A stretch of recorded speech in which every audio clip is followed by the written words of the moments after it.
I can't take it anymore. My mind's about to go to war. I need someone to save me from myself, to hear me cry when I call out for help. I blame it on the voices that are in my head, wondering if they'll ever be put to bed.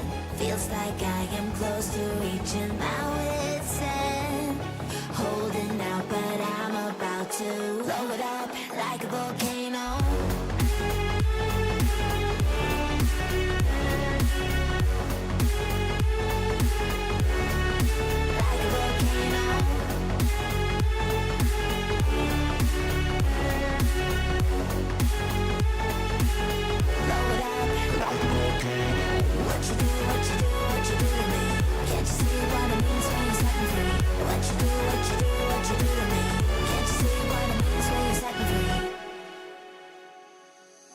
Another day to lose control. There's a fire in my bones. My sight gets blurry, pushing back the tears. Should take a leap of faith and face my fear. I blame it on the voices that are in my head, wondering if they'll ever be put to bed. Feels like I am close to reaching my wit's end, holding out but I'm about to blow it up like a volcano.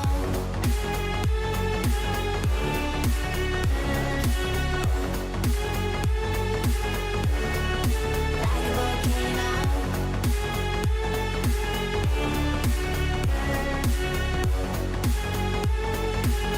Blow it up like a volcano.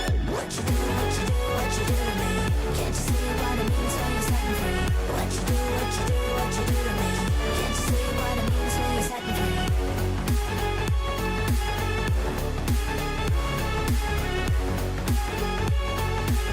Blow it up like a volcano.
I'm not a saint, you mad? Your sugar-coated doll is not so pure, my bad. I don't give a. You're stepping on me and they call my mama, touch you better than that. You're mad, I guess you're mad. Wore my best pajama for this drama. Why you talking like that, like that, like that? I'm not gonna spend the night, I'm talking. You got bad things on your mind, keep walking. Spit your words on someone else, don't act like you're so obsessed with me, with me. You know that I ain't coming back, I'm sorry. Read my lips, you do not like that, you're drowning without me. Take it all back, but if you want my sympathy, honey, well come as a bitch, get ready for this.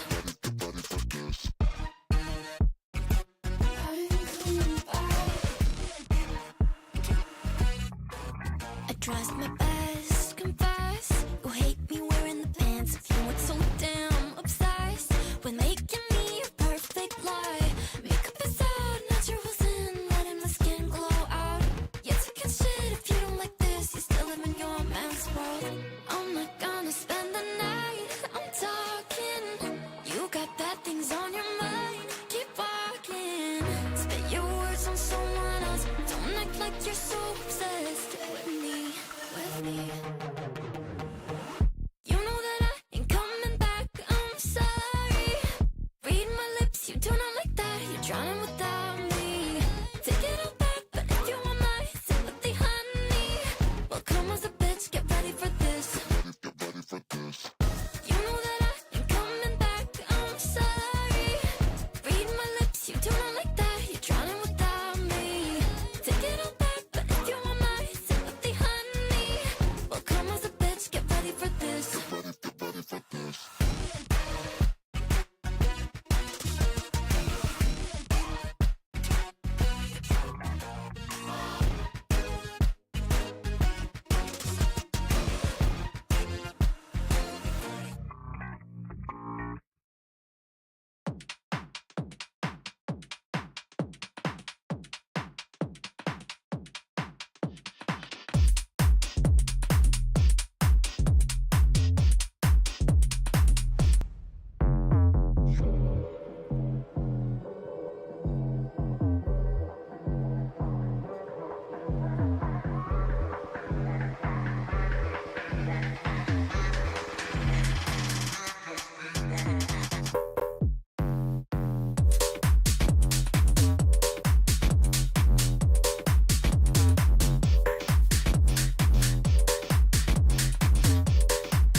All right, everybody, welcome back to another fantastic day, day 3 of the crazy matches that is the group stage. We of course, if you've been here, we've been having some amazing matches. Some not so much, but it's, you're not going to have amazing matches every single time. But things happen and things need to be improved. But of course, I'm a master, and I'm joined with Twist. Good morning. Morning. I'm happy to be here. I mean, this is the third day. This is where things start to get really interesting because ultimately, after 10 hours, we will say goodbye to 2 teams of the majors. We have arrived at the last day of the group stage where 2 teams will be eliminated. Obviously, the bottom team in each group, Group A and Group B. And even though we have some contenders for it, the last 2 days have kind of shown us who might be strong, who might be a little bit weaker. I mean, there's still 2 teams on 0 points. It doesn't mean that it's going to be all over. It doesn't mean that there's not going to be any changes. So obviously we have 4 games figured out. Yeah, it is indeed. And again, these will be some great matches, as you guys saw on the coming in as the timer was rolling, we do have Necessary versus Revile coming up first. We will have INCO and FORZE next. Saints versus Pepe's, and Noobs versus Horizon to end the day. And I mean, I don't know. The way this looks, it could be a slaughter, depending on how it goes. Obviously, they have to play each other, at least once. But Necessary, arguably number 1 versus Revile. It's gonna be a challenge. Same for INCO versus FORZE. Now, Saints versus Pepe's, I fully expect that to be some great matches, along with Horizon versus Noobs. That has the potential. That's gonna be like the up in the air one for me, right? Because with that, it's just Horizon, they can do good, and then they can also not, and then same for Noobs, they can do great, and then sometimes they don't. So it just kind of all depends how they're feeling today, I guess. Yeah, I mean, there's really 4 different games. First one, I think, Necessary versus Revile. I would expect it to 2-0. I mean, I'll be honest, with the way how Necessary has been playing in Revile as well, I don't really see many great things happening. But, I mean, Revile kind of surprised us yesterday winning against INCO, so perhaps things are set to change. But after that, we'll have INCO struggling, playing against FORZE. Currently, they're the team in Group A on 0 points, and I kind of think like that's not going to change either. So yesterday, I feel like even though we only went like 1 full distance best of 3, 3 best of 3s were decided in 2 games. I felt like yesterday was like the closest competition because it was like the top winning teams playing against each other. The 2 teams that have 0 points playing against each other. But like today, it's just like the top team of the group. The team that won the last minor. Probably the team that is going to make it to the playoffs, the finals for this major as well. Necessary, they're going to play against underdogs of the group, you'd almost say. I mean, Revile are on 3 points, but again, they only beat INCO and by a slight margin. Yeah, and so that's gonna be the fun part of it is basically the game the team is gonna be guaranteed to hit to the playoffs versus a team that may get to the playoffs. And again, like I said, they only beat really INCO, so I don't know how that's going to stand. Obviously, they could have prepared all day and all night after they got done. I mean, you're going up against Necessary, so you better be prepared, or bad things will happen, or good things, depending on who you are. If you're a Necessary fan, it'll be a fantastic things that'll be happening, because they'll be, gaining 3 more points. But again, it just all depends on your perspective of it.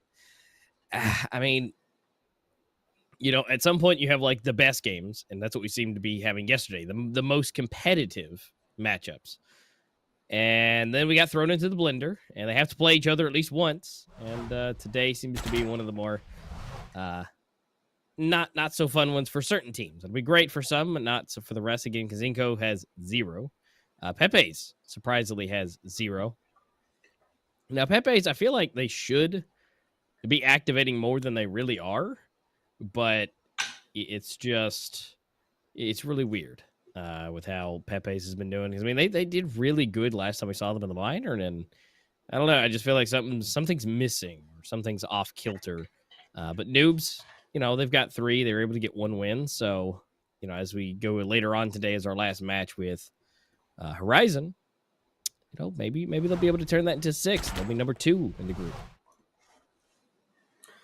I mean, yeah, we will see how that goes. Obviously, we have still many games figured out. I think Horizon actually could be a bit of a problem here, as we saw that yesterday. They actually lost that we perhaps did not expect, and now heading into our next game, perhaps they're going to stay on 3 points. I mean, it really depends how well are they able to prepare for today. But again, we have to remember this is Horizon, right? So they're probably not going to just give it off easily.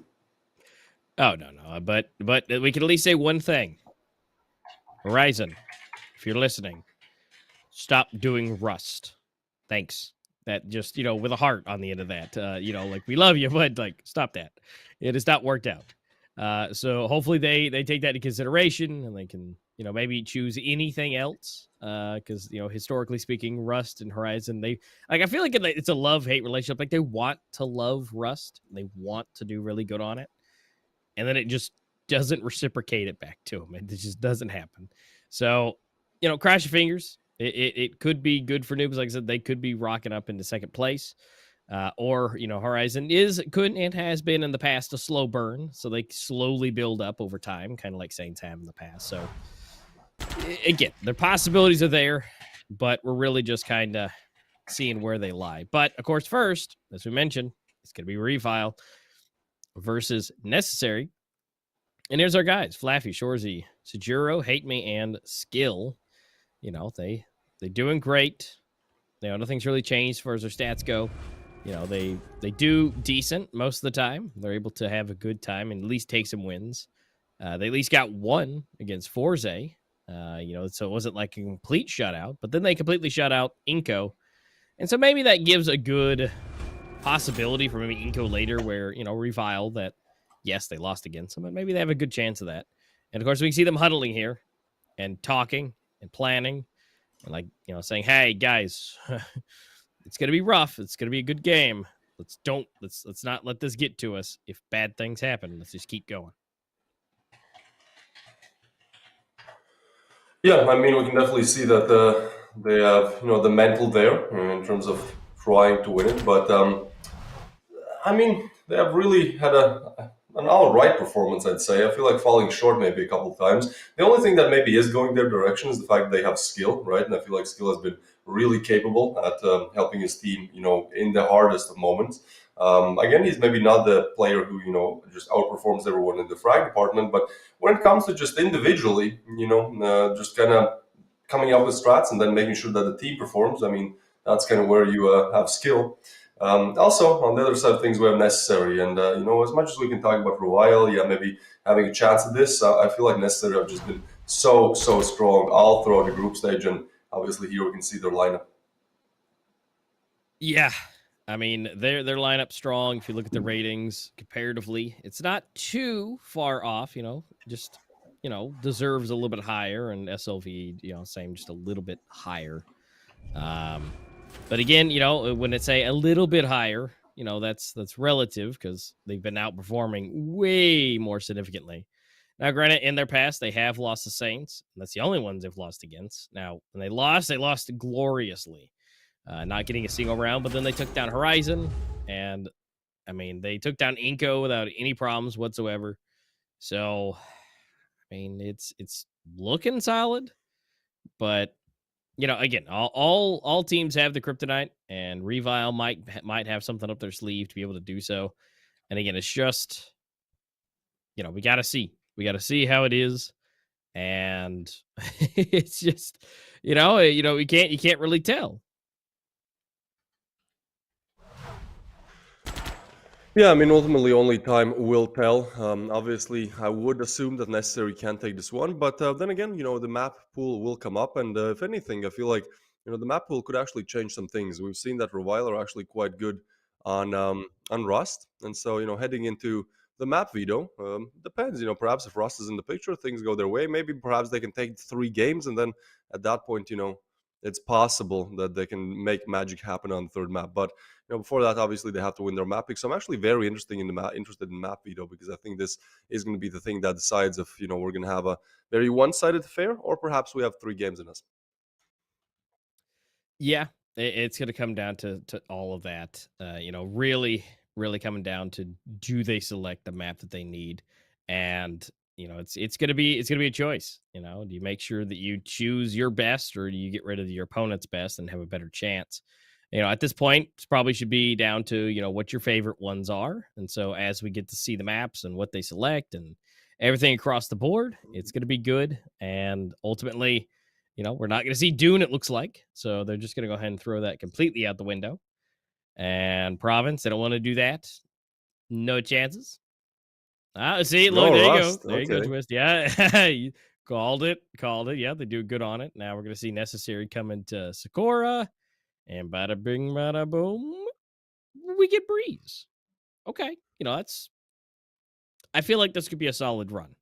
Now, as far as Sakura goes, I don't know. I feel like Necessary could have that in the bag. But with Breeze, I don't know. Breeze to me seems like that kind of map where it could still go either way. So cross your fingers. It could be they win theirs, the team that chose gets to take the dub, and then you go to the decider, and then you roll the dice. Yeah, I mean, ultimately, Breeze would be a very interesting ending to this series. Obviously, Revile picking Rust. They in the previous minor we talked about time and time again yesterday as well, where Horizon actually lost Revile, which was a huge surprise to everyone because Revile actually went up 8-0, I believe, against Horizon. Probably not the only reason why they picked Rust. I mean, Horizon also lost 0-10 yesterday on Rust, so it's not that Revile's Rust is so great. It's probably more about Horizon just having absolutely zero idea what they do there. But still, I Yeah. mean, Rust, I think this is the best pick for a while. And then, heading on to Sakura, Necessary showed great performance yesterday and the day before on it. But I feel like, that is kind of expected that Necessary 100% win their map pick. And it's more about Revile, winning theirs. And if they do that, well, yeah, we do have our third map in the picture. And, at that point, I'm still going to go with Necessary just because, how great they've been doing. But I could see this going the distance. Let me just say that. Yeah, there's a possibility there. It can happen. It just depends how Necessary is ready to go for Rust. I mean, if they're in the same boat as Horizon with Rust, then Revile's just going to walk away with it, or at least come close. But if Necessary is, they're prepared and they, maybe they like Rust. There's a little secret, that nobody knows, and they're ready for it. Yeah, it's gonna be the possibilities are there. At least I would like to at least give them the chance. It's not fully out the window. No, certainly not. I think there's a lot in their magazine, and heading into Rust, I would like to maybe perhaps speculate a little bit how it could go. We saw yesterday, Saints beating Horizon 10-0 on Rust, and I think the one thing that really worked out well for Saints was the fact that they took a very aggressive approach to Rust, right? Like they pushed in, they were just pretty much W keying the whole time, and so it was actually really fun to see this approach to Rust as we hadn't really seen that much of it before. So, heading into this game, I'm kind of interested to see if Revile take a similar approach where oftentimes, 30 seconds are down the clock and it's already a 1v1 or something. Or do they take a more, slow, controlled type of approach, which we usually see most teams perform, on most maps. Yeah, exactly. It really just depends on what they're able to perform with, and it's gonna be rough, just a little bit, but we get the great chance here to see it live and in person. And that's going to be a great time for us, a great time for you guys watching to see just exactly how these teams are going to be able to, go up against each other. See how Revile is going to be able to stack up to, one of the hardest, biggest teams in this entire major. Yeah, here we go. Our first game of this third day of the group stage, our first map. And well, Revile are looking to do the impossible almost, winning against Necessary and ultimately coming from a 0-3, from a 0 points to 3 now, and perhaps even 6 if they're good enough. But again, that's a really big ask. For Necessary, it's way more clear what the mission is here. Just win the game, and even if you lose, you still advance to the playoffs because you won your first 2 games of the group stage. So it's going to be a bit of an easier, maybe just mentally, they're feeling more chill. But obviously, sometimes when the chips are down and it's like you against the world, where Vile kind of find themselves now, that can give you an extra, just emotional boost, just justified anger, you'd say. Anyways, it is going to be, I guess, a slower approach to things, at least on the side of Necessary. We're not going to see the Saints pushes that we saw yesterday. Instead, we're going to see a very slow and methodical approach to the A-bomb site. Actually, there's not really anyone from Revile there. They're choosing to play retake, which is a bit weird. I'm not really a fan of this strategy. It seems like more often than not the retake does not work out. Well, but FORZE is going to at least take down SLV, so now it is going to be a 4v5 retake, which makes it a bit easier, with Inverness low as well. Ooh, Revile. Okay, Sejuro gets one on deserve as well. Suddenly a 3v5, and there's plenty of time. There's plenty of util and defuse kits as well. So the tap comes in. Sejuro, yesterday he was so good. 20 bomb on him. They still want to kind of contest the players. Hate Me gets one and 2 more left, but now only Not Toxic in a 1v5 no. and Flaffy goes for the backstab. I like this round, Revile not making anything crazy, but somehow they all stay alive. They make a team ace, each player getting a frag, and I mean, that is the perfect way to open up things. Looking strong, looking confident, not exactly one player just showing up, but just everyone kind of being very safe in terms of what they're doing. Yeah. Again, it's the shared efforts, and I feel like Skill probably could have got a second one. But again, sharing is caring. Everybody gets one. It's extra money, distributed across the board, and it's going to be good across. And again, I feel like they're more prepared. Obviously, they're looking confident, especially after that first showing. And so let's see if they can keep going with it. I mean, Shorzy gonna go ahead and grab the first one. They're gonna go ahead and set up. So yeah, it looks like Necessary is not gonna put the bomb in any kind of bad situation. They've got it safely tucked away. And then of course we're gonna have SLV making sure nobody does anything crazy coming from the B site, or gaining that information. A little bit of hip, a little bit of hop, a little bounce back and forth. Not toxic. Woo-hoo-hoo. 1 HP. That's all he's got left. Hopefully he doesn't, step on a screw or anything in the warehouse, because that's all. Oh, Sejuro's already showing his strength, and Shorzy just clicking one tiny bullet to the face. Now it's up to SLV in that. Yeah, that's all that is. Man, talk about a perfect start. Revile, 2 rounds up. And again, look at this Necessary. Nobody has a frag. Revile is so far flawless. Maybe a little reward. Not for them, but for you. A code here. If you go to the promo code section in the shop and punch it in, you will be able to get some free gold. Perhaps some credits. Perhaps some skins. I don't know. Let us know what exactly you get, as we're heading into our 3rd round here. The first rifle round is usually where things break for many teams. Hopefully it's not the same for Revile, as again, this is their map pick. They're really looking to at least win this one. Ooh, but Inverness. Yeah, that's what happens when you play against Necessary. And you'll be able to connect shots that you would never expect them to. Seijuro, though, he's on 4 frags already, and yesterday he got 2 MVPs in a row. Pretty much single-handedly winning the 2nd game of Sakura for a while, making sure that INCO get eliminated. So he's definitely the player to look out for on the squad for a while. It's still going to be a 4v4. With Seijuro alive, I would say everything is possible. Everything and anything is possible for a while. But, well, seems like that possibility is going to go towards A side of things, even though the bomb is dropped. Necessary are sending a lot of players there. Yeah, they are indeed. And, well, again, they're pushing plenty of them over there. But, again, they've got to be able to make those connections. They've got to dwindle down at least, I would say, one more. At least one more for them to be able to solidly have a chance to open the side up. They're going to grab the bomb. They're going to circle back around. But, at some point, this execution will hit. Equipment will be thrown. Yeah, a little bit. Maybe. Ooh, this is interesting. And Flaffy and Seijuro yeah. deserve good headshots back. And now a 2v3 situation where Hate Me actually takes one down. A 1v3 now, but Deserve gets one. Hold on. Well, there's not going to be any holding on. Seijuro denies that possibility. And again, Revile get their 3rd on the board. This was such a crucial one. I think both teams understood that as Necessary, really running down the clock there. Again, the complete opposite approach to Rust, comparing them to Saints. And maybe that's why they're not really doing that well. Look at that King sticker. I actually like it. I think it's a good craft. Wouldn't you say so? Yeah. I mean, it's doable. It's possible. Everything right now is kind of going Revile's way.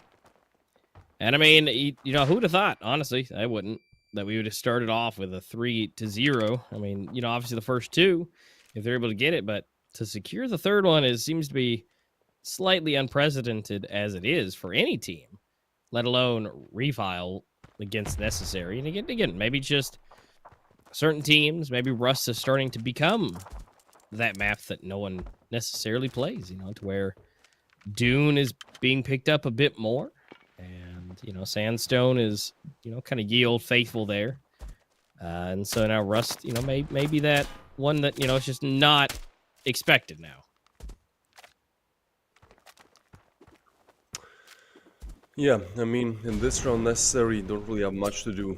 Not really much saying, not really much firepower. But yesterday, we saw some great performance from INCO with the Deagles. This time, Inverness is going to be the one showing the greatness. Gets one headshot, immediately refrag. But still, I mean, when you're only on pistols, this is pretty much a throwaway round. So, all the damage you can do, that is just an extra bonus, you'd say.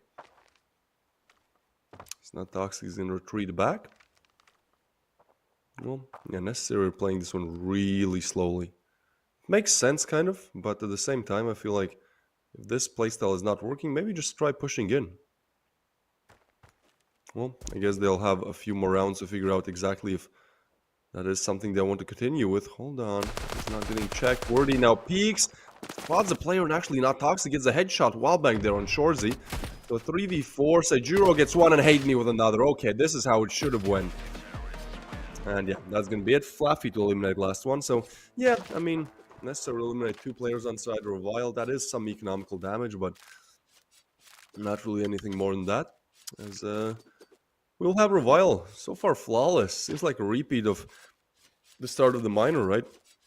They go up against possibly the best team in the world, maybe second best. And well, on Rust somehow, they are the best. 4-0, we saw against Horizon in the minor. They went 8-0 actually, before Horizon got their first round. So this is interesting, but not exactly unprecedented. Yeah, I mean it's again it's a little weird to see right off the bat, but you know, again, still nice to see, and you know that Revile is being able to be up so high. I mean, again, necessary seeming to be pretty much trailing the entire group, but yet somehow Revile is, well, not only combating against him, kind of dominating. You know, I don't want to use that word early on, but I mean, 4-0 is no easy feat whatsoever anyways.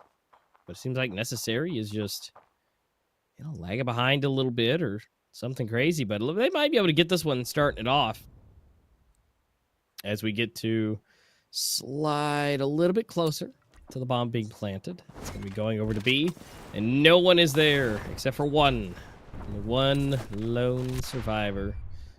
And Hate Me is going to be able to at least hold back at least 2, 3. What? Okay, so he's got 3, misses 4, but that's just enough time for Shorzy to show up and clean house on the last player.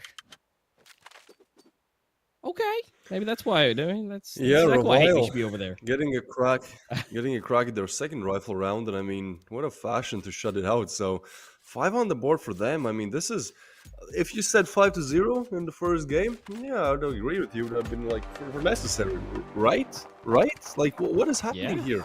Once again, we see, seems like Rust is going to be the map of complete upsets.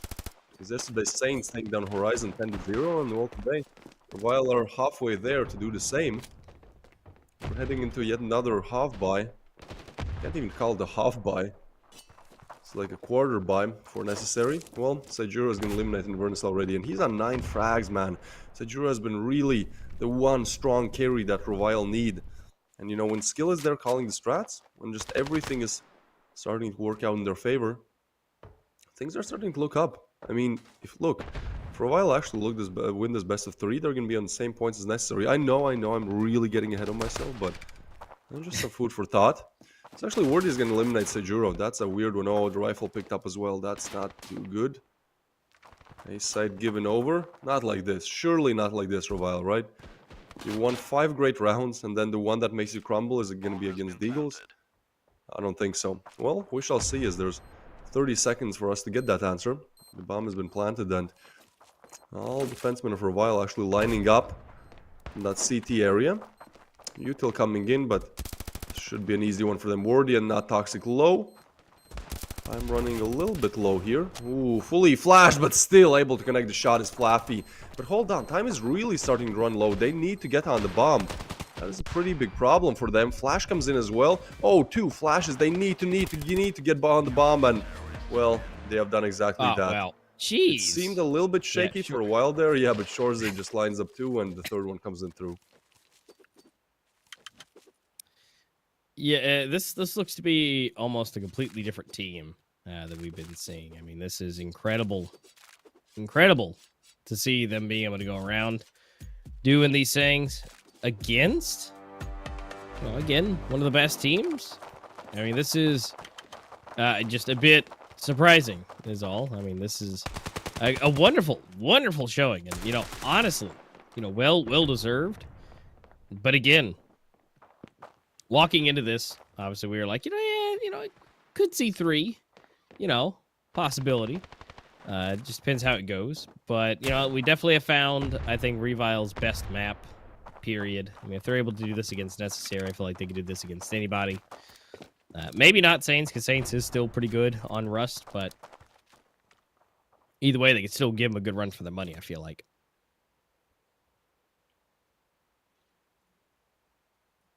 Yeah, for sure. I mean, Necessary, this would be the round where they can, you know, start giving them that run, because otherwise it's gonna be all over, man. Like, I know I might be getting ahead of myself, but look, Revile is on 6 rounds on the CD side of things, and doesn't look exactly that promising. They're not able to do much here. Ooh, okay, 1 frag there. Deserve actually gets a frag on Hate Me. That's big, but Skill, when you need him, once again, he shows up for 1. The question is, can he get another one, or at least survive? Wait for the help to arrive. Anything would really be good, and Flaffy, he's gonna get not toxic off guard there. So only Deserve left live, looking to finish what he started. 2 frags in this round already, and now looking to get 2 more, double that to, well, complete the clutch. 30 seconds on the clock, and with the bomb down on B bomb site, it's just not looking too good. Revile can hold him at a crossfire. Don't exactly have to peek. Time is on their side, bomb is on their side, everything is. Deserve is known to sometimes pop up, but not this time. Seijuro is known for the same fact. In fact, he's on 10 frags, double digits already, and we're not even done with the first half. When Seijuro shows up, when Skill calls perfect strategies, and the rest of the team is there in the fragging department as well, even for Necessary, that can be very, very hard to get past. I mean, SLV is on 0 frags as well, so, you know, just, I don't know, a slow start, maybe just rolling out of bed, you know, getting in the first game. We talked about yesterday how it's probably better to start off with the first game than that pressure doesn't mount up, but sometimes you also need that warm-up a little bit, right?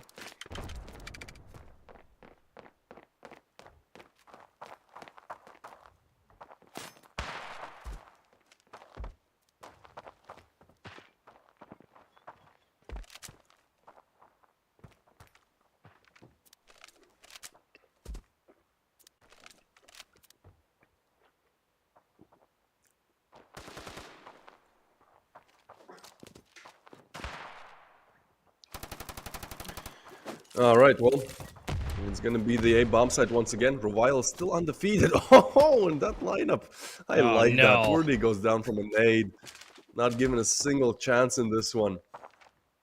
As Necessary once again, just, I feel like just dumbstruck, right? Like, they don't dumbfound, like they don't understand what's happening right now. They are the team. They are undefeated. 2-0 in both their games. So 2-0 both in map and game department, but somehow they find the fiercest of defenses here on Rust against Revile. Now, they have made their way onto the side, but once again, this is a scout and an FAL, right? It's not the best. They do plant the bomb, but Revile have been really good with the retakes, and so is Seijuro. Again, the man shows up when you need him. He's on 11 already, and he's still alive, still kicking. Oh, but Deserve, this was not expected, not accounted for. Flaffy now does punch in the digits, but is starting to run a little bit low. He's just, wait, no, he's not going to stick it, right? Yeah, he's not going to stick it, but it also means that it's actually a bit problematic. Well, they're trying to get them. Hate Me gets 1, and I actually eliminate the diffuser. Oh, they stopped it. But the frag comes in as well. Yeah, well, they stopped it for a while there, but with enough time on the board, it's going to be Revile on 8. What is happening here, A-Master? Twist, I don't know. This is really, really weird to see Revile, who has struggled in the early stages, are now 8-0 against Necessary, who have been basically flawless all the way through. And apparently they're not going to be flawless anymore, thanks to Revile. I mean, there's good turnaround, by all means. Necessary could just kick it up another notch.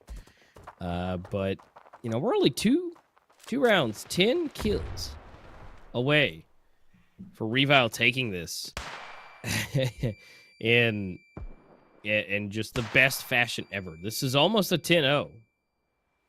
This is insane.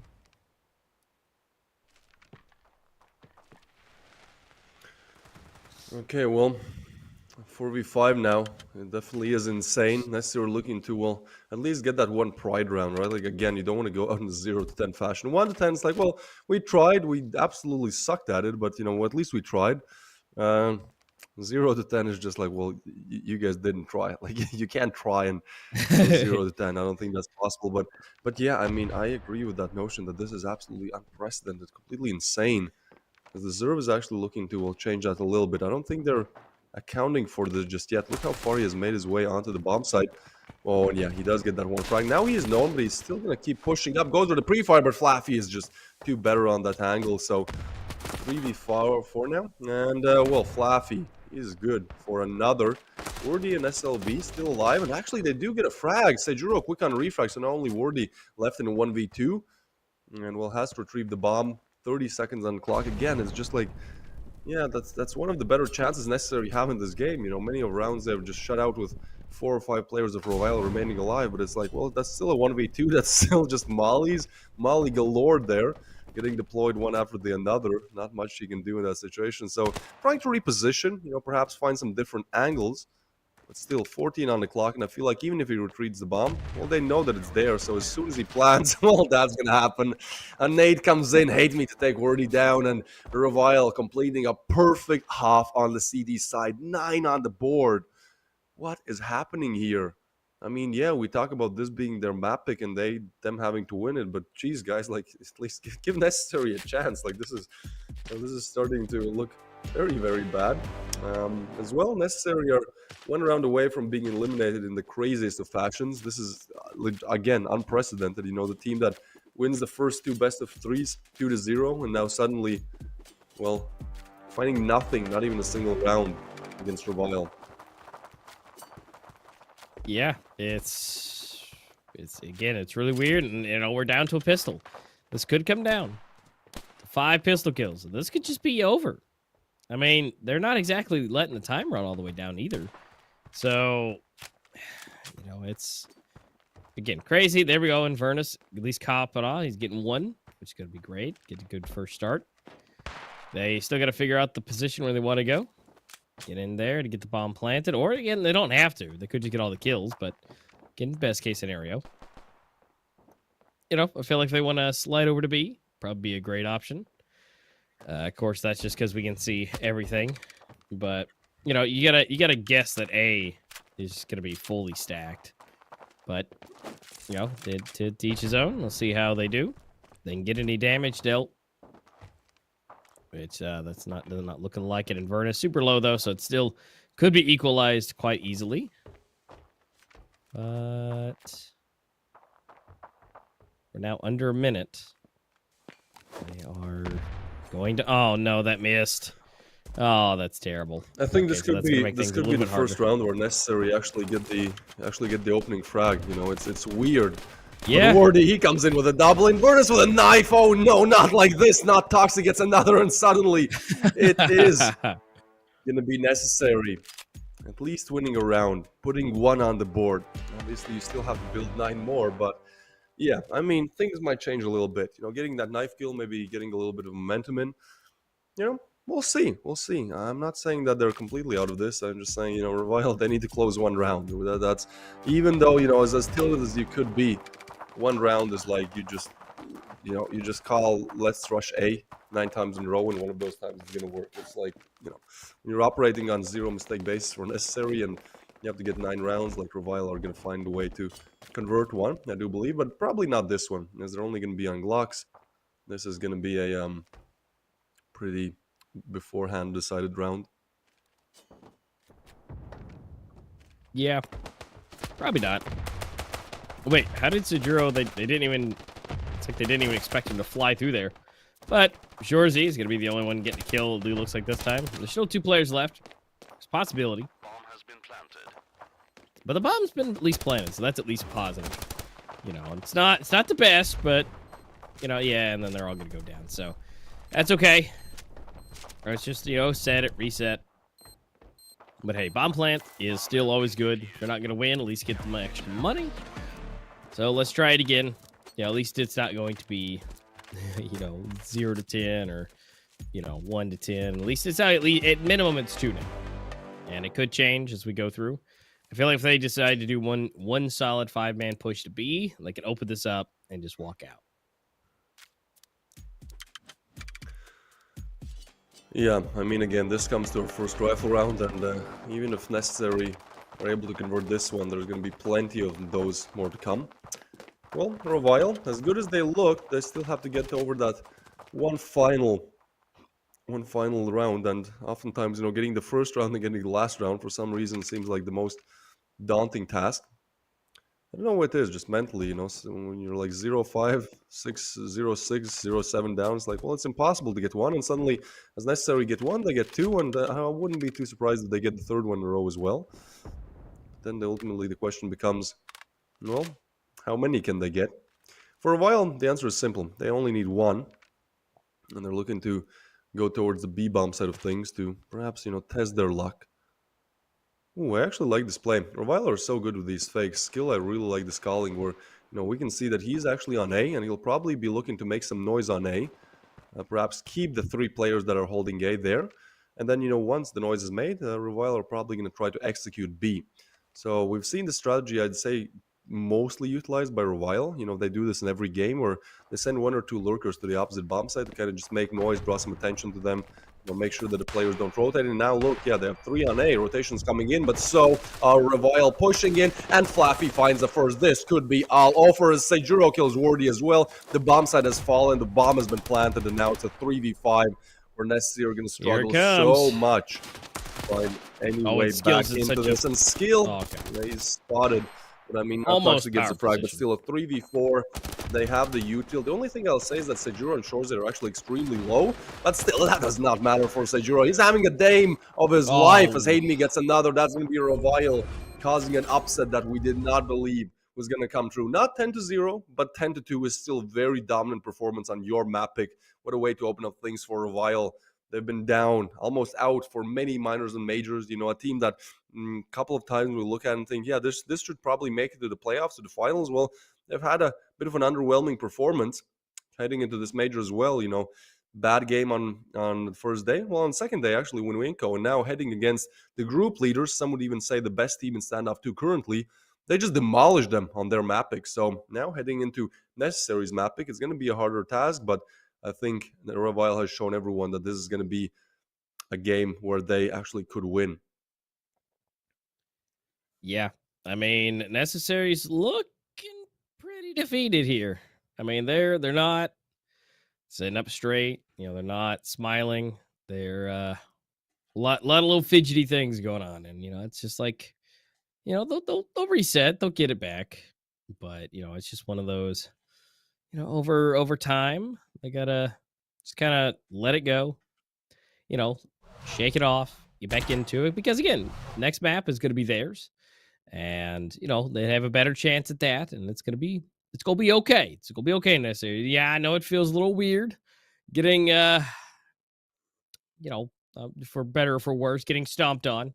That kind of sucks, and against maybe not a team you would fully expect to do so, but again, just reset it. You're going into your map pick. You're going over to Sakura, and you know what to do. So don't worry about it.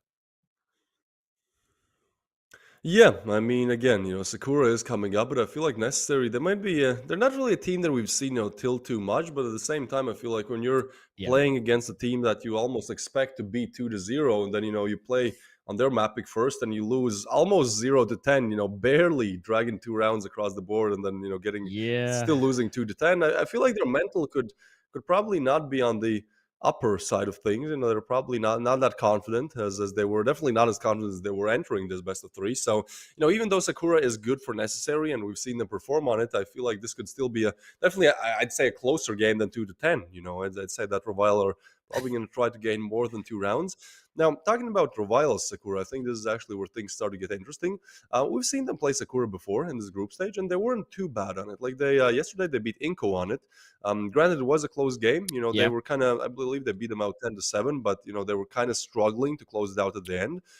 But still, I would say that Revile Sakura is, well, definitely not one of their weaker maps. You'd say maybe in the mid range, maybe in the high range even. So yeah, I feel like Necessary now are kind of operating at a bit of a disadvantage, being a map down, now having to complete the reverse sweep. And at the same time, they're heading onto a map that, yes, might be their map pick, but at the same time, Revile has definitely, their accolades on it.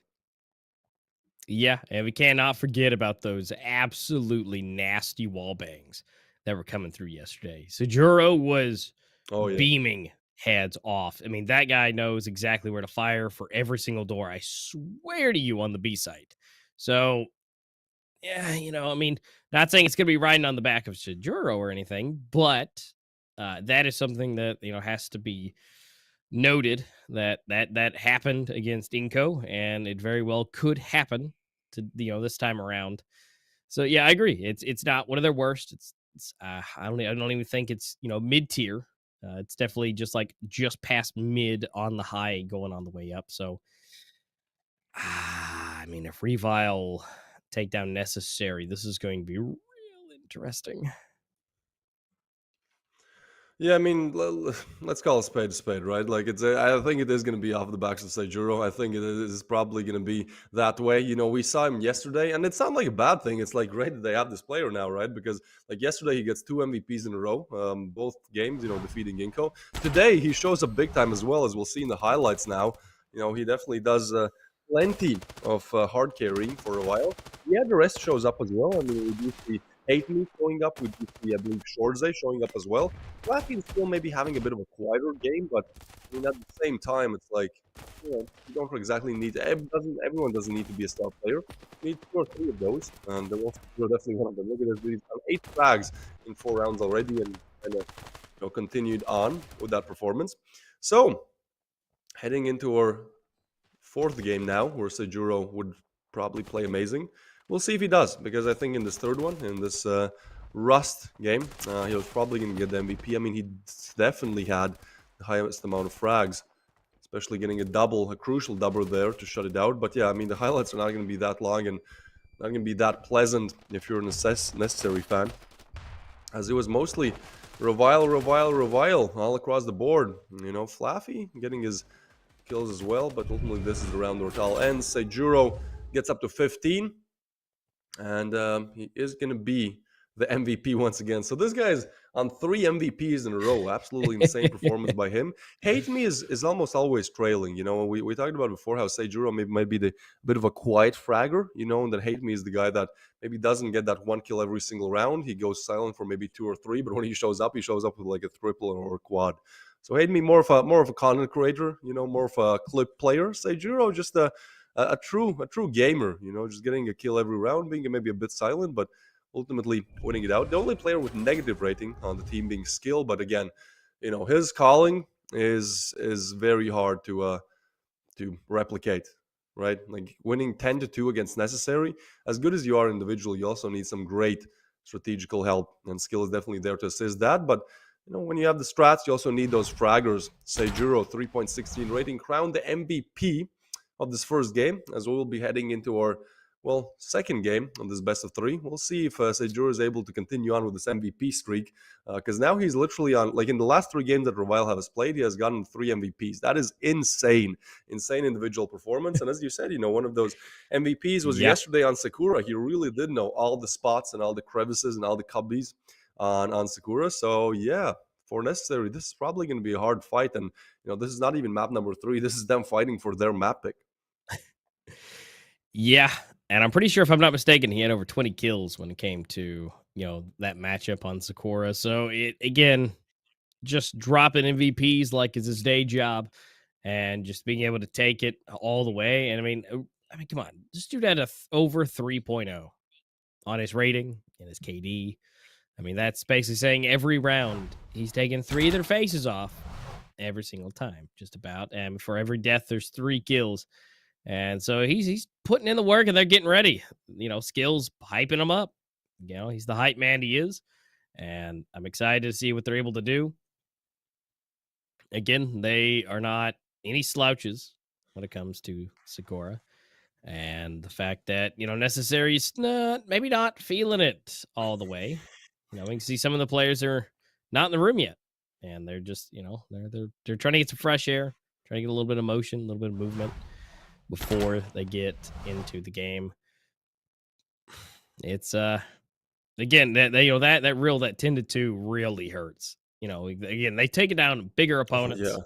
Bigger names, and then Reval just comes in here and tends it to you, and you're like, really? Like, we just let that just happen to us? And of course, like you were talking about yesterday, like placement, like, you wouldn't want to be the last team playing on the day. I personally wouldn't want to be the first one. Maybe the second. Second's fine. Third's okay. But, being that first game of the day, you don't have time to really kind of get your brain going. You can as much as you want. But that first game is just, yeah.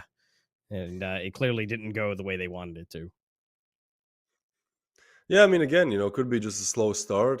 For me, I just wouldn't want to be the last one because I just get too much in my own head. But also, I probably wouldn't want to go first because, you kind of need a bit more warm up. Sure, you can wake up, earlier than everyone else. But yeah, probably just the second game is the perfect position to be in that question. But I mean, it is what it is. Necessary.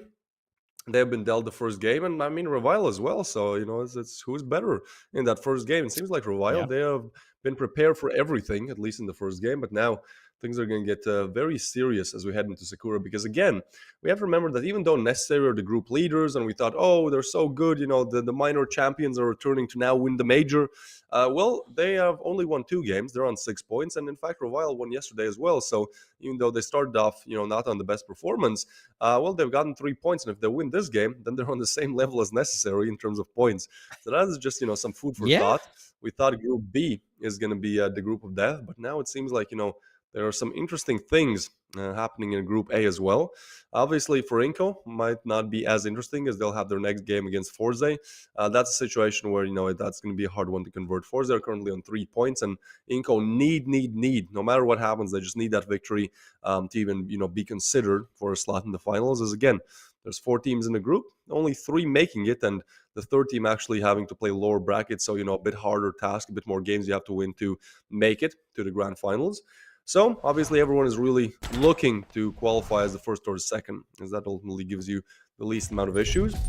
Well, Necessary would definitely do that 100% if they win this game and ultimately win this best of 3, as we will head on to Breeze if Necessary are able to convert their map pick. But for a while, this is a fairy tale story come true, right? Like, this is them being pretty much down. We thought they would be almost out yesterday. INCO looked really good, but then they somehow win over INCO, and then heading into this game will surprises everyone on the first map.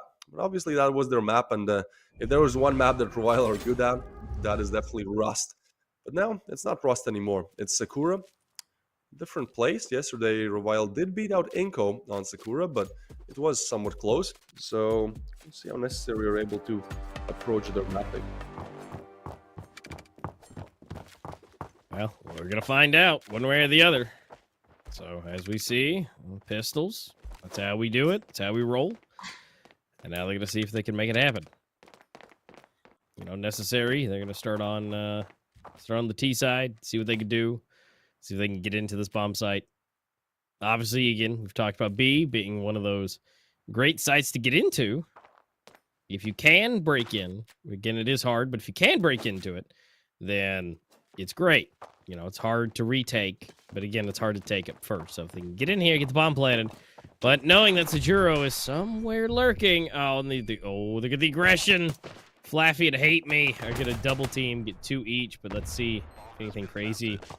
No, I guess not. Sajuro's going to get deleted, and the bomb's going to go down. So the wall bangs are not going to be coming in. Good for a while. The 3v5, you think, they're going to win this pistol. But now, actually, that nade eliminates Sajuro, and things change, especially as the bomb is planted. Now the defuse is going to come in, but, this is going to be a long one.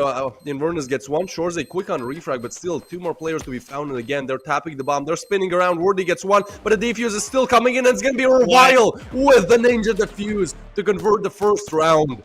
So, oh boy, Necessary getting tilted, aren't they? This is their round for taking, Oh, and they man. don't even lose it with all players being eliminated. They lose it because the smoke comes in and the Ninja. I mean, Ninjas always tilt you. It's almost, I'd say, on the same level as getting knifed, right? So this is just an instant tilter for Necessary as Revile put their first on the board. I mean, this is the perfect start for them, right? Like, you didn't want to give Necessary any kind of a lead, any kind of a chance in this game. You're going to start putting rounds on board as quickly as possible. Exaggerate, make that tilt for unnecessary side bigger, and so that's definitely going to be a possibility here, a pretty big one. You know, as Necessary obviously going to go eco, only pistols to their names. Revile looking to convert their second. Yeah, that's it's a bit rough. You know, Skill was able to come from the side and grab their attention, and so even though the defuse was coming through, they had to focus on the barrel at hand. And yeah, that's man, like so that's a tilt and a half. And now they're going to try it again. But the likelihood here, that's a different story. You know, it's still 4 pistols. Oh, man. Yeah, this is a rough start for Necessary. And hopefully they can find it in their soul to be able to kind of bring it back a little bit. And of course, probably not this round. You know, likelihood is low, but again, that's okay. You know, this is just a subsequent round.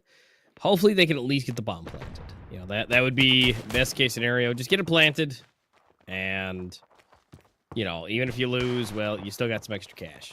It's still better than nothing. Yeah, that's the game plan here, Oh, but Skill ensures they looking to deny that. Necessary not even giving a frag in this round.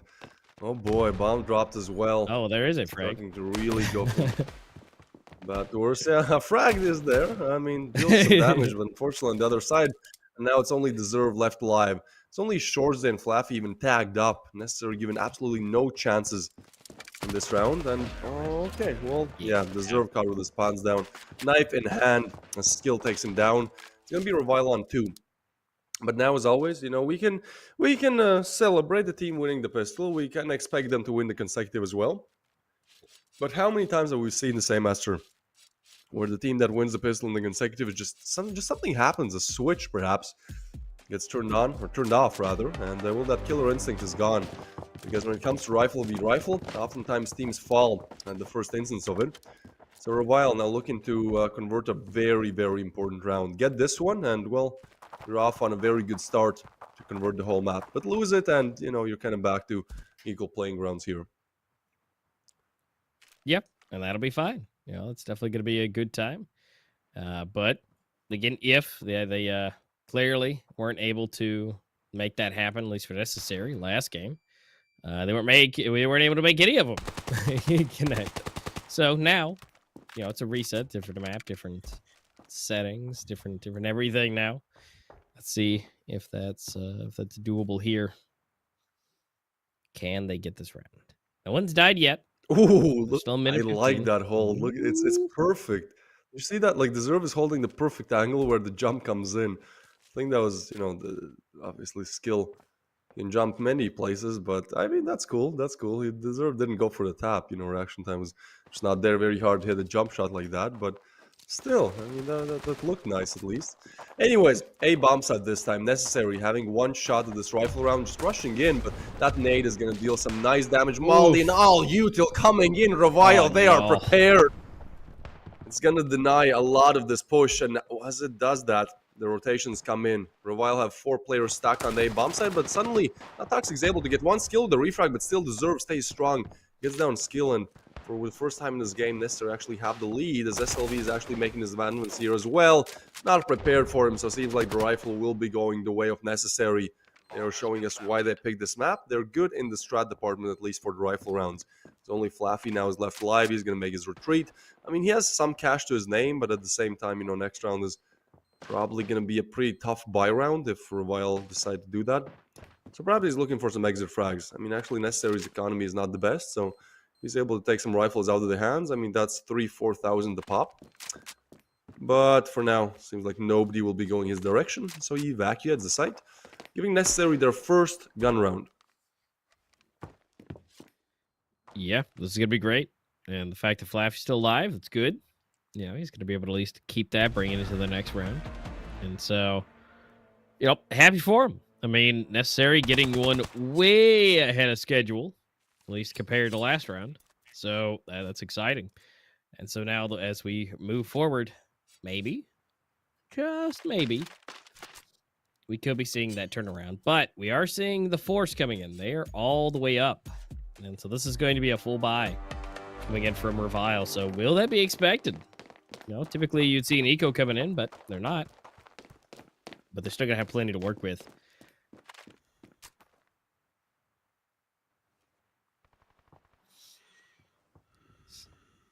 Okay. Slowly but surely. Let's see exactly what are they working with. 5v5. And well, it seems like Necessary actually pulling their resources more towards B again. Exactly how do you want to approach this? Just push inside? Sure, but Revile, they know their lineups, but it seems like it doesn't matter. Hate me, yesterday as well, he just got eliminated instantly without even giving a chance. They're just such a hard position to play on the B bomb side of things, so the bomb is going to go down, and I feel like at this point, I know it's a 4v5, it might sound crazy, but do Revile even want to go for this, right? Because it's so hard to defuse the bomb when there's 5 players alive on the T side, on B. Like, they can be hiding anywhere, everywhere, and you have to eliminate all of them. Defuse the bomb, long range is just hard, especially with now Seijuro falling. I feel like Revile might call it quits. There's just too much of an ask, or just go for the ninja defuse, I guess. The smoke comes in.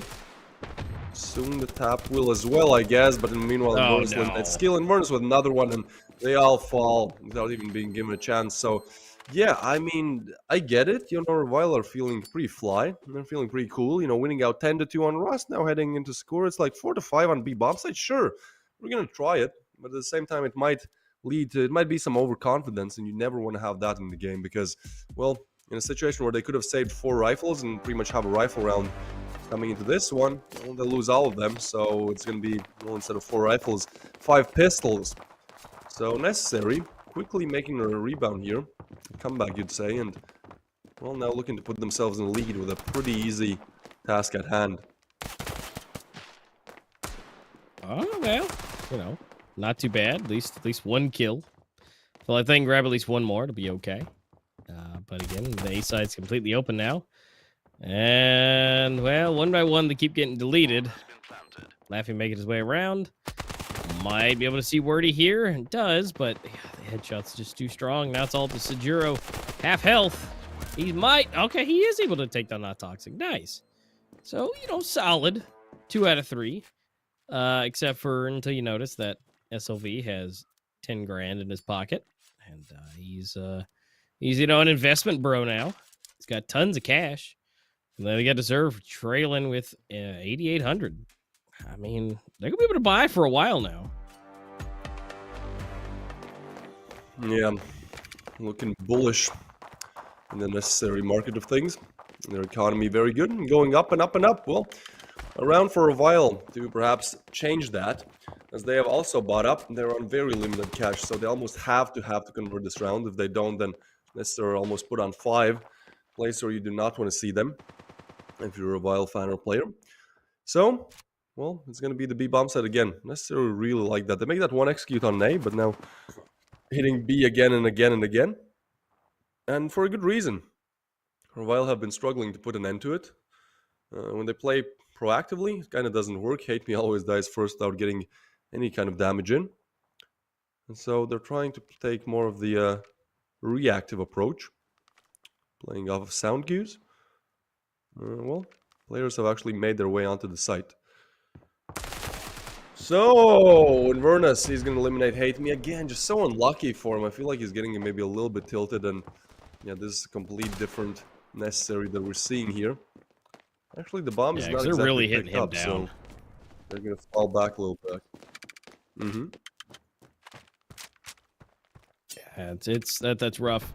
Like, he's got to be feeling a little rough with it. But, you know, that's okay. It happens. But, you know, something else to notice. Sejuro's only on 1 kill as well. You know, it's not really, you know, kicking it up, at least yet. You know, they're fine. They're trying to find that stride.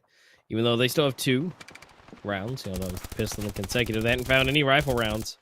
And now they're going to have two of them being deleted. Now it's all up to Flaffy and Jorzy. Not the best.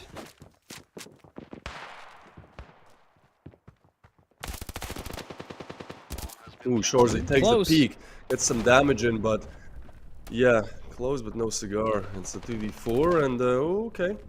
Well, they're still gonna go for it again. I mean, this time it actually could work out. The timing, though, that's everything. And Inverness catches the perfect glimpse of Flaffy. Takes the peek, and now they know where he is. Shorzy is able to get one, able to even go for a bit more. Players are low, but still, Inverness is able to take him down on pretty much non-existent HP. It is going to be necessary finding another round on the board and Revile having go eco again. So seems like the tides have completely shifted here. Unless they're looking to convert their map pick. Granted, again, we both think this is going to be a closer affair than, you know, the 2 to 10 that we saw on Rust. But it seems like, at least for now, necessary have it all cracked down. Yeah, it seems like they do. I mean, they've been converting back to back to back. And as of now, it looks like they're probably going to do it again. I mean, it's just pistols. I mean, hate me. There we go. You know, ironically, in a pistol, he's able to grab a kill. Now it's all the skill in a 1v4. Rocking it glass cannon style. No Kevlar. A deagle. But he gets just beamed in the head. So that's going to be a quick round. It's nothing too crazy. But again, look at the investment capabilities. So much cash. 73, 73, 83, 93, and 49. I mean, that honestly, even if Revile start picking it up, they're gonna have to go real hard to go ahead and get this cash down. I mean, it would take at least 3 full rounds of fighting their life away just to get them to an eco. And so, you know, maybe it's not going to be on this half, and that might be okay. But definitely Revile need to grab at least one more minimum, hopefully, to be able to kind of equalize them out just a bit better. So when they switch over, they can go grab the pistol, which they did the first time around, and then, you know, get back on their feet. Yeah, I mean, they definitely need that. At this point, it's 5-round hot streak for necessary, and we know how those hot streaks go. We saw it just happened on Rust, so, I mean, Revile, I think they know better than anyone else that, you know, when the momentum is on your side, things are going good, things are going great, but when those tides shift, suddenly you find yourself with not the best weaponry, not the best last couple of rounds, well, might start weighing on you as well. So this is a must-win round for Revile. I'd almost say a must-win for the game, because if necessary, put on 6, that's pretty much 7, because next round they're up against pistols, and at that point, it's like, well, yeah, 7-2 is very hard to come back from. But Shorzy, he knows that, and Flaffy knows that as well. 2 headshots, and Inverness down, and a 3v5 suddenly for the first time in this game. In the rifle rounds, Revile find a little bit of a lead, but now things could still change. Hate me, a crucial frag. This time he does not go down without an answer, and so still a 2v4 with 30 seconds on the clock. This should be a round that Revile are able to convert, especially with Hate Me getting that second frag there. Things are definitely starting to go their way. And look, one thing I'll say is that, you know, in the last 3 maps, Seijuro got the MVP, map after map, map after map. And we talked about him, you know, having this kind of performance, definitely one of the main reasons why Revile are also able to convert a lot of rounds and ultimately games. Well, in this game, he's not as hot. He's only on 2. I'd say probably the lowest fragger in the team, actually. Don't know the last player who's dead, Flaffy, how many he has, but yeah, definitely not performing that good in this one. So, you know, it's a question about Seijuro as well. Sure, the rest of Revile's team is kind of showing up to cover for him. But yeah, when you're at MVP 3 maps in a row, and then you suddenly find yourself as the bottom fragger with only 2 frags. I mean, in the last game in 8 rounds, he was on 10. There's definitely a huge difference. Those 8 frags make such a huge difference in terms of rounds as well. So I feel like if Revile want to take this one over the edge, sure, they need to play great, you know, as a team. But also, Seijuro, we need you, or at least Revile needs you. Show up. If you do, probably going to be a 2-map affair. But for now, he has been a little bit quiet. Yeah. And if he's able to activate, this should open it up. I feel like, you know, everybody else is holding solid. You know, Hate Me finally was able to find his way in. And then, you know, Shorzy, Flaffy, even Skill are all close together. I'm not saying, it requires a whole team effort. It's not necessarily, if Sejuro's not doing what he's supposed to do, then, they're going to lose. But as a team affair, this would work out. This would allow them to have that extra bump. If Sejuro could have, 1, 2 kills around, this could be different. But, this is where we'll find that out as we slowly move in here. Oh, but Shorzy ready. Okay, so that's gonna open up a little bit further.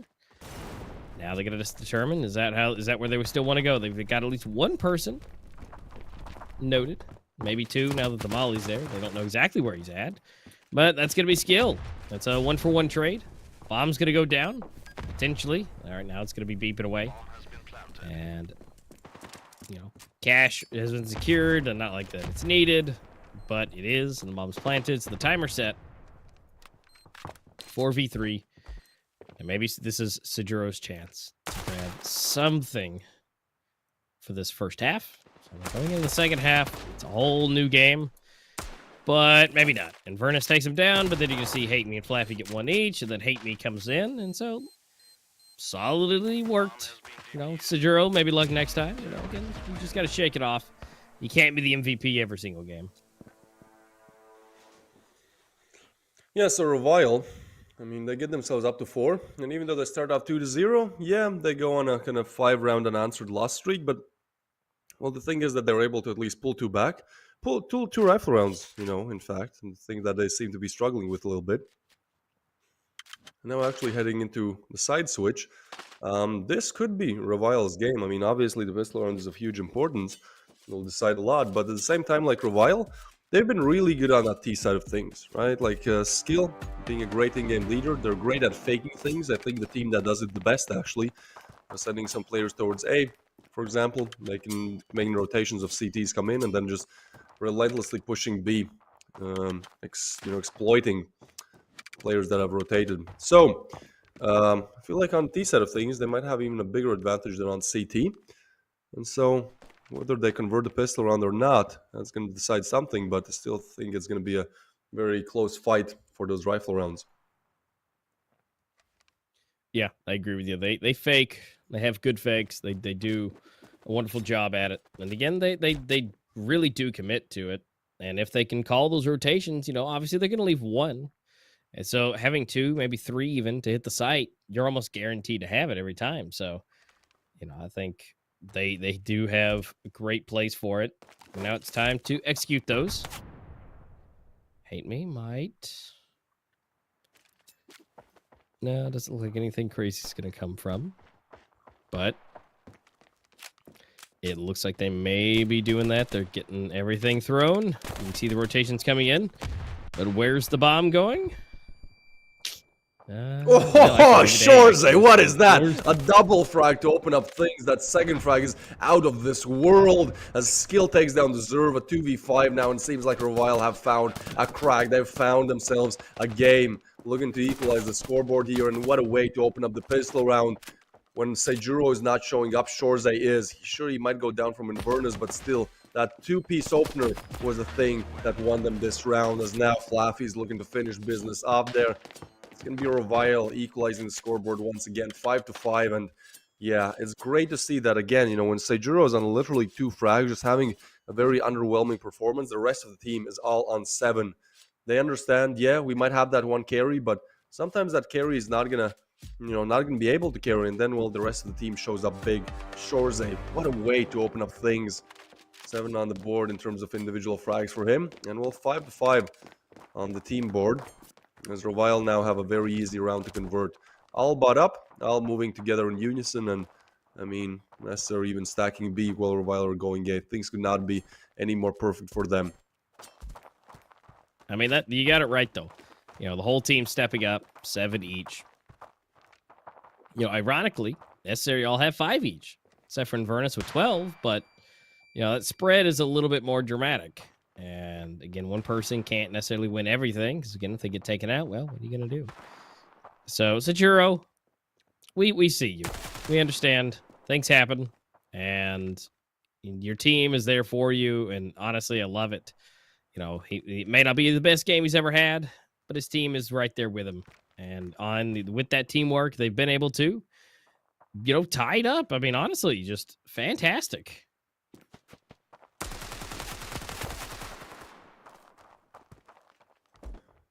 Ooh, FORZE makes that fantastic come into fruition. Gets another one. So now 3v5. But I mean, this is a pretty default round that Revile should be able to win. They're on the.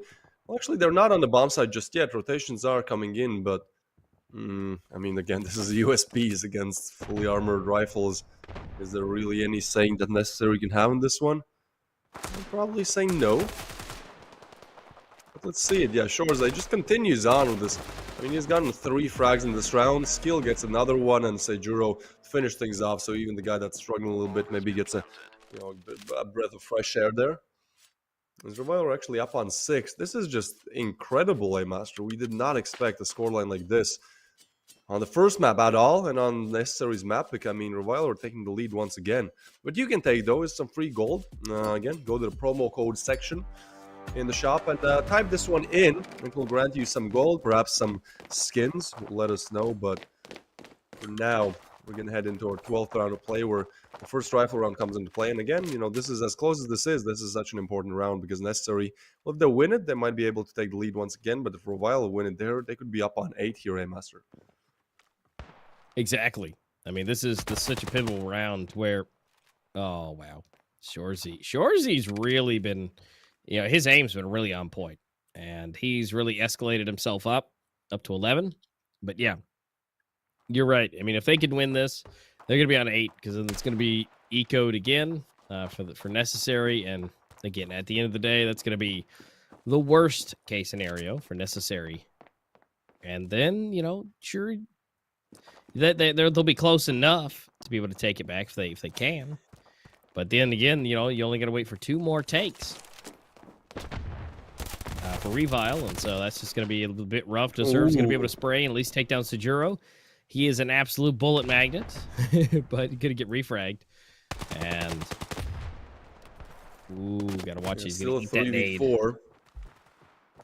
And B bomb site under attack. Bomb is coming in, and those smokes are there as well to prevent any early peaks. And that's a huge frag. Hate Me gets a crucial one. SLV isn't going to be able to refrag him, but still, Wordy is low. SLV not even the greatest of HPs either. And as the bomb goes down, now Wordy is looking to make all the difference. He gets Flaffy with the wallbang. FORZE with a quick refrag. Again, FORZE 13 frags on the board. He was not performing at all yesterday, but today he has shown up to play. 14 on the board, probably establishing himself as the MVP of this match as he's just dragging Revile along. I mean, yeah, they're on the board as well, but look, he was on 7 frags.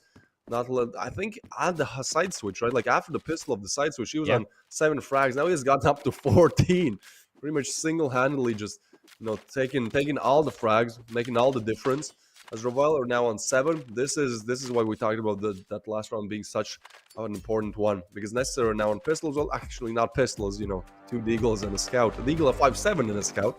Excuse me. But still, that's not a round that, you should convert any day of the week. Especially when Revile have been looking so good recently. So perhaps 8 on the board for them. Until we get to our first rifle once again. Yeah. Because, I mean, everybody else, if still at 7, which is basically what he had on the swap. And then 8 and 8. Oh, FORZE again. FORZE once again. Yeah, he's just a rocket and rolling. He's ready. Can they stop him? The scouts are going to be, they're going to be rough, but guess who gets the kill? It's FORZE. So if he goes down. I mean, FORZE's aiming for that 20 bomb, and we still got plenty of rounds left to go. I mean, he's just taking faces and calling names and everything. So now they're going to rotate back. Inverness is going to be here. He's the top fragger for the team. But what are you going to do when you got 3 rifles running your way? Oh, take down Hate Me. Nastily. No, what a shot. He does what is not. That? Hold on. Things change. Once again, those pistols making all the difference. A 3-piece with the Deagle, but still at a bit of an advantage here, Revile, as they've attacked the B bomb site. It's going to be a 2v2, but Deserve and Not Toxic only on scouts. Granted, this is very long range on the B bomb site, so it's entirely possible to deal some damage with them. The only problem is that you actually need to deal a lot, and actually not Toxic pushing it, but connects the shot. Okay, he still goes down by Seijuro, and now Seijuro, the man who was showing up in all the previous games, but falling short a little bit in this one, looking to redeem himself. 5 frags on the board, and oh, look at this. That's such a big brain play. He did not plant the bomb. In fact, he just evacuates to A. So once the bomb goes down, the Zer will be met with a very unpleasant surprise. Having to rotate all the way over, wasting so much time to do that. Yeah, look, he's literally on the complete other side of the map. So you'll have to, you know, now rotate all the way over with your knife, but obviously that still wastes like 10 to 15 seconds. And after you've done that, you only have 10 to 15 left on the clock. You have to find Seijuro, eliminate him, and defuse the bomb. And he doesn't have the fuse either. So things are not looking that good. And I feel like with running so loudly, Seijuro probably also will hear him any second now. So yeah, the nade comes in. Oh, to lit him up. I feel like Seijuro could happen. And in the bag is a peak flash. Doesn't matter. Finishes up Deserve. Gets Revile. A crucial frag on the board. 8 now. 8 rounds for Revile. As they're looking to run over necessary on Sakura as well. And the Rust, yeah, we understand that. That's that one map where Revile are just exceeding all expectations. But once you head on to Sakura, even though they had a great game against INCO yesterday, I mean, they won INCO 10-7. This is 8-5 currently. There's still a chance that Revile eliminated necessary on Sakura with a better scoreline than INCO. That makes zero sense in my head. But the only way I can kind of rationalize that is that just Revile are, you know, showing up to play as much as possible. They probably practiced, you know, all night almost. As necessary, or, well, looking at a very huge task here. A rifle round comes in, and this is going to be a very important one for them. They need this one desperately. They lose this rifle, they're pretty much out. There's no way they string together 5 without a single mistake. But they win it. We're back to a 6-8, probably even 7-8. As now Revile are looking to make their way onto the bomb site. Actually, not Toxic denying 1. Looking for more. No, look at this. Seijuro pushes in, but the Zervin inverters. Quick refrags. Hate Me gets 1, so now a 2v3. But seems like suddenly things have started to fall a little bit for Revile. Now having to convert to 2v3. Bomb dropped as well, and Hate Me a little bit low. So, a bit of a harder task. And, well, a task for 2 players that kind of need to redeem themselves a little bit, right? Like 8 frags, 9 on the board. That's good, that's great, but, you know, this is a chance for both of them to get to double digits individually. And also get Revile 1 round away from double digits. Yeah, this is gonna be hard. Nobody's, you know, on site necessarily. They're all gonna go off sound cues. And I mean they're firing, you know, saying, hey, you know, are you there? Which, you know, maybe not. Again, could this be a ploy? Oh no, but double shot, which means they're both here. They've called for the rotation. And now they just got to get that bomb planted. Get it in as quickly as possible. 18 on the clock as before well. the reinforcements come. This is not looking great. That smoke comes in and he plants out in the open. That is crazy for Hate Me. But somehow that actually makes it work. And that will make it way harder in the after plant situation. But still, yeah, they catch them off guard before they're even able to evacuate from the bomb site. As this is going to be necessary, finding such an important rifle round. And I mean, things still stand close. As we'll take a look at Revile's economy. I'm not sure if they want to buy in this one. If they don't, well, they're almost giving a round away. But if they do, then they're almost giving the draw away if they're not able to convert. Well, it seems like the cash is kind of there. But yeah, we can see they're definitely thinking about this one. FORZE and Skill. Okay, well, they're actually buying up. Somewhat buying up, right? Like, they're buying some FALs, but at the same time, they're not really putting their full investment into this round.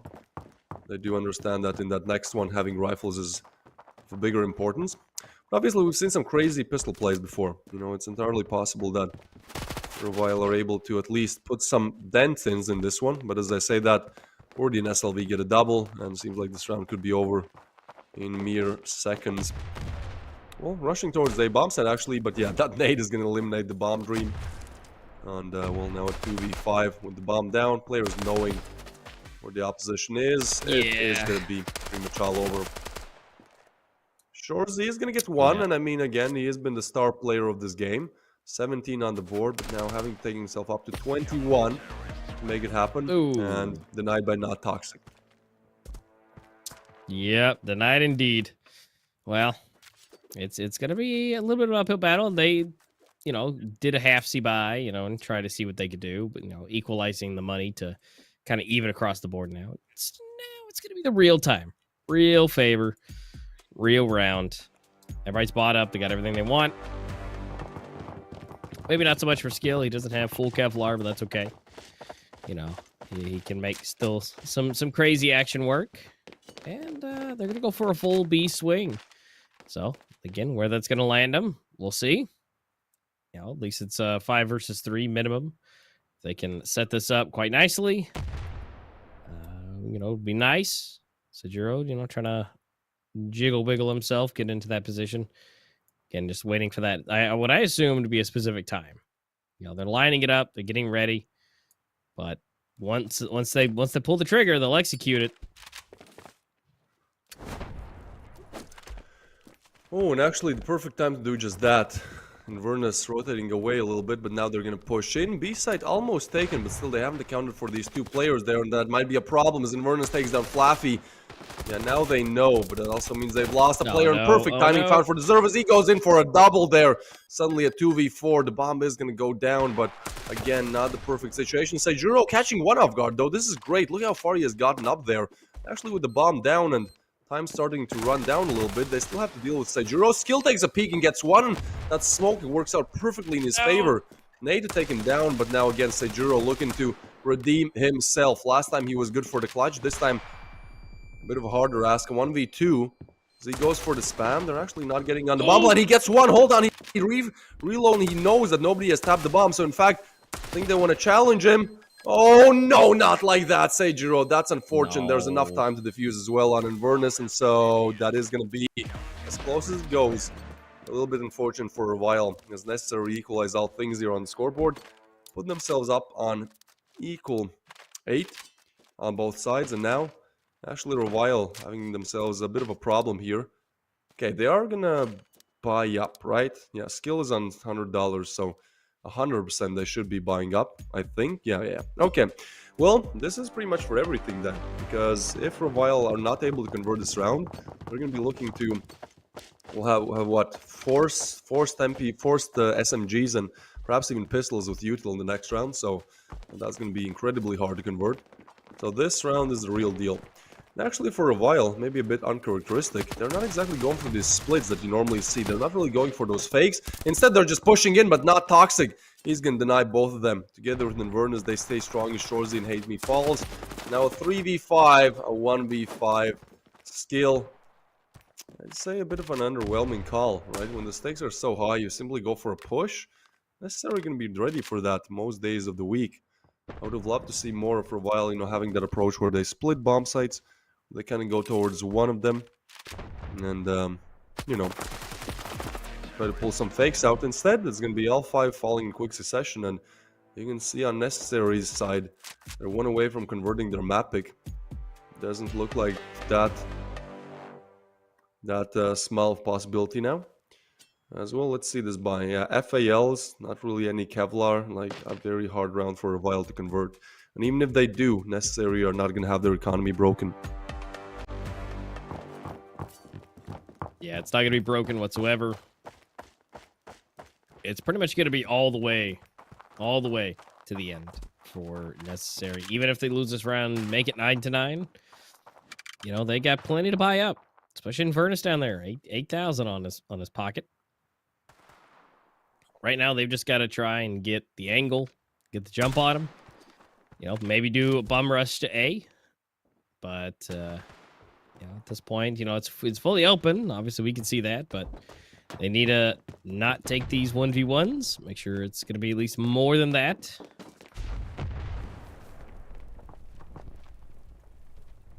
So they're going to keep them from moving in too quick. Again, where that bomb will go, so they're slowly rotating in. Maybe, you know, as we see the motion and the movement, could be B. It seems like they're going to make it seem like they've left. Yeah, see, now the creative strats come in. Now the time to kind of think about things, execute a bit more carefully comes in, but it might be a little bit too late as the 3v4 and with the Zerv getting that crucial frag and Hate Me, it could be all over. A 2v4 to convert. Seijuro does jump down. He actually might. This is interesting. Will he find a backstab here? Seems like he is accounted for, but Inverness still falls. But Shoresday falls as well, and now they actually have the bomb. So this is pretty much impossible for Seijuro. 30 seconds on the clock, and they don't even have to peek him. They don't even have to deny plan. They simply have to guard the bomb, and as SLV takes him down, it is going to be necessary. Struggling, but at the end there, going on a little bit of a hot streak, converting their map pick. And so now we are going to be heading on to Breeze.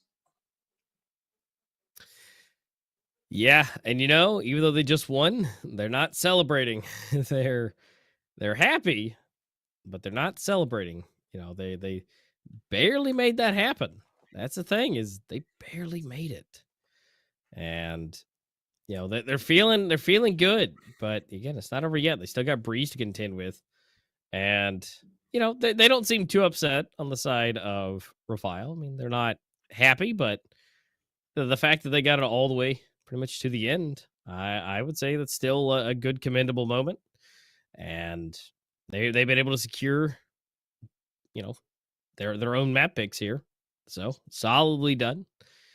But Breeze will be our last possible chance for one of these teams to either move even further forward or to tie it up.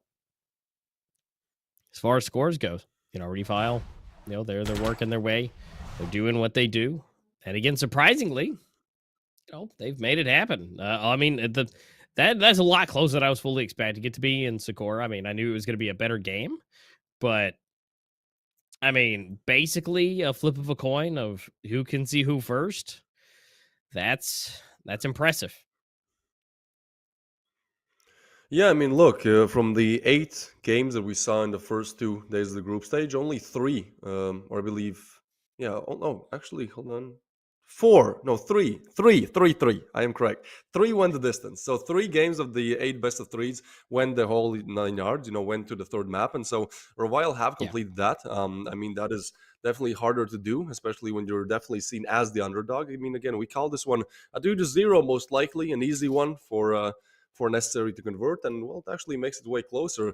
Even Revile, you know, in fact, now being in the lead in terms of round balance. So now heading into Breeze, I mean, it will be interesting to see how things go. I could feel like, you know, kind of the steam runs out for a while, and now it's you know, starting to slowly turn, you know, gears start to turn for necessary. But at the same time, I mean, we said the same thing in the first game, we said the same in the second one, and well, they almost proved us wrong in both. So yeah, we'll see how things go. Now, in terms of this game, though, I feel like Revile, maybe that one thing that it really needed to get it over the edge was Seijuro's performance, right? Because he was the MVP. 3 consecutive games in a row for Revile. Now heading into this one, who was it? I believe Flaffy showed up big time. You know, we saw him definitely being able to perform, and Shorzy as well. 17 frags on the board for Shorzy. Yeah, but still, I feel like, you know, they just needed those last 2 rounds, and probably if Seijuro was able to convert, you know, 3, 4, 5 more frags, probably he would have been able to, you know, get the game as well for his team. Well, we'll have to see how that goes on Breeze, if he's able to kind of, you know, keep on delivering the same performance that we saw beforehand. As well, in these highlights, we won't see him that much. In fact, we'll mostly see probably necessary, as especially on the T side of things. They were just actually on CD side of things, they were just able to, you know, convert round after round. Very good defense on B, I'd say. You know, they were approaching it in a way that we haven't really seen much before. It seemed like every single round on the CD side, they were switching up their positions, holding different angles, and I felt like that always kept Revile guessing. You know, not understanding exactly how which positions to check. You know, how exactly they can take the site, where to throw the util. At the same time, I feel like Revile kind of falling a bit flat on the T side of things, or normally they exceed. You know, we saw on the T side many times they just kind of went, okay, let's rush B. And so they go B, they line up their nades, and they all push in at the same time. And even though it's not the worst of strategies, it's like, you know, yesterday we saw them go for fakes, go for different type of lurks, try to, you know, lure out those CD side positions, try to pull the rotations to the wrong bomb side and hit the other one.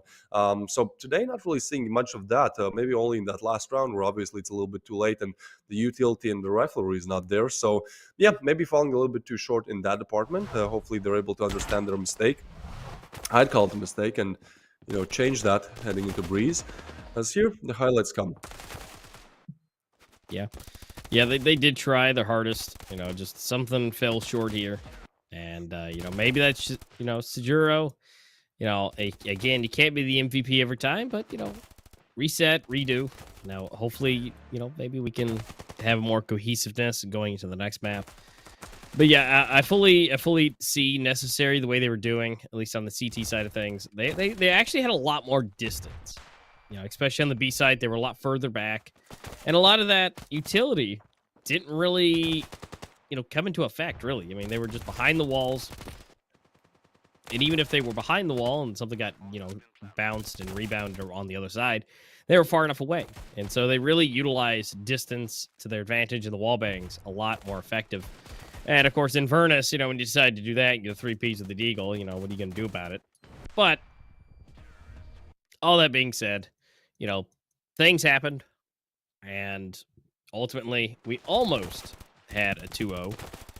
But at the end of the day, Sajuro didn't or wasn't able to really help convert out. And the whole team for Reval did a great job. They really did.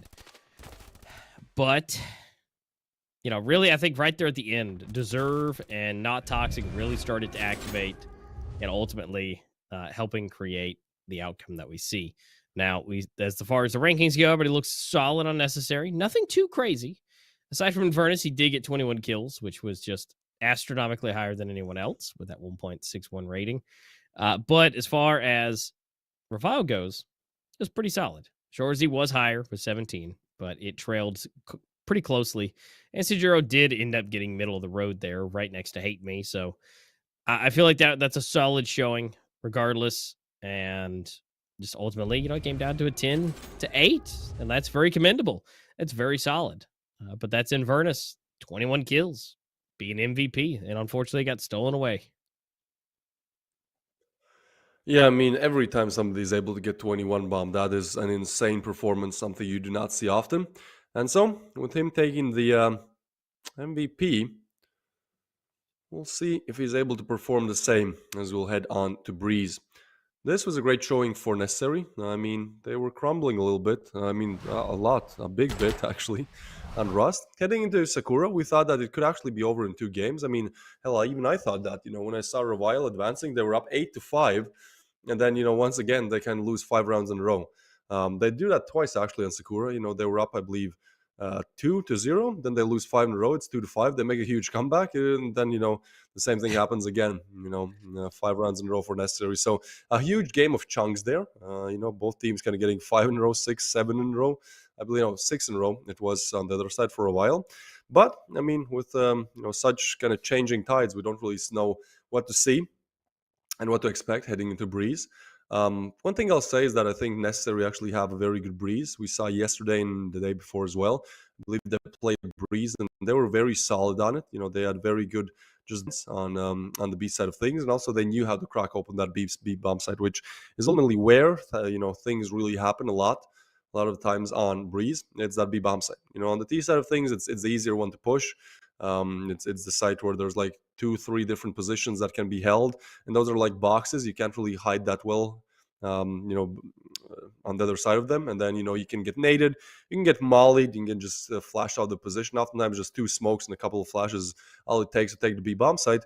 And then for the CTs, I mean, they have to be great at retaking them because Breeze is definitely a map where the T side kind of has the advantage. So yeah, we'll see how things stand as we will head into Breeze. Probably the team that starts on the T side having a little bit of advantage is being able to, early on secure themselves some rounds, as heading into the side switch in the lead is always a good sign. Yeah, and so it's gonna be fun. It's gonna be interesting to see where they stand. Necessary, like I said, they didn't seem overexcited. They were able to push it over the line, and as we can see, they're conversating. They're getting into that, better mindset as they should. But again, they're not overly, cheerful. They're focusing everything that they need to make sure that they are on point, making sure they're not too crazy, too far out of scope. And again, I'm really excited to see what, which one can they do. And even if Necessary are able to take it here, giving Revile the props of what they've already done so far, going toe-to-toe with them on Sakura and dominating on the first map with Rust, that's still not an easy feat. And so we'll see how close they can get this time around. their breeze may not be the best, or we haven't really seen it yet. So maybe they can change it up a bit. Maybe they have something ready for us. We can see that they're just mentally preparing themselves, getting hydrated, and just getting into their seats. And that's all they can do. Just prepare. Yeah, I mean, preparation is key, especially for a while. It seems like they have done that preparation. I mean, it seems like with every day that we head into the group stage, they play better and better and better. Losing their first game of the group stage against FORZE, then winning against INCO, not in the most, not in the best of fashions. I mean, they was close, especially on the second map. Yeah. Yesterday on Segura, but still they win. And now heading into a game where we thought, there is no chance, there is absolutely no chance that they're able to take it. Well, they make it really competitive. In fact, again, they are in the lead in terms of the round balance, in terms of the maps, obviously 1-1, as we'll be heading on to Breeze to ultimately decide and crown our winner. Revile really showing up big time. I mean, at this point, I'm starting to root for them a little bit. I would love to see them play in the playoffs, and if they're able to just play, almost evolve, not by the hour, but by the minute almost. We want to see how they play tomorrow, and ultimately, if they are on this performance, what can we expect from them on day number 5? Yeah, I mean, it's a slow burn. I mean, they've slowly worked their way up, and they're slowly improving from what it seems like. And again, Revile, I'm kind of rooting for them too. It's like, nothing against Necessary. They're great, but to see the story arc of Revile lose and then do a little bit better and then do even better against Necessary. I mean, again, it's an arc, it's a story, it's development, and we can see it real time. That's huge. And again, not that Necessary's not having their own story arc themselves, but Revile just they're coming on the up and up, and I love it. It's that underdog story, and that's the surprise. If they're able to make it and they're able to pull this off, it'll be absolutely amazing for them. And honestly, going into the next set of games, I'd feel pretty confident with them. Yeah, well, we shall see if that confidence is the same level on the side of Revile, as we'll be heading into Breeze. Our first best of 3 of the day goes the distance. We're heading on to map number 3. And obviously, if you can start on the T side, that would be a huge advantage for Revile, as that is the easier side on Breeze. They would love to put some early rounds on the board here. Just make sure that, they have a comfortable lead here, a comfortable advantage as to where they can continue on. All right, here we go. 0-0 on the board, and well, Necessary are in fact going to start on the T side. So maybe a bit of a harder challenge for a while, starting on CT. But I mean, there have been plenty of surprises for them. In fact, on Rust, they were able to get 9 unanswered rounds. So perhaps that CT side is going to be where all the answers lie for them. Maybe so. But this is going to be that first pistol round. Let's see what they're capable of.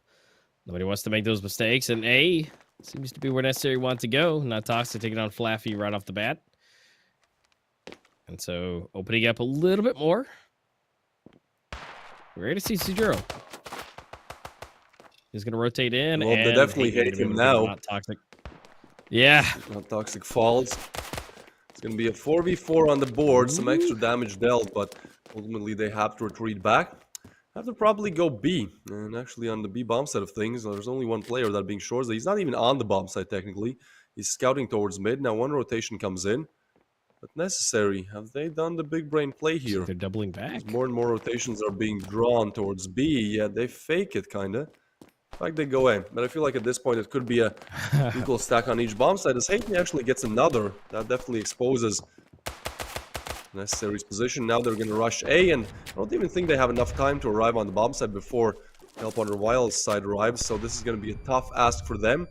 Oh, Flash is coming in, nades raining in as well, and somehow Inverness is still alive. He dodges all the players there. SLV takes down Skill, and somehow Shoresley is able to find one. So still a 2v3, 28 seconds on the clock. They have to plant the bomb, but so many different angles to watch for, so many different angles to account for, as Wardy is still able to be good for one. He needs 2 more to complete the clutch, and 18 on the clock. He has to eliminate at least one of these players, because you know for a fact as soon as that bomb is being heard, They will push him at the same time. So he's looking for it. He does get one, but FORZE, good backstab there. Crushes him. A sandwich play coming in from Revile, and that is going to be their first one on the board. Close. I mean, I feel like this really sets the tone for the rest of game number 3 here.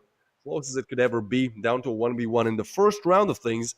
Revile do manage to put one on the board, and that's a huge one. Again, you know, if you win the pistol, more often than not, you win the consecutive.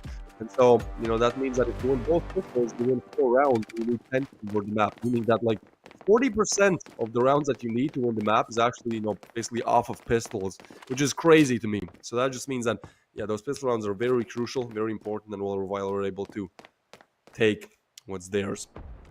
First one on the board. Now, obviously, almost a full eco for necessary. Should be a pretty quick shutdown by Revile, although we've seen those pistols absolutely shred both today and in days number 1 and 2 as well. Yeah, I mean, you can't count them out yet with the pistols, but find an interesting skill. I should bring in the shoddy. But, oh, no, Flaffy might be in a bit of a sticky situation with that nade. Could help make this happen. 1, 2, 3. Maybe not, but what Hate Me was able to finish it off so close to grabbing himself a nice little 3-piece, but that's okay. That's all the way down to Wordy. That's all that's left. Or did he get the 3-piece? Because there's only one person left. Oh, it happened all so fast. But Wordy being the last one left alive, him and his God tag. Let's see what he can do with this Tech 9. He's trying to be sneaky. But, yeah, he just gets one tap. Shoresy's ready.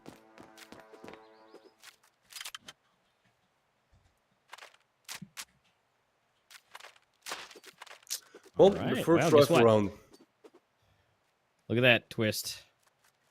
2-0. And now, yeah, like I said, the first rifle round. This will be interesting. Yeah, this is pretty big. I mean, on Sakura, Revile were not exactly able to convert their first rifle, and even though they were able to get in the lead later on in the game, that first rifle is still very important. So they're left and looking to convert just that, as they've sent 3 players towards B, and a pretty, actually pretty aggressive lean towards mid. I like this play. Actually, 3 towards mid. I thought it was 3 towards B, but no, 3 towards mid. Okay, Revile, this is what we like to see. Those strats were falling a little bit flat on Sakura, but seems like skill is calling some mad plays here. I like that it's the start of the round, right? Like they do it for like 30 seconds. Kind of perhaps catch necessary off guard if they're a bit more aggressive. But since they're not, Revile kind of default back to, well, how they will be holding the rest of the round. But still, quite aggressive on B. Look, those players are already pushed up. I don't think we've seen this before. The only problem is that if any mollies come in, yeah, I mean, this is one way to eliminate them. So a very high risk, high reward position. Inverness will probably soon take the peak. Ooh, this is timing, if anything, but I think Inverness would have to make the flick, so this should be a kill. Should be one, and yeah, that is Seijuro getting one, but falling immediately, but they're not going to be accounting for that second player in that area. They're probably not even going to molly him. This is so smart, but for some reason, FORZE peaks. Maybe getting a bit more aggressive there than he should have. Skill is able to get 2, though. Quick refrags and Flappy and Skill with a triple. That is round over. Revile get their first rifle as well, putting 3 on the board, and I mean, I love that play coming in. They never accounted for FORZE, and even though he almost ruins the surprise a little bit there by peeking early, exposing himself, that still draws 3 players' attention towards him, and Skill is just able to line them up with the MP7, almost 3 kills given over to him, shooting in the back there. So 3 on the board, and now necessary, yeah, look at that buy. That's what happens when you lose that first rifle. Well, you're going to be left, going to reset back to, well, no cash, having to play with pistols and 2 scouts. Even though long range, you can connect. Seems like instead it's going to be SLV getting connected on, you'd say. Not exactly a headshot, but, you know, 75% of his HP gone. Necessary or not in the best position to try to convert this round. Mid is actually not that accounted for. Wordy has made quite a big of advance here. Now, obviously, he will be watched, but at the same time, could catch a lucky break here. A lucky timing, perhaps. As Zerv does not catch that. He catches a bullet to his dome, and now Wordy meets the same fate. 3v5 now. This is their only chance, and Inverness is going to be denied again. So 2v5, and I feel like at this point, the best you can do is really get a frag. Yeah, take someone out, get a kill. make it harder. But he's about to get his head domed off. Yep. And Not Toxic's coming to, I want to say save the day, but, he's got 1 kill, and he's got the bomb, and he's got the scouts. That's about it. Might be able to dome. No, Shorzy just too ready. Takes his dome off. And now here we go again. It's 4-0, none, zilch. And now it's back to the rifles again. This will be Necessary's chance to make sure this doesn't make it 5-0. And if it does that, it'll be 6-0. And so again, the snowball effect is huge. And, we'll just have to see if it continues going downhill or not.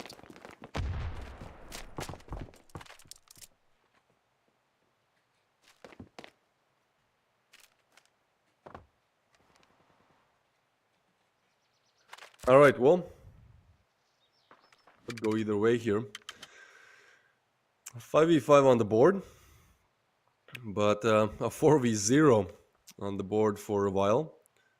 As I think Necessary are starting to understand that this is by no means going to be an easy game. They maybe thought that, yeah, Revile are very good on Rust. Well, obviously, in the next 2 games, we'll win. Well, on Sakura, it's actually a very close battle, and Revile barely, and the Necessary barely clinch it. And so now, heading on to Breeze, seems like Revile are ready for anything. Not even ready. Just really prepared. 5v5, and Shorzy actually might have made a mistake here. He's locked in, has to get away, and Wordy will deny that dream. He has taken some damage, but still, I feel like that's a bit over-aggressive there. Now, Inverness and Wordy are kind of on low HP, so perhaps some nades could end their lives. But it's still going to be that B-bomb execute, and actually, bomb site is evacuated. That's weird. Seijuro, though, still able to get a frag. Somehow. Frag on skill as well, and so suddenly Necessary might have found themselves around here, although nades are now raining in, and 2 of their players are still low, taking some more damage. Oh no, not like that, Wordy. He got a glimpse of 3, but Hate Me comes in with a double, and now it's only a 1v3. Nothing that Not Toxic can do in this situation, because Flaffy is going to eliminate him as well, as Revile somehow bounced back in that round, put themselves up on 5, and this starts to seem a little bit like Rust all over again. I have no idea how they're doing this, A-Master. They've gotten 5 on the board. They've established themselves as the leader of this half. And this is a pretty T-sided map, in my opinion. So this is absolutely crazy to see, as we have 4 more rounds to go in the first side of things. Necessary might have a task and a half at hand here. Yeah, that boost is so heavy. Just being able to double jump up there and be able to see over, tap his head. Typically he's covered. Oh, Shorzy already. God, he's so aggressive. But I mean, the whole team's doing great. I mean, look, Sejuro's right there with everybody else. Skill, he's in game leading, so he might be a little bit lower. But I mean, this is just insane. And so, I mean, Sejuro's at 8,600. Hate Me's at 8,900. They can buy for a while. And sure, Inverness is able to get skill, which, is the lowest performer in this map. Which, here we go. Wordy, Desert. Oh, that's the nasty. All right, so that actually might have opened it up a little bit. Especially now that Deserve is actually recovering the weapon. Now, let's see if he can keep it and use it. As we rotate in, Flaffy, he's got to be a little bit quiet. He's expecting this. Oh, ooh, Flaffy and Hate Me with a double Flaffy. there.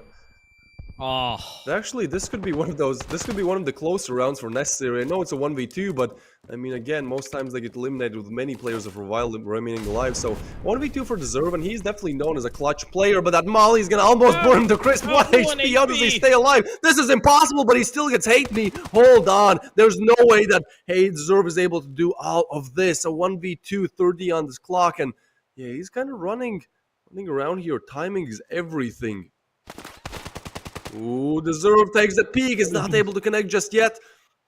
20 on the clock. This is crazy. 1v2, 1 turn to 1v1 for both of them. 1 bullet is definitely the name of the game, and Deserve does it. He gets the first round on the board for Necessary. How? That is the real question here. With 1 HP, barely getting away. The Molly almost kills him, but no, instead he pulls off an incredible 1v2 where he doesn't suffer a single bit of damage.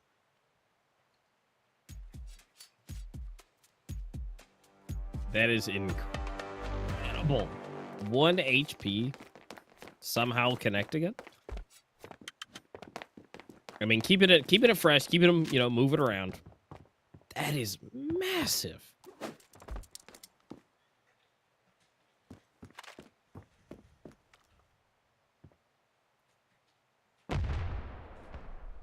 Well, I'm gonna grab one, see what's possible. You know, they've opened it up a little bit more. You know, Revile's down by 1. So it all comes down to this. Potentially, this mid push could come from the rear. I mean, they're getting the information, but, you know, the push could come in before they get that. Flaffy is moving. So let's see. Yeah, they're taking enough time. This easily, they could speed this up a little bit, and we could see Flaffy come from the rear.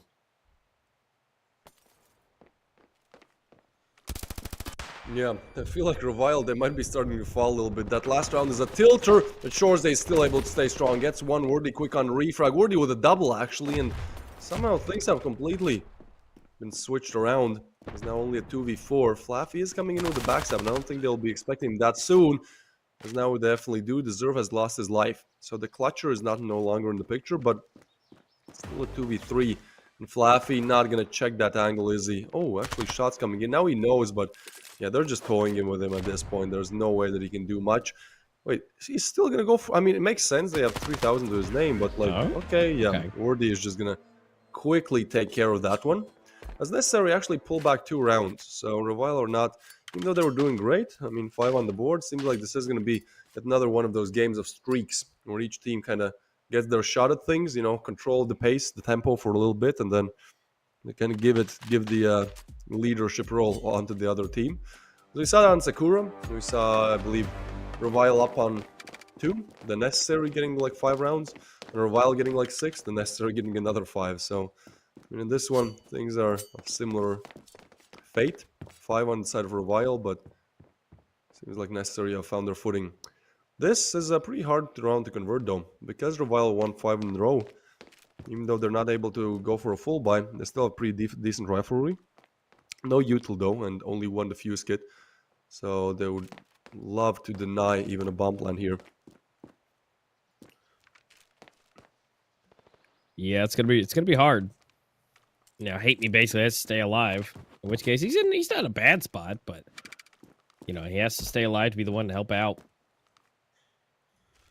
It looks like they might be calling it right. A seems to be prompted to be where they want to go. Yeah, again, they could also rotate. There's still over a minute left of the clock, so nothing's too set in stone just yet. Ooh, look at this. They're not ready for Sejuro, though. Great positioning and great double for him. SLV falls as well. The 3v5 on her hands is Inverness is going to try to push in, but Sejuro for a triple from that position. Really? You don't need the rest of the team. You need 1 hero rifle on Sejuro. And FORZE, oh, that's just a clean shot, a clean headshot there through the smoke. 1v5 now, not toxic. What can you do, buddy? Not much. Flaffy with the pre-fire. The other rifle shows up as well, and seems like even though Revile might lose a couple of rounds there, they win in the most unlikely of fashions, as Sejuro is just too good on that angle. Getting a triple, pushing up, and I like that. Again, you know, Revile, it seems like as soon as they start losing rounds, they kind of come up with a quick change of pace, different game plan, and they're just not able to account for it that quickly. So, it is going to be Revile on 6 now, looking to end the half in an unexpected fashion. 7 would be perfect for them, but 3 would also be a good way to put necessary back in the game, as if they convert the pistol in the consecutive, they're almost back to 5. So, a crucial round for, I'd say, morale boost. And FORZE once again taking this, I don't know, I like that angle, but the problem is that if there's util on the other side, it oftentimes gets, you know, mollied. I think Revile might know that the cash could be a little bit low on necessary's side, so they only have 1 molly and 1 nade. So probably a great position for FORZE to hold, as they won't be able to get them off the angle, and that also creates a great sandwich position here with the 2 corresponding players on B bomb side. Oh boy, they're actually gearing up for B. Yeah, they're gearing up for the one place they shouldn't be going. And Now Flaff is the only one who's not hanging out over there. It's gonna be rough. But, you know, they're gonna attempt it. This is what they've chosen. There's a minute left, so there's not a whole lot of room for error here. Again, the biggest thing is, will shoresy be checked? You know, he's chilling in the corner. He's been there before. Wordy's waiting on him. But now not looking that direction as soon as he gets the glimpse. He is so patient. Oh my god, this could be massive. This is a double for Shorzy and a triple. Oh boy, all falling apart. The 2v4 now, but Deserve are not toxic. They've been stopped dead right in their tracks. The smoke comes in as well to stop Shorzy from being isolated out there. And even though not toxic is able to eliminate him, there's only 23 on the clock. All rotations have been made, and this is immense damage suffered by Deserve. Not toxic on 6 HP 6 too. HP. And seems like Revile have found that final round. Heading into the pistol, this is do or die for Necessary. Yeah, Necessary have to take this. This is absolutely massive. Oh, man, they're putting in the work, but you know, here's the thing: if Revile take it, they're gonna be on match point before anything happens, basically. Before, you know, we can see Necessary pick it back up, and this is not as crazy as Rust, but just as, you know, a little bit different pacing and a little bit different, you know, closer, I would say. But it's just coming down to it, where they're just Necessary's just not getting it. They're not converting. They're not calling it right. They're not anticipating properly. You know, it's just the RNG. You know, it's like you can go left, you can go right. Well, they go right, well, they go left, and it's not. They're not calling it.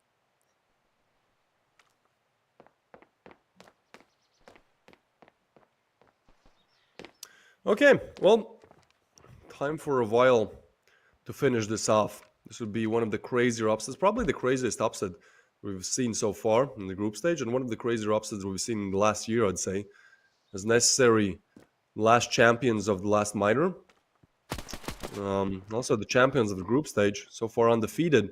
Now suffering a huge loss on Rust. Barely clinching out Sakura, their map pick, and now on Breeze. Seems like Revile are just dominating once again. So, the time is now for Revile, as again, you don't want to give Necessary any chance back into this game. If they can hold on to even the slightest of threads, they can keep pulling it and pulling it. We saw that in Sakura, as they were able to complete the 5-8 to a 10-8 comeback. And so now, this is time for Revile to just shut it out if they want to win it. Obviously, for Necessary, it's a different story. You'd love to see them getting some rounds on the board. I think they're going to explode. We're going to see a bomb site under attack. Flaffy, some good damage early. Del, but SLV too quick there. Headshot on him. And so now 4v5 Shorzy is able to refrag though, and actually the bomb is going to go down. I like this play by Revile as well. They pulled the rotations. Seijuro spinning around like a Beyblade, gets some frags. Skill gets another one. Suddenly it's a 2v4. Seijuro and Shorzy are low, but time is starting to run there as well. As we will have, Necessary even have to push through the smoke. This is really not a round that they have any say in. And they have to move quick. I mean, Wordy is slow walking, but it's like they know where you're coming from, buddy.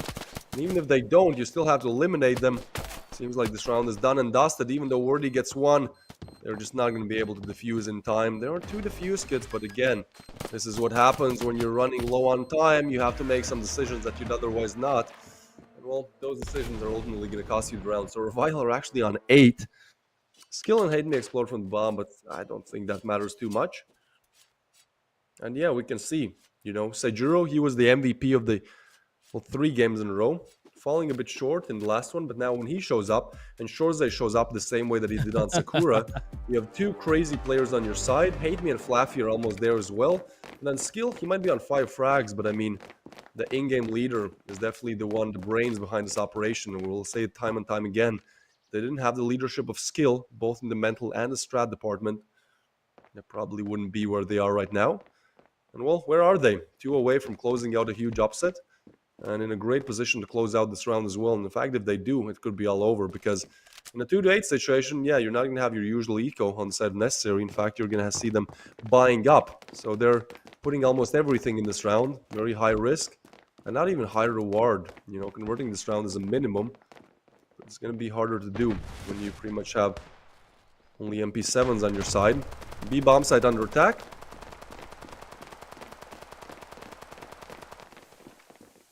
Yep, they're working Yeah, their we way can in. see- They're gonna see what they can do. Well, looks like there's Oh, the a bomb is planted. little bit of crazy shenanigans. Yep.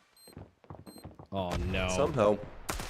Real fall. It's only going to be Deserve left alive and Flappy to eliminate him too. So not even a single frag gotten in that round as Revile put themselves up on 9. And now look at the cash unnecessary. They can force those MP7s again, but they weren't exactly great in the last round. So this is starting to look really bad for them. Revile are 1 away from doing the almost impossible.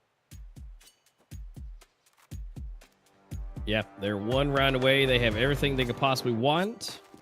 And you know, it's crazy. If they're being able to put they as much as they can into this, you know? And it's they're trying their hardest, but they've only got so much to work with. And you know, here we are. We got basically FAMASas and MP7s, and that's all we got to work with basically everything. You know, maybe FALs, but oh, Revile have basically whatever they need. Yeah, so we can see on these players' faces, you know, they're definitely concentrated. It seems like there are some tech issues, but I mean, I think we will gauge by their reactions have they won it or not. Obviously, right now we're looking at the side of Revile. This would be a huge W for them. They would be so happy to win it out. And so as they are trying to get it, we can see necessary the panic starting to set in. Only a couple of players left alive. Oh boy, can they win it out? That's the real question. Yeah, we can see heads down, not even touching their iPads anymore. Oh boy, this is this is looking very, very bad in the camp of necessary. That's not how they want to go out, and it is going to be how they go out. Headphones Yep. come off. Yeah, this is a hard Yep. game to even give handshakes to, but look at that skill. He's so happy. Obviously, you are. You've just beaten the champions of the previous minor. You've just beaten the team that has been dominating the group stage since day one in an unprecedented affair as well. 10-2 twice against the best team in the world. Incredible showing here by Revile, and you can see what it means for them. They're going to be finishing up the group stage with 6 points on the board. Sure, they lose to FORZE in the first day, but I think with 6 points, they still qualify for, well, for one of the first 2 slots of the group stage. And yeah, they're going to be so happy about this one. It's interesting, right? Like, I think now the next game is going to be INCO versus FORZE. So if FORZE win, then we'll have 3 teams on 6 points in Group A, meaning that, you know, that third slot that goes to the lower bracket will be the one, well, with the worst round balance. But if INCO win, then it's going to be even more interesting. Either way, Revile, congratulations to them. You can see what it means, as now they have equal points as Necessary. They're on 6, Necessary is on 6, and as much as you can say, well, Necessary is the better team, at least when you look at the points situation in the group, that statement does not stand. So they will be packing their, well, iPads, looking to head home. Think about what happened is, even though they have advanced to play in the playoffs, this is not the end how they wanted to see for their group. Yeah, this is definitely not what they wanted to happen. You know, it's a bit of a weird upset. You know, this is not exactly the outcome I expected. And well, that's just the best part about it. I mean, even though we can, you know, we can speculate, we can check their stats, we can see all they do, we can see their past performance and everything. But at the end of the day, it doesn't change what happens when you get in game, you're ready to go. Things are different.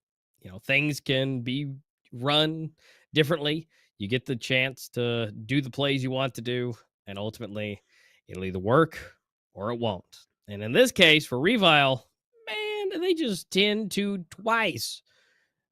Arguably the best team in the world, winning the last minor champion, and just they just kicked them down. And obviously they do not feel good. They're taking it. You know, they're gonna have to really, really work their way back up. You know, they're gonna have to have time after they leave the arena and converse about this and figure out what happened. Because Revile, you didn't expect them to come in here and just stomp the grounds like they did, and well, again, we all got to watch it firsthand. Now let's see if INCO can do the same, because they're going to be coming up next. FORZE has done well so far for the most part, but can INCO come up in here and stomp some grounds and get some points?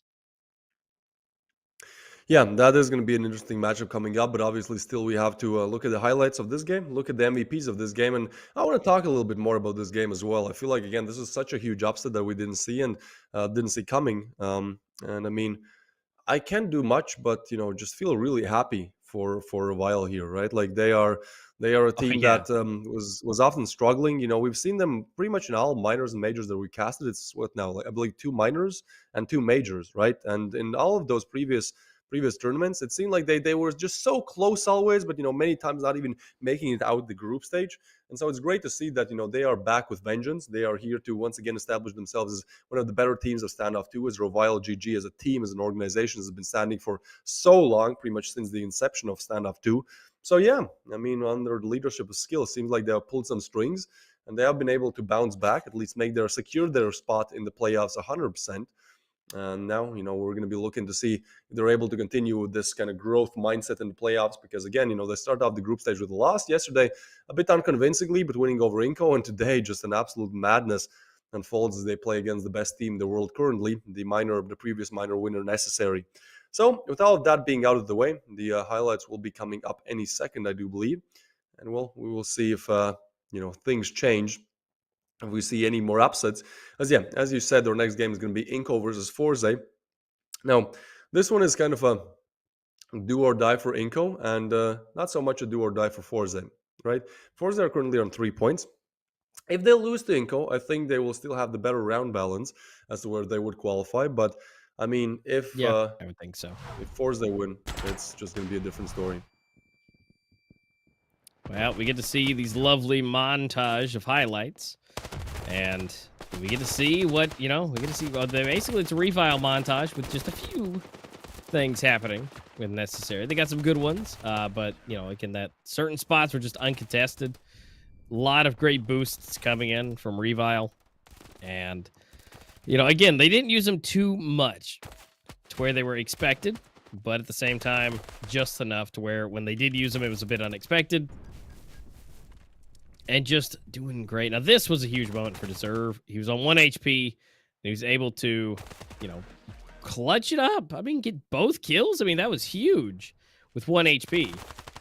But that was kind of the last great moment because Sajuro decided to start activating, and he was just coming up into the scene just like everybody else was, joining everyone, with the kills and making it look fantastic. Because I mean, he was able to squeak ahead just barely with that 2.59 rating with 15 kills, and then Flaffy with 14, Shores with 13, respectively, close to behind right there with him with a 2.43 and 1.76. Now, nobody passing that 1.0. Nobody really having the best rating on the side of Necessary, and that's kind of what you'd expect with only 2 rounds.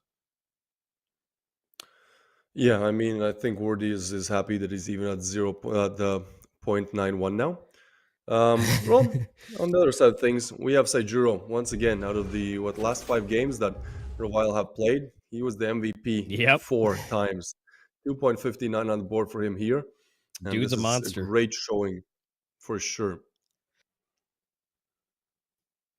Yeah, he's Well, really with that, come up. I love it. we would like to see him continue on with this performance in the playoffs.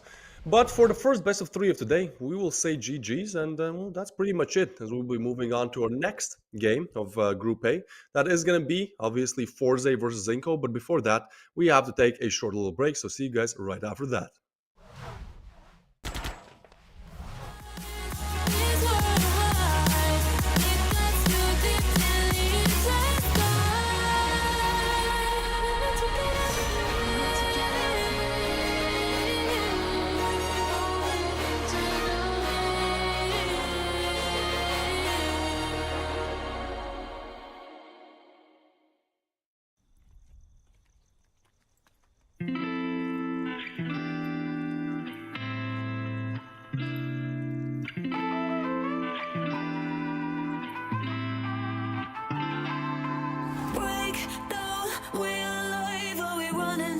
cruise rolling around. Break down, chase a light. We're rolling but on the go. Running for my life. Feel the light. Running for my life. Running for my life. Running for my life.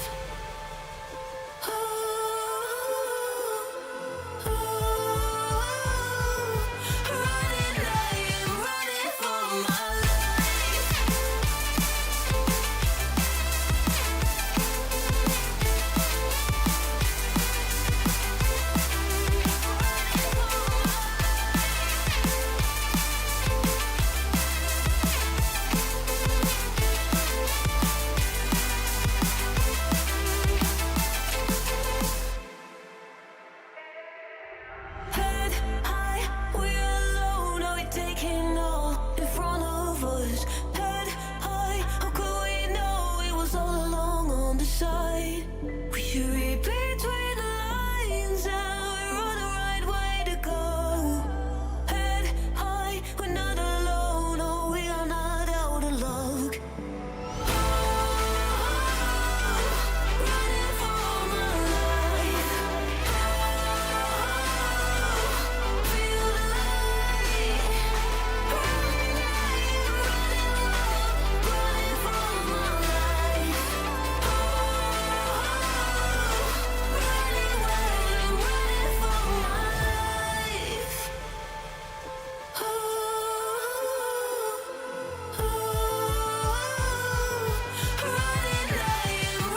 for my life.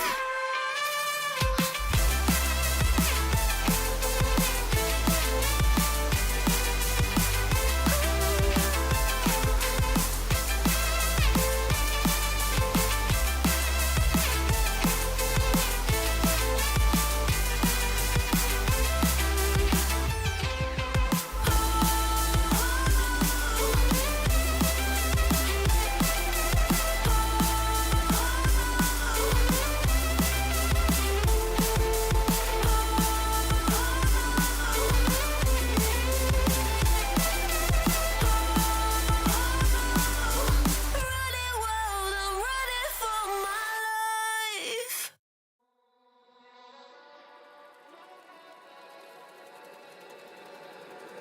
Baby, can you pray tonight? Baby, can you pray for us? Oh, baby, can you pray? 'Cause every time you make time, it's only to the end. So pray tonight. So you won't know it. For every run that we had, Mr. Right, and I knew it. But I've been ready every day. You know everything's alright. Are we gonna pray? Are you gonna pray?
It's my fucking time.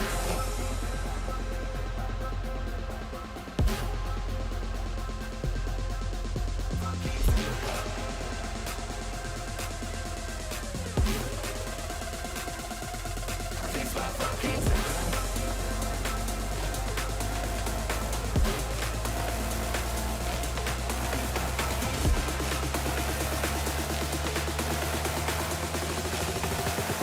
I'ma break your neck.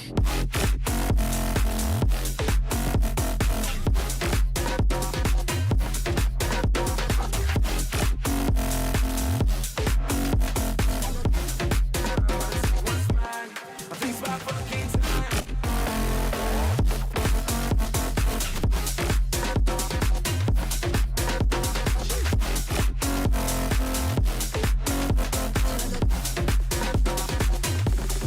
It's my fucking time. Yeah, it's your boy Shits. Let's go. 2 a.m. sipping on some Hennessy. Cruising down Rodeo on my 2C. Spent a couple racks on some dope shit. I got them boys lit and that's just what it is. You wanna get inside, but you gotta know the price. I'm about to take what's mine. I think it's my fucking time.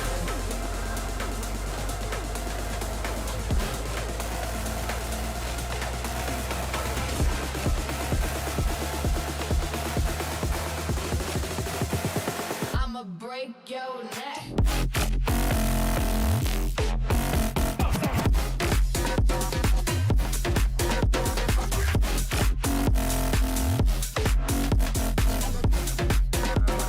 mine? I think it's my fucking time.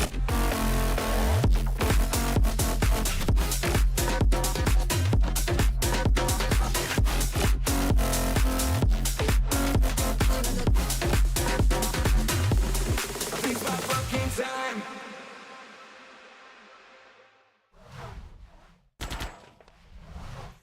Welcome back, everybody. Thanks for chilling with us. We are about to get into game number 2. Game number 1, if you're just tuning in with us, was absolutely insane. Revile just took 3 maps. You know, they took 2 out of the 3, got us all the way to the end, and well, by golly, the ones that they took in style. 10-2 twice. And then, I mean, it was still close, you know, the 10-8 when it came to scores. I mean, it was still close regardless. It was almost a 2-0. But man, an incredible game. If you didn't watch it, you guys need to go back and watch it once we're over because we're going into the next set of matches. But of course, you know, I'm a master and that's Twist, of course, with me. Having a good time and rolling through these matches again for day number 3. Yeah, I mean, what a way to start off the third day of the group stage. We said that this is going to be interesting. You know, we said that this is going to be where we see which Yeah, teams yeah, we did. qualify, and you know, ultimately 2 teams after the end of today. Well, 2 teams will be left out, as that 4th slot in each group stage will be heading home. You know, airport being the diffuse map of their choice, as it will be pretty problematic. You know, we still have quite a lot of questions in the air, especially. You know, in this next coming matchup, but I think ultimately the end of it will solve some of it because currently in Group A, the situation is as follows. Well, we have 2 clear group leaders. We have Revile and Necessary both on 6, so they are pretty much making it there. But then, I mean, on the other side of things, on the bottom side of things, we have FORZE on 3 points. So we can see winner apart Franzi's, Quins, and Justice. And then also INCO on the other side has 0. So if FORZE win, well, then we have 3 teams in 6 points on Group A, and obviously all of them qualify. INCO go home, and you know who goes first and who goes third, even though the points are the same, is going to be decided by round balance. And in fact, if INCO wins, well, then it's going to be 3 points for both FORZE and INCO. And that's, again, off round balance. So, getting interesting. Either one of these teams could go home, depending on how the matchups go.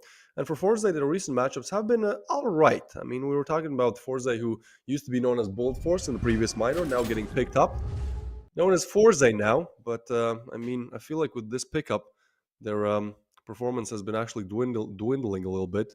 As in the minor, they looked great. They finished off 3rd in the minor, in fact, but, well, heading into the major and also in the previous month of games, they've suffered some pretty bad losses, 0-2s against some teams that you would not expect them to lose to.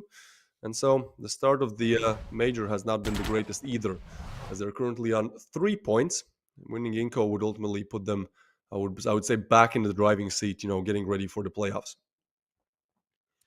Yeah, but of course, the other side of that coin is INCO. If they're able to bring this forward for themselves, that'd be a great comeback story. But it just all depends. INCO, they're trailing behind a little bit. And again, would be fantastic if they could pull it ahead and at least get 3 points. And then, we got to look at the little bit, the proofs in the pudding type of thing. We got to find out what's looking down for FORZE or INCO to kind of figure out who's going to be third and who's going to be fourth. That's really where it comes out to be, to where FORZE may be able to stay into third place, even if they lose. But it depends how badly they lose. That's going to be the ultimate thing. It depends how bad. Because, when they went up against Necessary, they got 2-0'd. If it goes to all 3 games, they're probably not going to be able to, stay in either way. Because if we get 3 on INCO and then, they go all the way, that's definitely way better for them. So we're just going to have to wait and see. But of course, Bad Dark here, Frost, Felipe, Lacerda, and Norton. Again, they look great. Stats are good. But again, as we talked, they, different regions have different play styles, and they should be using that to their advantage. We talked earlier, before, where it seems like they're trying to definitely kind of match the play styles of who they're going up against. And, they should be playing like their main own, like they normally would. And because when they play against their, teams in their respective region, they do good. But so far, they've been a little bit lackluster so far. And today, day 3, Look they're at here them. to prove themselves. Exactly. They're like, Yeah, today's INCO. our day. I like that, right? Like when you're down, when you've lost 2 of the opening games and now you're struggling to, well, even make it to the playoffs, even if you win the game. I feel like the one thing that you do need is confidence. You don't want to be in a situation where you're Yeah. down 2 maps and not even confident about winning that third one. And it seems like, yeah, they're saying it's going to be all over. Okay, INCO. That's a statement. That's a statement. You can definitely show up like that, when no games have been played just yet. But now, heading into the actual games, well, hopefully they deliver as well, as we really haven't seen much from INCO. We saw them in the previous major, I believe, but they got eliminated quite quickly. You can see Bad Dark there. The highest rated player in the whole tournament, actually. I believe he boasts around 1.40 rating. But we have to remember that, Bad Dark, he's playing mostly against Brazilian opponents, so obviously that rating is going to be, I wouldn't say farmed, but just a little bit easier to acquire than if you're playing against, the toughest opponents, which usually come from the toughest of teams, which usually come from the CIS, Russian, European regions. So, Bad Dark, definitely we're looking again to see more of him. Yesterday, he was actually really good with the sniper rifle. The sniper is something that we don't see utilized Yeah. much, but, he was the one actually making it work. So hopefully we see more of that today. Also, the pistols, the Brazilian pistols were going crazy yesterday. Even though INCO were not able to Yeah. convert that Sakura, like they were definitely able to convert and more some pistol rounds. We saw, I think they even won more pistol rounds than like actual rifle rounds. So, that's also something that they have in their back pocket, like a party trick, just being great with deagles. And we'll see if FORZE is able to, stop them, because I don't know how. Yesterday we didn't really come to a conclusion either, but they were just great with deagles. Yeah. Well, let's see which maps are we going to play. INCO, once again, coming in with a Zone 9 ban. They simply do not like that map, but they do like Breeze. So Breeze is getting picked, and right after that, I would expect there, to be Province for FORZE. Okay, well, INCO lost FORZE yesterday. Not bad. No Sakura ban, interestingly enough, so we are going to see Sakura. They did make it quite close against Revile. Hell, closer than necessary today. But still, Sakura is going to be interesting if we get there. Also, Breeze and Province, those are going to be our first 2 maps, and I feel like this is a little bit of a W for INCO, the fact that they're able to pick the starting map, right? Like, at least they can start on kind of an advantage, because yesterday they had to start on Province, which was Revile's map pick, and then heading into the second game, it was starting to fall a little bit flat. So we will see them picking Breeze, starting on their map pick. We just got done watching a Breeze game, so it's going to be interesting to see if the strats and how the strats change as this is something I was, pointing everyone's attention to, that INCO is from Brazil. So obviously, the way that, the Brazilian scene approaches the game is going to be different than the European one. And so also the strats will differ. Our initial guess on day number one was that, they're going to be way more aggressive on the T side, or trying to rush in. That's normally how, Brazilian teams do it. But in fact, it was quite the opposite. They were very, very slow, very meticulous at cleaning their angles. But I would say that it kind of fell a bit flat, especially on Province, where, yeah, they would take like a minute 30 to push a site. But, normally in that minute 30, you would try to take map control, try to crack open some bomb sites, try to get some info, try to get some frags. Well, they pretty much did none of that. In a lot of those rounds on T side for INCO and Province, they simply kind of just, picked one long where they want to camp, barely moved for like a minute 30, and they were like, okay, guys, time to rush. So, what's the point of waiting then if you don't take map control, if you don't get info, if you don't take any frags? We'll see if they have adjusted that for today. It's going to be interesting, most definitely, as we'll be starting things off on Breeze. Yeah, and Breeze will give them some opportunity to do so if they want to, if they decide to do that. But again, we don't need to be rolling it down to the last 20 seconds. Then you hit the bomb side, you get stuck, and then you have to just try to push and do it anyways. Honestly, it just never really seems to work out. Very seldom does it. But I think it's going to come down to those plays, those pushes, and the fact that they need to clear a bit more. And again, Breeze has that opportunity to do some cheeky stuff and to come from multiple different angles. So again, maybe. And ultimately, we'll find out, because that's going to be our first map. It's going to be the first one we're going to start with. And the rounds will tick away as we get into it. Maybe, just maybe, FORZE can, bring some of this back as well. I mean, they definitely need a little bit of that, not necessarily as much as INCO does. But this would definitely give INCO the best opportunity to be able to bring that up. And of course, you can see they're getting ready. Looks like they're in game a little bit. And so as soon as everybody pretty much gets the go ahead, they should be good to go. They're getting their practice in now, getting their fingers warmed up. So it's it's whoever comes to the best strats, the best abilities today. And end all be all. INCO wants to have a chance to at least make it to the playoffs. Would be best case scenario. Yeah, the Brazilian fans are waiting. I feel like the performance from INCO has been really underwhelming in the first 2 days. So, with how passionate the Brazilian fans are about the game, it would be a shame if they don't get rewarded with even a single map or best of 3 victory. INCO, yeah, they haven't even won a map so far, being eliminated 0-2 both times. Now looking to at least get one on the board. Perfect opportunity to do that, as we're going to head into Breeze. Their map pick. I think for the first time in these best of 3s, for the first time in this major, they will have the ability to start on their map pick, which oftentimes does decide some things. So let's see this. I mean, if INCO can start on the T side of things, that would probably give them a little bit of an extra advantage. But I feel like with how things have been going, with FORZE having a little bit of an underwhelming performance as well, ultimately what matters is that you have prepared. So hopefully INCO has. Yeah, that's the hope, that's the promise. And again, Brazilian fans would absolutely love this. And of course, now, if you're a FORZE fan or Bullet Force fan, well, that's cross your fingers as well, because this is not going to be the easiest set of matches, I don't think, but I could be wrong.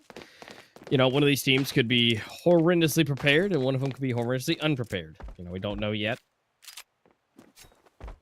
But what we do know is the pistol is underway. The timer is ticking away.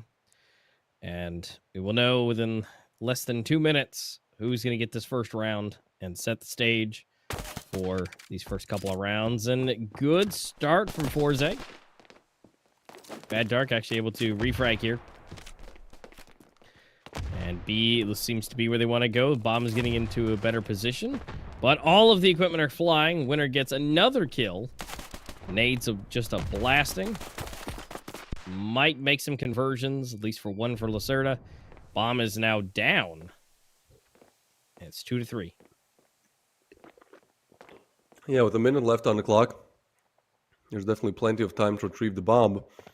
The only problem is that it's a 2v3. They have to make the rotation over, and actually one player is going to get boosted over, that being FORZE, but also splits up INCO. That's an interesting decision, right? Because in a 2v3 like this, you want to stick together. You want to make sure that if your teammate dies, at least the refrag is there. But, well, it's not. They split up for some reason, and that seems like a very underwhelming end to their first round. So they get eliminated. FORZE put the first on the board, and we'll be most likely looking to convert the second one as well. Or unlikely. Yeah, again, INCO could bring some crazy pistol rounds, and it's totally doable. But yeah, this is going to be a harder round to do.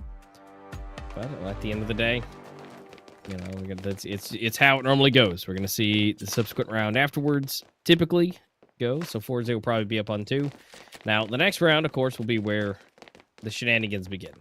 You know, everybody has rifles, everybody has upgraded weapons. And then let's see if INCO can make those conversions. Remember, this is their pick, so we're fully expecting them to have something up their sleeve here. Okay, Felipe gets Justice down. Now a 4v5. And, well, this is going to be interesting. INCO somehow made that first connection. And again, you know, when you have only Glocks, the mission really is to plant the bomb. Seems like A is going to be the bomb side of choice to do that. As it could have been the better side, but oh, look at this. Apart there, this could be huge for him. I think he could just line them up. Definitely getting 1 or 2 for free. He spots 1, he gets 1 and a second, but actually Frost eliminates him with a wallbang headshot there. So 3v3 still on her hands, and ooh, this is interesting because INCO Frost is going to have an M4 now. I think they can retrieve even 1 more rifle if Lacerda picks it up. Yeah, so we have 2 rifles now. Okay, I mean, no Kevlar. No util, no HP on Frost. Not looking the greatest, but for, again, just Glocks in your hands, this is more competitive than we thought. There's now rotations are going to come in. I think this is going to be one, again, those times where INCO, they like to rotate, but like they all rotate together, so they never leave anyone controlling the other side of the map. They never leave anyone still making noise on the other side. And so, well, winner is going to be ready, prepared for Frost, and the second one as well. Even though he falls, it's only Lacerda left in a 1v2. You want to believe, but that nade is going to put some damage onto him. Oh, he's actually looking this direction at this point. Just has to isolate these 1v1 gun duels. That flash comes in, but he gets away as he might actually get run down. 7 seconds on the clock. There's not enough time to plan, but there is time to kill both. He gets 1. Looking for the second. 2 seconds on the clock, and there's going to be FORZE to eliminate him. But oh boy, that was starting to get a little bit out of hand there. FORZE almost giving that round away. That was weird, right? Like, with 8 seconds on the clock, as soon as you understand that he doesn't have time to plant, well, don't peek him. For goodness sake, just get away, run down the clock, make sure that he doesn't eliminate you. Don't peek him. I mean, it does work out, but still, FORZE almost fumbling that one. And INCO, I think they will be happy regardless, right? Like, it's only Glocks in their hands. They take 4 rifles out of the hands of FORZE. So now look at that buy. Quins and Justice are going to be only on MP7s. So perhaps a better situation for INCO, as they actually have the superior riflery here. Do they have the superior aim? Seems like enough to get some damage in for a part, but also FORZE are playing so aggressive here. Look, I like this approach again. 3 of them being very aggressive at the round start there, so they get a lot of early info, a lot of early map control, and even though that map control will be given away now, it's still FORZE showing INCO that they are unpredictable. That means that INCO will have to approach this T-side way slower. You know, when FORZE is pushing up at the start of the round, you have to expect that they could really be anywhere here. And so, we can see INCO kind of slowly clearing angles with the bomb still dropped. A or B is the question.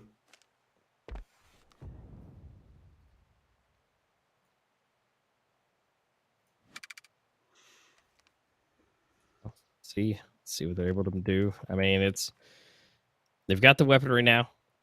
They're on the round 3. But again, they're doing that thing again where they run down the clock. We're down to 45 seconds. And A side is technically open for business, but they're slowly making their way. And again, in one way or the other, it's gonna go down. And they just gotta make that execution. They gotta go fast because here comes the rotations. We're seeing Justice making his way over. And now that they're flying into the site, There's 20 seconds left on the clock. They've got to get the plant. Pushing up here for Bad Dark. Apart is ready and waiting. The bomb is at least going to be able to go down. But again, flashes are coming out. At least one kill comes in. Justice gets deleted. But Winter has an idea where he is. Still gets a shot, but Quinn actually able to get 2 for himself. Felipe for 1. Now we're down to just Frost. And yeah, he got deleted. Bombs being defused. You know, they're running down the clock for no reason. I mean, nobody really moved. And they just kind of sat there for basically 2 minutes. Yeah, I mean, FORZE, they are gonna convert their first rifle round here. So, with that being out of the way, INCO are really starting to struggle. I mean, again, things could not be any worse for them. They are 2 maps down now. They are now 3 rounds down on their map pick, looking to be 4 as there's only deagles in their hands. But those deagles, we talked about them in the pre-show, Master. Those deagles are able to shred, able to rip yesterday. Some crazy rounds that INCO got on Sakura against Revile with those deagles. And so now, heading into Breeze, we'll see if that's the case today or was yesterday just a miraculous one-timer. Yep. And so, you know, it's just how it's running. I mean, FORZE's playing it smarter. They're not over-aggressing. And INCO is just taking their time. Oh, FORZE's flash, but gets a frag. Justice Oh, Winter on the no. scoreboard, and seems like the story is going to be completely different Oh, today. jeez. 5 frags in less than 3 seconds there. FORZE 4 on the board. INCO just What was nothing that? they can do. Yeah, just a complete Just shutdown. deleted. Yeah, you can see in the FORZE camp actually, they're not too happy about that. I mean, not overly celebrating. I think they're just focused, right? Because they understand that in this group, they'll definitely have to fight hard to, you know, get the second slot if they even want to have a chance at it. Ultimately, even if they win this game, it comes down to 3 teams being on 6 points and, you know, goes down to round balance. So actually for FORZE, they want to win INCO, you know, 20-0. That would be the best thing to do for them right now. And seems like, well, INCO understand that that's not the fate they want to meet. They don't look too happy. Definitely that some of that confidence that we saw perhaps at the start there has gone a little bit. And so now it's a lot more serious, a lot more focused. That would definitely be their main point of attention, trying to win this game as quickly as possible, or at least trying to get some rounds on the board as quickly as possible. We've seen plenty of times, both today and yesterday, what happens when you start giving away too many rounds. I mean, yesterday, Saints eliminating Horizon 10-0 on Sakura, and well, today, a similar type of an upset, 10-2 for in the previous game we just watched, you know, while eliminating the group leaders, or at least what were the group leaders necessary. So now, well, FORZE are looking to do more of the same, as the 5th round on the board could come anytime soon. Again, it's so aggressive. I think, in fact, don't expect it. And so again, look, they're like stuck in spawn. At this point, when FORZE is pushing like this, you have to play so slowly, 30 seconds down the clock, and you still have to clear angles that normally you would take for granted. This is going to be them moving more towards the mid area of things. Some nades coming in, but nothing found just yet. Bomb is dropped more towards B as well. Look, I get it. Like on Breeze, getting the B bomb site open and planting the bomb is so much easier than A. But like when you're going B round after round after round and it's not working, perhaps try A. Winner is going to say no. You're not going to be welcome on B as Felipe goes down as well. And so, yeah, actually, seems like they've heard what I've just said. But well, Quins, he has gotten a frag. Make that a double. And so only Bad Dark now left alive. You know, 1v4, I mean, look, you're looking literally at the highest rated player of the tournament. Again, you know, the way how he got his rating might be a bit different than most players in other teams, but the fact still remains. So even though for most players, I'd say 1v4 is impossible, for Bad Dark, I'm more just waiting to see if it's possible for him. 1 kill on the board, but looking to make, well, 4 more. Get a positive KD. Complete a crazy clutch of his dreams. Actually, his intuition is correct here. He's making his way towards A, where... Oh, he has actually found the perfect timing. A has been left completely open, but there's only 10 seconds on the clock, so he kind of has to save. That's unfortunate. I think he won't even spot. Or will he? Oh boy, yeah, he's looking the right direction. He's going to get the frag, so probably going to save the rifle as well. But that doesn't change the fact that FORZE have found 5. And now INCO, they will have to go eco. And the thing that's even worse for INCO is the fact that on the money department for FORZE, they're doing so good. Most of these rounds have been, 4 or 5 players remaining alive for FORZE. So obviously they're going to have cash on top of cash on top of cash stacked there, only justice on low. And so even if they win 1 round, even if they win 2 or 3, I think FORZE are still going to be able to buy up. So things get even worse for INCO as we head into round number 6. They're going to be, pistols and 1 hero AK saved from Bad Dark. Oh, look how fast they're pushing. Justice is all the way pushed up, and again, it works. They're just not expecting this. Yeah, he might go down there, but he still gets the double, and that's so much info given over. Gives some nice room for Quins to push up as well, and the round is over before it has even started. Wow. Quins is up on 8 frags as well. We saw yesterday he was really struggling. There was, I believe, a map where Quins only got 1 frag. Well, it seems like he has definitely done all the practicing needed, all the team deathmatch needed to, well, show up with a completely different form today. Again, 8 on the board for him. And FORZE are just very quickly getting through this one. 6 on the board. Seems like today, Master, it's really many games. Even though the first best of 3 was close in terms of maps, 2 of those games went 10-2. And well, FORZE now have a chance to make it 10-0. It's a very important round coming up for INCO. I mean, we've seen 6-0s where actually the opposite team is able to, crack open this rifle round and get themselves up to 3-6. And at that point, slowly drag it over the line. But I don't know. Doesn't seem too possible for me right now with the way how INCO are playing. Yeah, that's fair. Yeah, this is not looking to be, necessarily the best case scenario, but it is looking to be okay. In some sense, it's like it's not over yet, but again, INCO just they gotta find a way in. They take their time. And then, they try to do a little bit of extra rushing. They get, eliminated. But then, they don't. Well, I don't say they don't, but, then FORZE decide to rush up entirely. And then it works out in their favor. And then Quinn's able to just get a 3-piece and just walk away with it. I mean, this is rough. I mean, they whether they go fast, they go slow, they either get met halfway or, again, somewhere down along the lines, bad things are happening to them. Okay, 5v5, and INCO's time to shine. Once again, they run down the clock, but they don't exactly take any map control, so now 30 seconds left. This has to be perfect. Pushing on the side with a part snake, tags down Bad Dark, and now Felipe looking for more, but they're denied by Winner. Norton is going to come back with something, so still a 3v3 bomb going down, and they make chaotic situations, but actually Frost catches one off guard. Justice apart quickly, back with 2, and Norton makes it work. INCO are going to have their first one on the board after such a long drought of rounds. They finally find 1. But this is what I said about the cash Quins on 10,000.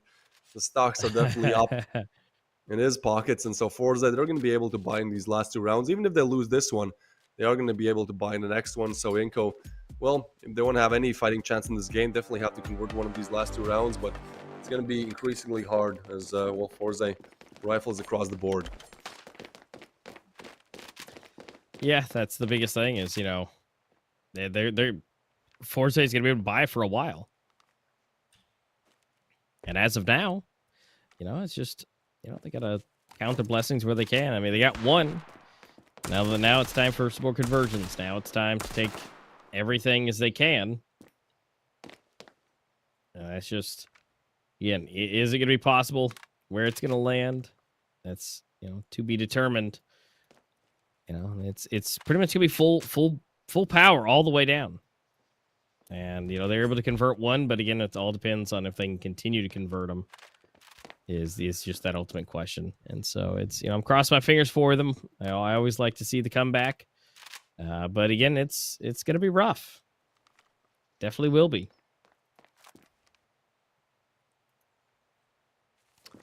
Well, FORZE are looking to do what they can in this situation. They definitely want to convert this round, make sure that they demolish INCO on their map pick, and so moving on to FORZE's map pick, they should be able to just close out the game in 2. That has been the fate that INCO meet in the previous 2 games as well. So far, it's not a single map that they've won in this major, and I mean, this one doesn't exactly look like it's going to be the one for taking either. Look at this, actually. Winner has pushed up all the way. I mean, a very dangerous position, but at the same time, really work out in his favor. Has two different angles to watch, and actually spotted by Felipe. So he goes down. That's a confirmation, but Justice still has to go big, and he does a double for him. Bombsite trying to be cracked open. Lacerda's nade is going to take down Franzi's, but still a 3v3. Looking around, trying to spot some players. You need to kill at least one more, as there's no more smokes to deny the bomb play. Justice is going to get one. And now a 2v2. Justice is actually very low. He's on for the ace, if anything. That nade almost finishes him off, but seems like Bad Dog and Felipe have almost found a way back in this game. So I think they know where one of these players is. The other ones is still under question. Actually, with time starting to run a little bit low, it's going to be Felipe eliminated. So now, the highest rated player of the tournament, Bad Dark, left in a 1v2. You have to redeem yourself now. You have 2 kills on the board. The defuse is actually going to come in. Oh, no, not like that. Bad Dark not even given a chance. Doesn't even get a single hit marker there. As FORZE are going to stop INCO's dreams of any kind of a comeback here. Putting themselves up on 7, and now look at the money on the side of INCO. It is going really from bad to worse. An AK from Lacerda, but the rest is probably going to be SMGs. Pretty much no, a little bit of Kevlar there, but no util either. Horrible scenes for INCO and the Brazilian fans, at least in the first half of INCO's mapping. Yeah, this is not fantastic. This is you know, this is gonna be something at least, right? You know, they'll be able to try it, see how well they do. But again, this is their map pick. This is INCO's map pick, and this couldn't be going any worse. Besides not having the one they got, and again, it's coming down to a lot of, I feel like, missed shots. You know, they're trying to get in there, but they're just not hitting the marks they need to. And bad things are happening.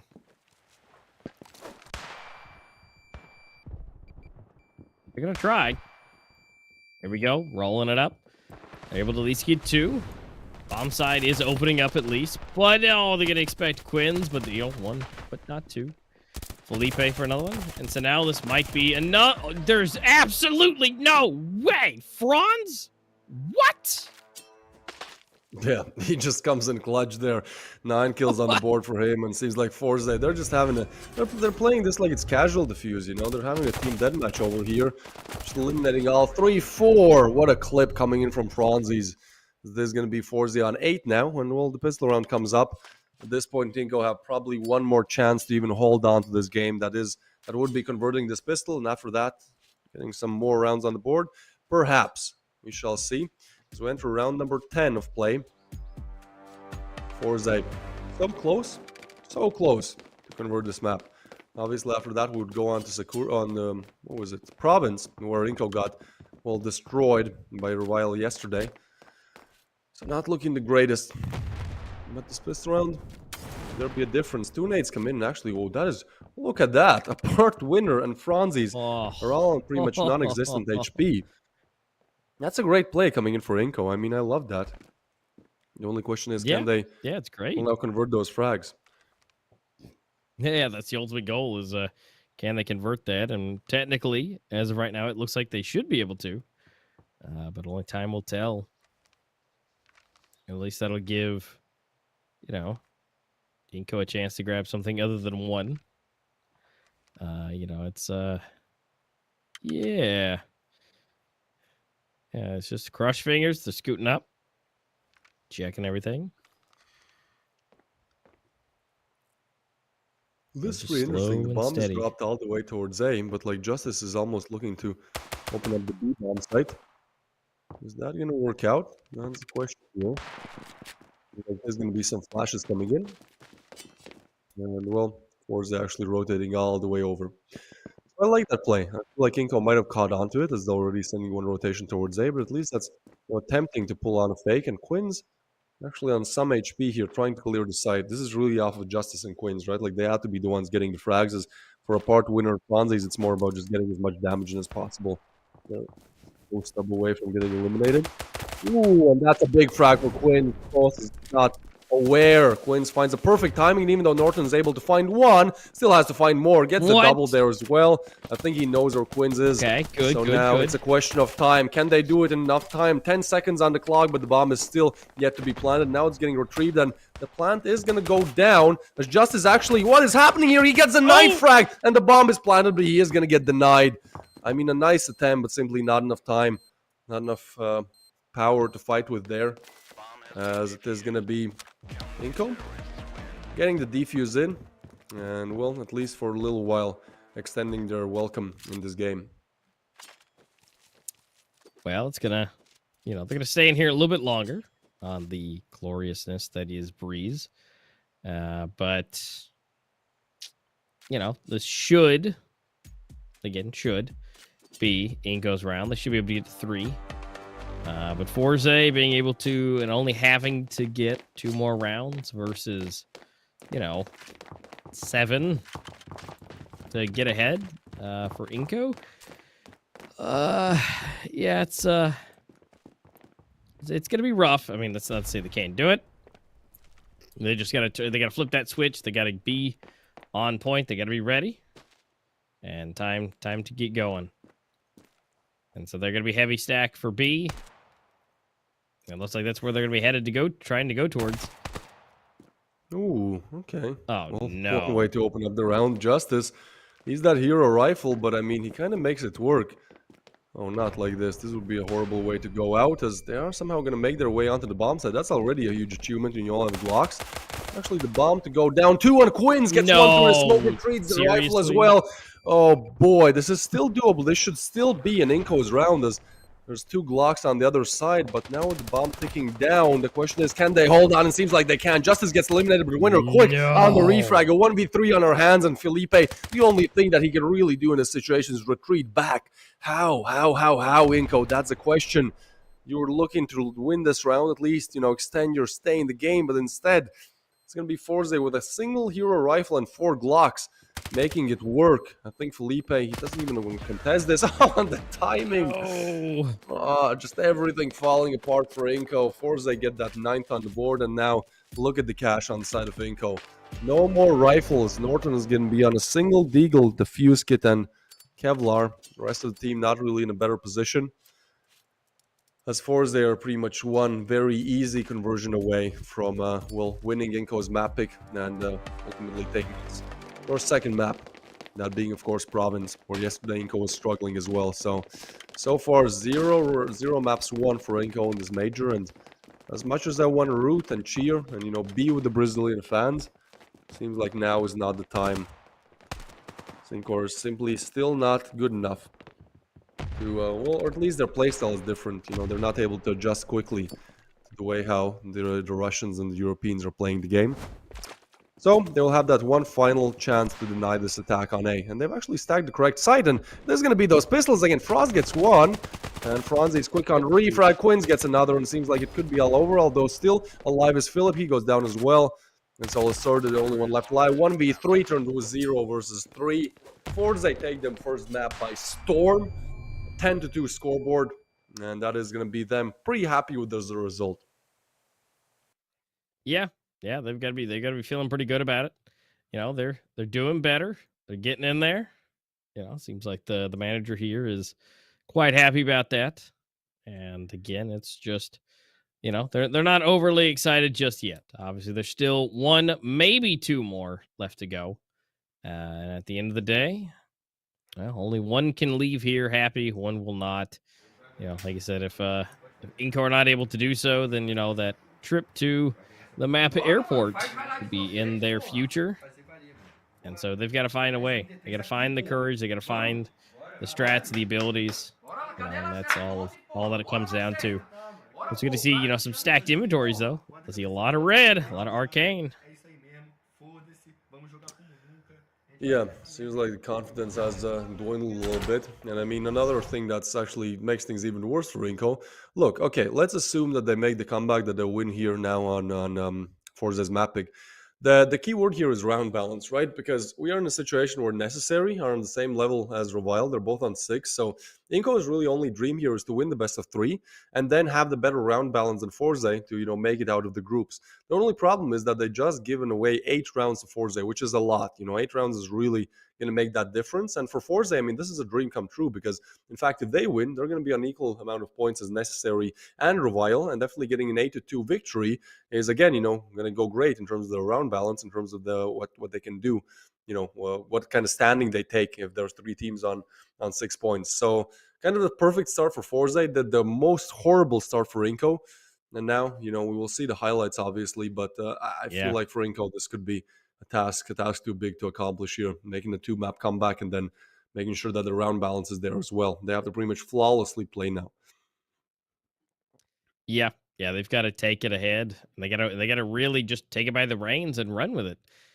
But that's going to be hard. They at this point, losing so heavily, put them in a really bad spot. FORZE's already got 3 points, and so they've not only got to have the round balance in their favor, but then they still got to win. I mean, that's the biggest thing is they're going up against a team that has almost nothing to lose, especially now that they've opened it up so heavily. I mean, it's all up to them at this point to possibly, and we'd have to crunch the numbers to see even if they do win both games, can they still have the round balance to take over FORZE? I mean, that's that's something that the behind the scenes type of thing we'd have to figure out. Because at the same time, it may not even be possible, but I feel like it still is. But again, this next map will obviously determine that, and they have to win in a, I don't know, at least a halfway decent manner. It can't be anywhere like 8-10 or anything like that. It needs to be a solid, like, maybe 5, maybe 6 to 10, and then go to the third map and then do something, decent there as well. But, they've got to really put all of that forward and take it. Yeah. Okay. Well, we shall see how things go. As we'll obviously, there's one more map to come up, and before that, we'll have just the highlights of this game. Honestly, I think this wasn't like FORZE having some revolutionary plays, something crazy that we did not expect. I think this is mainly just INCO again struggling in that T side department. As yesterday they meet the same fate. Today they kind of do more of the same. They run down the clock. They're definitely not a team that just likes to push in immediately, but at the same time, it feels like that is kind of their strat. It's just like a delayed push, right? Like they don't take too much map control. They don't take too many frags, too much info. They kind of just for a minute 30, stay in a very close environment, just kind of, scout around, see what they can do there. And well, they don't really spot anything. Nobody spots them. They're like, okay, let's execute the site. Well, they hit a fully stacked bomb site and will get denied. So a little bit unfortunate for them on the T side. Maybe on the CD side, they're able to do a little bit more. I mean, yesterday on Sakura, we saw a little bit of a glimpse of that. Even with the Eagles, they were able to make things work. But ultimately, I feel like this is still going to be a very, very hard task, as we will head on to Province. Also, Province is a map that yesterday they lost against Revile. So, yeah, I'm not, here to just rub it in, but like INCO, just nothing is going their way now. None of the stats, like whatever stat you take, and look at, it's like, yeah, well, INCO are kind of doomed in this one. Okay, next one. Well, this one looks bad as well. So, this would be an incredibly miraculous comeback if they're able to, even take us to that third map, I'd say. Yeah, I agree. It just comes down to, everything stacked against them. Now, granted, again, possibilities are endless. It can still come ahead and they can still take it, but it's going to need a lot of gumption, a lot of caffeine, and a lot of prayers. I mean, it doesn't look good. I mean, they're going to a map that they historically have not done the best on. They're going up against a team that has done better than them consistently. And at this point, they just got kind of sat down on. And if they want to potentially even qualify with round balance, they're going to have to take these next 2 in a row halfway decently. And so, yeah, it's a lot of this is going to be FORZE here. A lot of FORZE montage action. And, very few here for INCO, considering that there was a bunch of unanswered rounds all the way, to the pretty much to the end. I mean, again, INCO did get 1, and then they were able to get a second one, but other than that, there's not much there. Yeah, also Franzis, that was just an insane 4-piece there against rifles as well. I mean, what a way to shut them out of the sight. Now, in that last pistol round, I mean, yeah, I think they were trying. They did get the round, but a knife kill. on the other side. And after that, there's just nothing they can do. They lose rounds that they 100% should not lose. 4 Glocks and a rifle doesn't scream victory, but in fact it is, with 3 players even remaining alive there. And that last round just complete shutout 5-0, and you can see in their faces not looking as confident for sure. As you know, we will be moving on to our second map of play. Can INCO do it?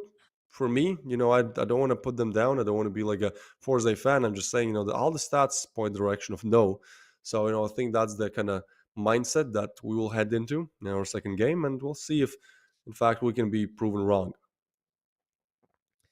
Yeah, I'm kind of right there with you. I mean, it's just, it is what it is. It's what we've seen. It's what we've tried to give. And, well, it's not looking the best.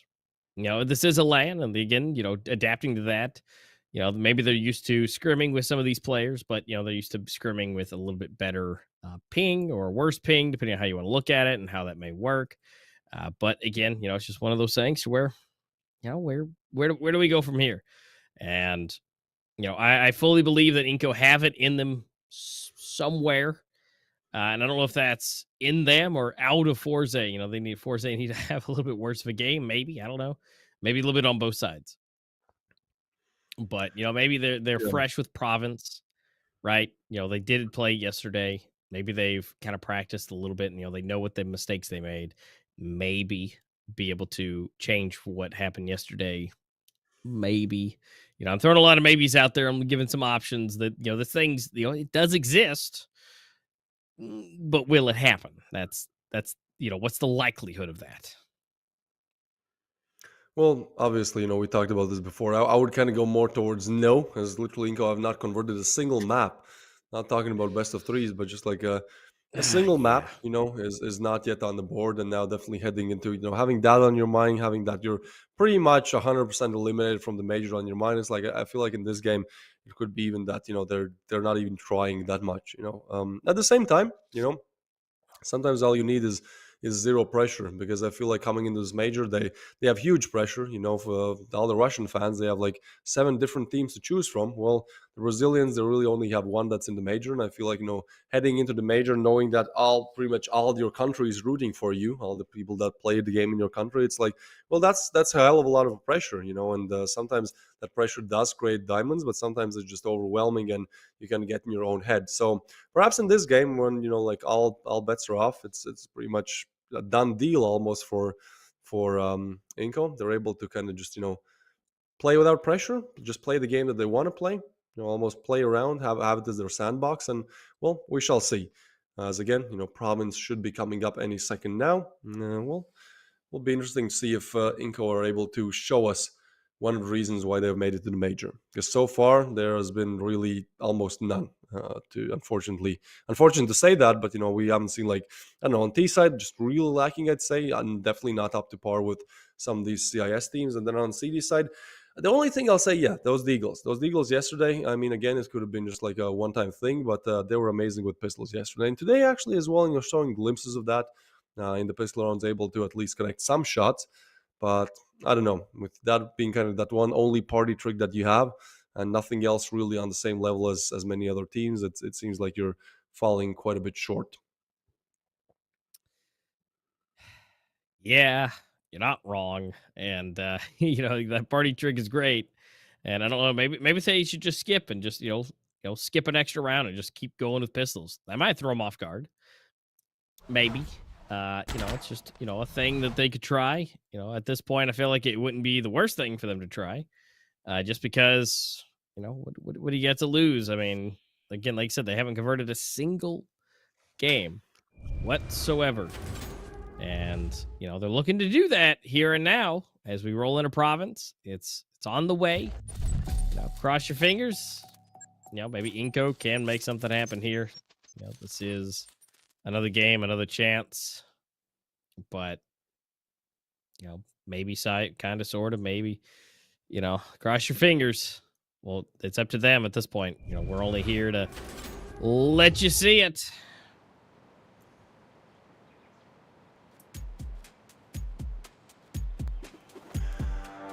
All right, well, let's see it, as you say. we enter our province game. FORZE's map pick, INCO starting on the CD side of things, and, well, seems like they are going to be sending a lot of players towards mid early on. I like that play. Something aggressive, something you would not expect. I feel like that's ultimately where INCO could have any kind of a lead, is just playing unpredictable, because so far they've been predicted and eliminated. But this time it's going to be that A bomb site hit. FORZE, quick approach, but there are 3 players there. Some early damage dealt by Justice as nades come in as well, but actually Bad Dark gets one. Justice with a nade frag there. A 3v3 still. Quins gets one, but he has to be aware there's 2 players behind, and even though nades are raining in, the bomb plat will most likely be coming in as well. And now a 2v3, and they're not aware of that backstab there. So Apart is good for 1 and is good for 2 as well. Very good positioning. In fact, Justice getting that first frag to deny the 2v3. As there's going to be FORZE putting themselves 1 on the board and, well, maybe, you know, putting just 2 games on the board here. As they get a pistol, they're most likely going to get the consecutive. And once again, INCO are starting off on the wrong foot. Yeah, this isn't the best. Now again, you know, we're talking about, you know, maybe their T side's not exactly the best. Well, we're gonna see their CT side, which is, you know, better. You know, there's 2 players left alive on the side of FORZE, and now this time it's gonna be a little different. Rifles are coming into play, so this could be a little bit of a slaughter for this round. But again, it's something to see, something to try. And again, we see this amazing boost come in, and just huge. Bomb's still in a good, safe position. They haven't really made a move yet. They are doing a full cluster over to A for INCO. So we'll see. Is that where they're going to take it? I mean, B is basically open, of course. We get to see that. But, you know, maybe that'll be a little different. They're going to see if they can find an opener of some kind. You know, FORZE wants to find something. But... yeah, Justice seeing there's going to be a little bit of that rotation, but maybe that's for them to, you know, fake him out. Be like, hey, you know, we're sending people over to B, and it looks like that seems to be the case. As the bomb heads towards A, where everybody is currently stacked. Okay. FORZE, what can you do here? Probably move towards A and eliminate the pistols, but yeah, as you said, the pistols are stacked there, so at least luck strikes INCO, a little bit of luck. We'll see if they're able to find any gold with it. Okay, Lacerda gets one. Those pistols again coming in, but Apart gets another, and suddenly it all falls apart. Justice with a double, a 1v3 for Felipe, and he's just not in the best of positions. Maybe he could catch a lucky break, lucky timing here to get one, but now actually they are starting to look his direction, so at this point it's gonna be done and dusted. Not a single hit marker for Felipe. Apart gets a headshot, finishes off strong, gets FORZE to 2, and now entering our first rifle round. Again, this is an important one for INCO. We talk about them having almost no chance back into this. Well, winning the rifle could perhaps help them just a tad bit. Yeah, I mean, this is that chance. Rifles coming out. Now they're going to be able to fully defend the sites against all the rifles that FORZE is going to have. And so, again, best case scenario. Rocking and rolling, going straight to the mid. Working their way. Again, bombs being recovered. And they're making their way over to B. Now, they will have some connections to be made. Felipe's hanging out over here. And he's going to be able to connect with Winner, and he's going to immediately retreat. So they don't know that Franz is still scooting his way up. Again, that's repositioning, so that may, again, help. But they're pushing up pretty far, though.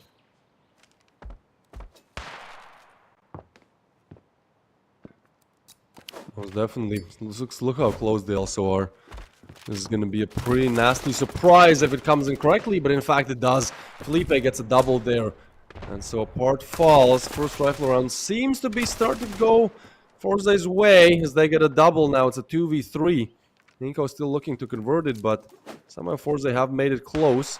That nade coming in, pops in. Oh, but Franzis, that's a mistake there. Not able to connect the shot, but now that nade is going to connect. So Bad Dark down. Now they have to be wary about this backstab, though. Franzis know where one of these players is, and he might guess there's a second one there. Oh, but the timing is just not on his side. Now they peek. Now he might know, especially, yeah, now he knows for sure, but he's also isolated, so it would be best if he can just get away from there. So they would definitely be looking to push him together. Takes the first peek. Does spot a player, but it's going to be Frost on low HP, but still getting the frag. So INCO actually, they get the frag. That is definitely better than what we've seen before. So, is there a chance? Is there a possibility, perhaps, they can at least keep themselves in this game? Well, it's looking a lot better, at least. You know, they're able to convert that third round, which is great. Now, they got to buy up a little bit more. Shot is here we go. A little bit late buys. But ultimately, again, making it work. Buying up.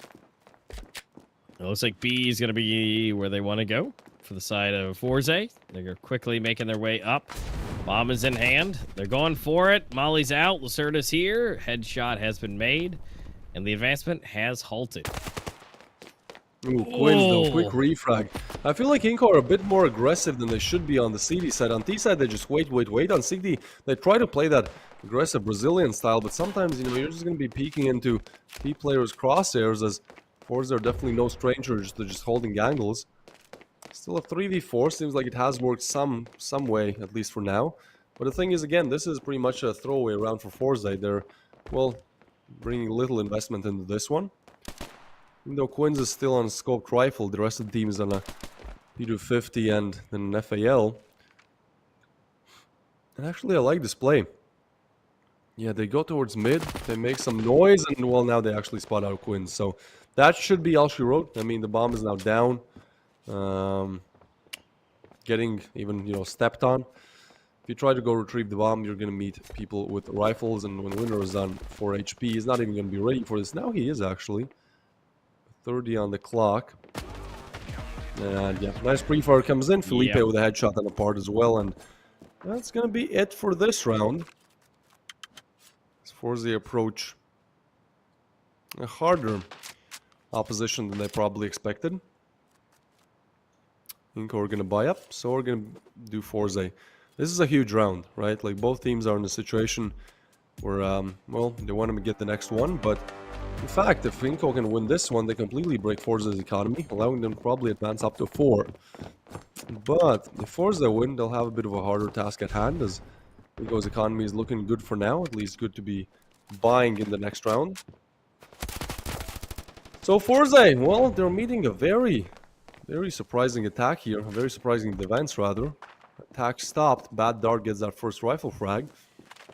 So it seems like FORZE could be again in a situation where they simply lose a player after player. Now that boost, oh look, they're even missing jumps here.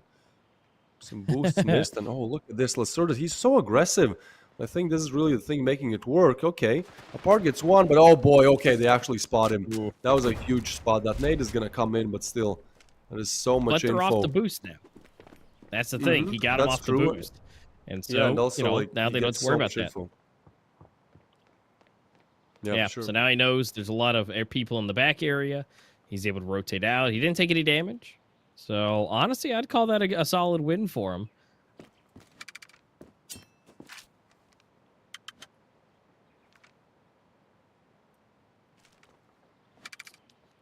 All right, INCO. Lacerda is really just the one that's being aggressive right now. It's currently peeking around, shifting, but slowly coming back. At least have some info. So, hang, there are a few people on site, but they don't have Winner. He's not there, but he's going to be there just in case. You know, hanging out through mid. We're going to see a little trade. Lacerda, 1. And preventing the bomb from being planted. Good job from Norton. Now it's all up to Winner and Quins. He's going to be coming through mid. Bomb is at least in someone's hands. But still not seen just yet. Let's see if there could be an opener. There's going to be one. But they're not expecting it. Nade comes about. Now it's up to Quinn. He can't see anything, but somehow still gets the kill. Time is not on FORZE's side. So close there. Down to the last millisecond, but INCO make it work. Make it work. Get it on 3, and that was a huge round for them to win. Again, look at this. Yeah, I mean, FORZE are now having to go eco once again. Maybe not exactly eco, but the buy is not going to be there, so they want to save at least $2,000. So, yeah, INCO looking to put 4 on the board, and this is the most dominant that they've looked all throughout this major. So perhaps it's not all over. Perhaps we're going to see another 3-map affair. It'll be a very, very unexpected one. But Frost and Norton will making it more of a reality, frag by frag. That nade to eliminate one winner, getting quickly on the side, but Lacerda shut him down, and FORZE are struggling a little bit here, just like rushing, not even checking that many angles. Oh, Franzi's though, he's getting a frag. Quinn suddenly gets one as well, some damage perhaps dealt as well. Now a 3v3, Justice, is he ready for this? Yes, he is. Oh, no. Gets Lacerda, and now things are falling apart as Frost is able to get one. He's looking for even more. Him and Bad Dark need to complete this 2v3. Quinn's position, I don't think it's known though. If Flash comes in and he could play around the clock here, really. All he really needs to do is run down the clock, spots 2 players, info goes in, but he's not able to shut down Bad Dark as he gets a double. INCO are good for the defuse. This is a 3v5, suddenly turning into a 2v3. We thought, oh, FORZE, well, you've done it. Seems like the answer is going to be no. Bad Dark finally shows up when the team needs him, starting to redeem his highest rating of the tourney a little bit, round by round, and that is going to be INCO for 4. Heading into our 7th round of play, that being a rifle on both sides. Yeah, that was solid. You know, they're finally starting to equalize. They're not over-aggressing, but also still having aggression. You know, they're not waiting. Obviously, they can't wait because they're not the ones attacking. But you know, they're not just waiting out and but not overly aggressing. Now, Lacerda is being a little crazy with the way he's pushing, but he's able to at least find information. He's being crazy and he's going far up, but he's not going far up as in the sense of trying to take the battles. He's trying to get information. He's trying to see what he can see and not what he can do. So it's coming down to that information, which information is king. If you know where everybody's at, make things a bit easier for you. And so now FORZE actually going to be the one taking their time and letting that clock run down slowly as they try to find and make a decision of where they want to go. Right now, we've got a really nice split.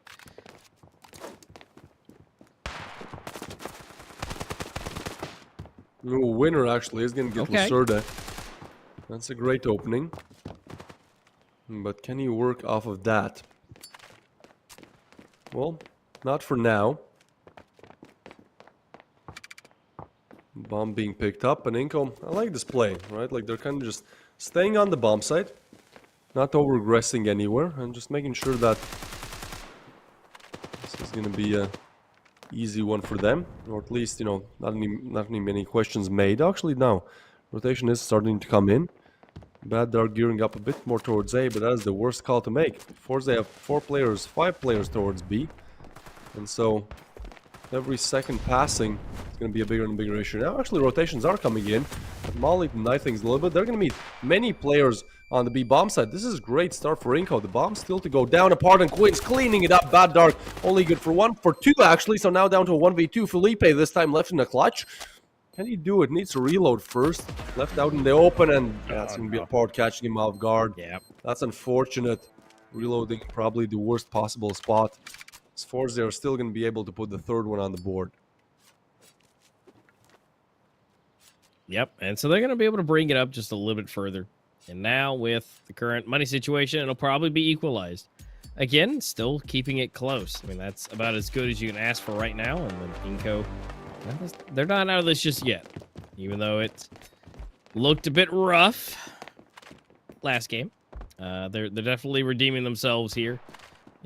Doubling their current rounds as they did last time. So that's fantastic. And hopefully to maybe double it again. But again, now they still have to get through. They've still got to get to this offensive craziness, which they might be able to hopefully secure something. Winner taking lots of damage.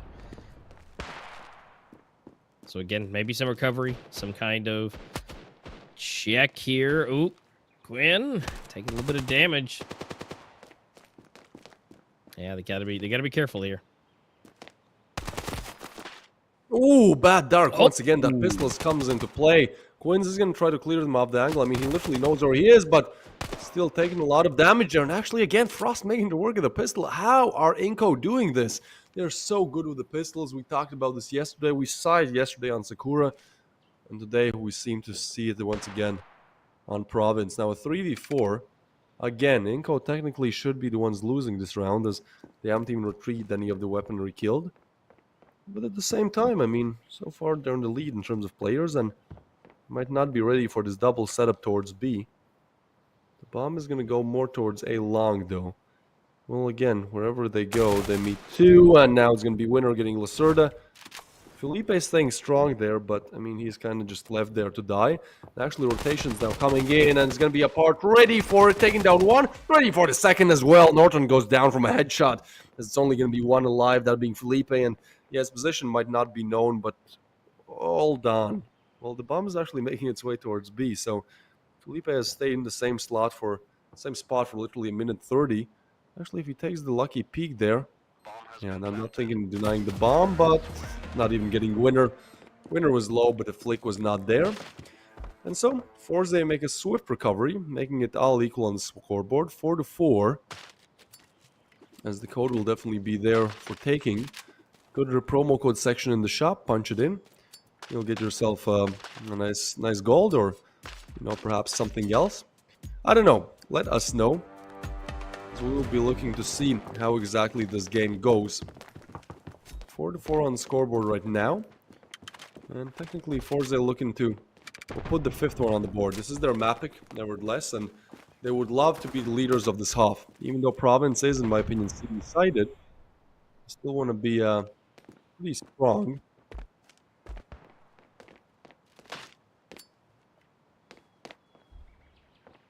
Yeah, let's see. Watch it coming in. Well, they're trying. They're thinking. But I gotta give it to INCO. They sit on the CT. They sit on the flash. CT. Fully flash, so Norton takes the kill. That is a great way how to stop the defense. Justice isn't going to be good for one, but Frost quick on the refrag. Beautiful. So now it's down to only a part and Winner left in 2v3, but Winner's position is actually spotted out. Felipe take him down. He tries to go for the double there, but the part is taken down as well. So now INCO finishing off the round, the half strong. They get themselves those 5 rounds on the board. And well, that is more than they've done so far. Pretty much all games they've played. 5, in fact, have been, well, not even them being able to take one half. So now, maybe again, as we said, with no pressure on their shoulders, pretty much already counted out of the playoffs discussion, perhaps they can make that one final push, one final blow to FORZE, to at least take us to map number 3. We shall see, as the pistol round is going to be an important one, but if anything, that's where really INCO have the advantage, isn't it? The pistols have historically been great for them. Let's see if that's the case here as well. They're going to be looking to make a quite aggressive approach towards A, but they're not ready for this. Justice gets one, trying to be refragged, but oh, those nades come in. Look how low Felipe and Bad Dark are. Now, Justice is low as well, but he has done more than enough. 1 kill to his name. A lot of info confirmed, and actually Lacerda is going to be the next one confirming some information. Lacerda confirms a kill as well, but now he has to worry about another player there. And I like how aggressive FORZE they are in this pistol round, even though it's still a 3v3. They just get so much info. They stopped the early push that INCO was going for to execute A. And well, now Felipe and Dark are low as well. So technically that one nade that is on the side of Winner, properly placed, could grant them the round victory. The only problem is Winner is on B. And well, that nade is going to be needed to be used on A. As INCO starting strong towards A, getting stopped dead in their tracks by... Nice play there, but now back. We are going all back to A, as the flash is going to explode. Molly in, and Bad Dark is going to get taken down by Justice. Justice quickly refragged though, and seems like at least for now, INCO are going to be able to get the bomb plan. Backstab coming in quickly, actually apart. Puts down 1, and so 1v2 for Felipe. Has to make this perfect once again. We saw it happen on Breeze. But now it's Felipe. He's going to try to push up, surprise his opponents. He actually does get a headshot on a part. 0 damage dealt to Felipe, and suddenly he might have even found himself in the lead here as he takes the peak. Winner is going to take him down. Assisted by Justice's great performance in the start of the round there. And well, now we see FORZE converting their 5th. Seems like on the CD side of things, they will be staying strong. Obviously, still very close, down to 1v1, but now they will be able to buy up rifles, which might be a little bit of a problem for the side of INCO. Yeah, it came down to just that, barely able there. So, it's looking like FORZE is going to be able to take the lead here. Again, the pistols have been nasty though from INCO. So, cross fingers for the INCO fan, and of course, everybody over there in the Brazilian stream. But this is looking to be a little bit ahead for FORZE now. Once the rifles come back into play, will that be any different? Because again, INCO's aggression on the T side has not been, fast or fantastic for the most part. But again, they're trying it a little bit different here. They're all stacking together. Again, all with pistols, so they kind of have to. More bullets, more better, more barrels. Oh, that nade hurts. Franz able to take down Frost. And it's all falling apart. Winner, Justice, one each. Lacerda, not able to get anything, and apart actually getting both kills right there on the end.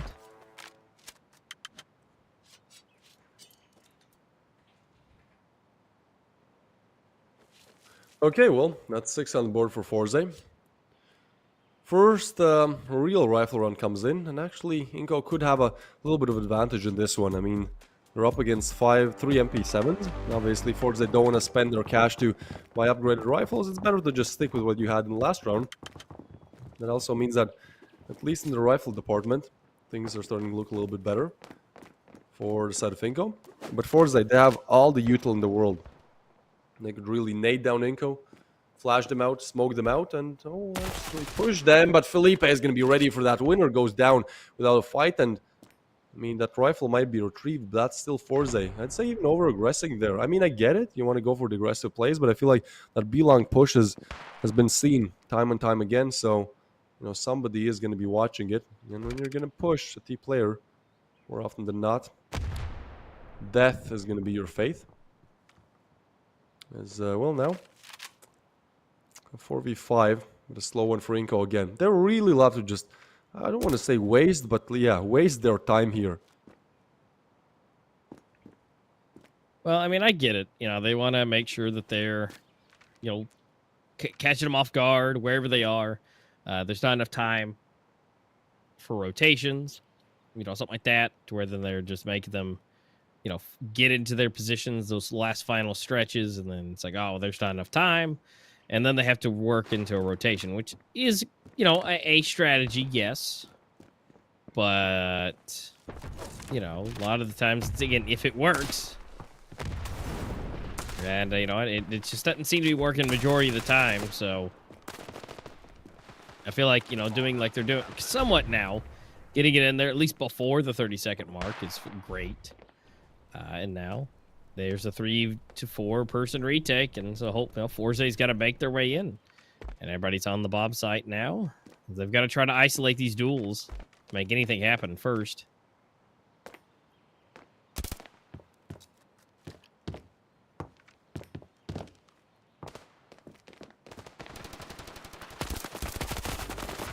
All right, here we go. Justice getting a double, and well, it's going to be it, actually. INCO, they get a must-needed round, and you can see in the player cam, that means a lot to them. They're definitely going to be happy about this one as they equalize the scoreline once again.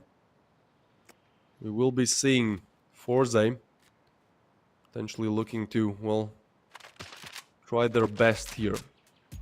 This is a 6-on-6 on the scoreboard. And so far undecided. We did not expect INCO to have this kind of a performance here, but well, they have showed up to play. Yeah, I think the most rounds they've gotten in the major so far is 7. Obviously no map conversions just yet, but now they're nearing that 7 that they got yesterday against Revile. And well, they're also gonna have a chance, a crack perhaps, at converting this map. Bomb dropped again, and again, slow. Name of the game for INCO. And actually I feel like on a map like Province, that can work out, because FORZE is just second-guessing themselves so many times here that, if INCO catches lucky timing, or FORZE think it's going to be B and they go A, or the other way around, well, it could work out in their favor. Seems like this time a bit more aggressive, taking mid already. And actually, FORZE are playing this one very passively. They don't want to take Any early fights? Oh, but Bad Dark, will he expect this position? This could go either direction. I think they're both so close that... Oh, he's going to check it. Yeah, and the answer is he gets the frag on Justice. That's a huge one. The flash does come in, but that also means that the A bomb site is going to be under attack, or at least FORZE thinks so. They send rotation over, but in fact, INCO are not committing to anything just yet. I like this play by INCO, actually. Like, this is just a hard game to guess now for the side of FORZE. And so even though the bomb is now going to make its way towards A, I feel like INCO could even make some noise towards B. Just to keep them double guessing themselves, second guessing themselves as much as possible. 25 on the clock. Okay, an A execute coming in then. Soon, FORZE will understand that fact as the rotations now come in. Bad Dark has to do a lot. Catches, in fact, a lot of nade damage. Pushes in, and Norton finds one. Frost with another, and suddenly, INCO might have found themselves in the lead here. Bomb side cleared nades to come in, but still, this is a 2v5, and as low as some of these players are on the side of INCO, there are many of them. There's plenty of those players, and there's plenty of cash as well on the side of INCO. On the side of FORZE, though, this is a horrible round to lose because you have $100 split. I'd say just save this one. Yeah.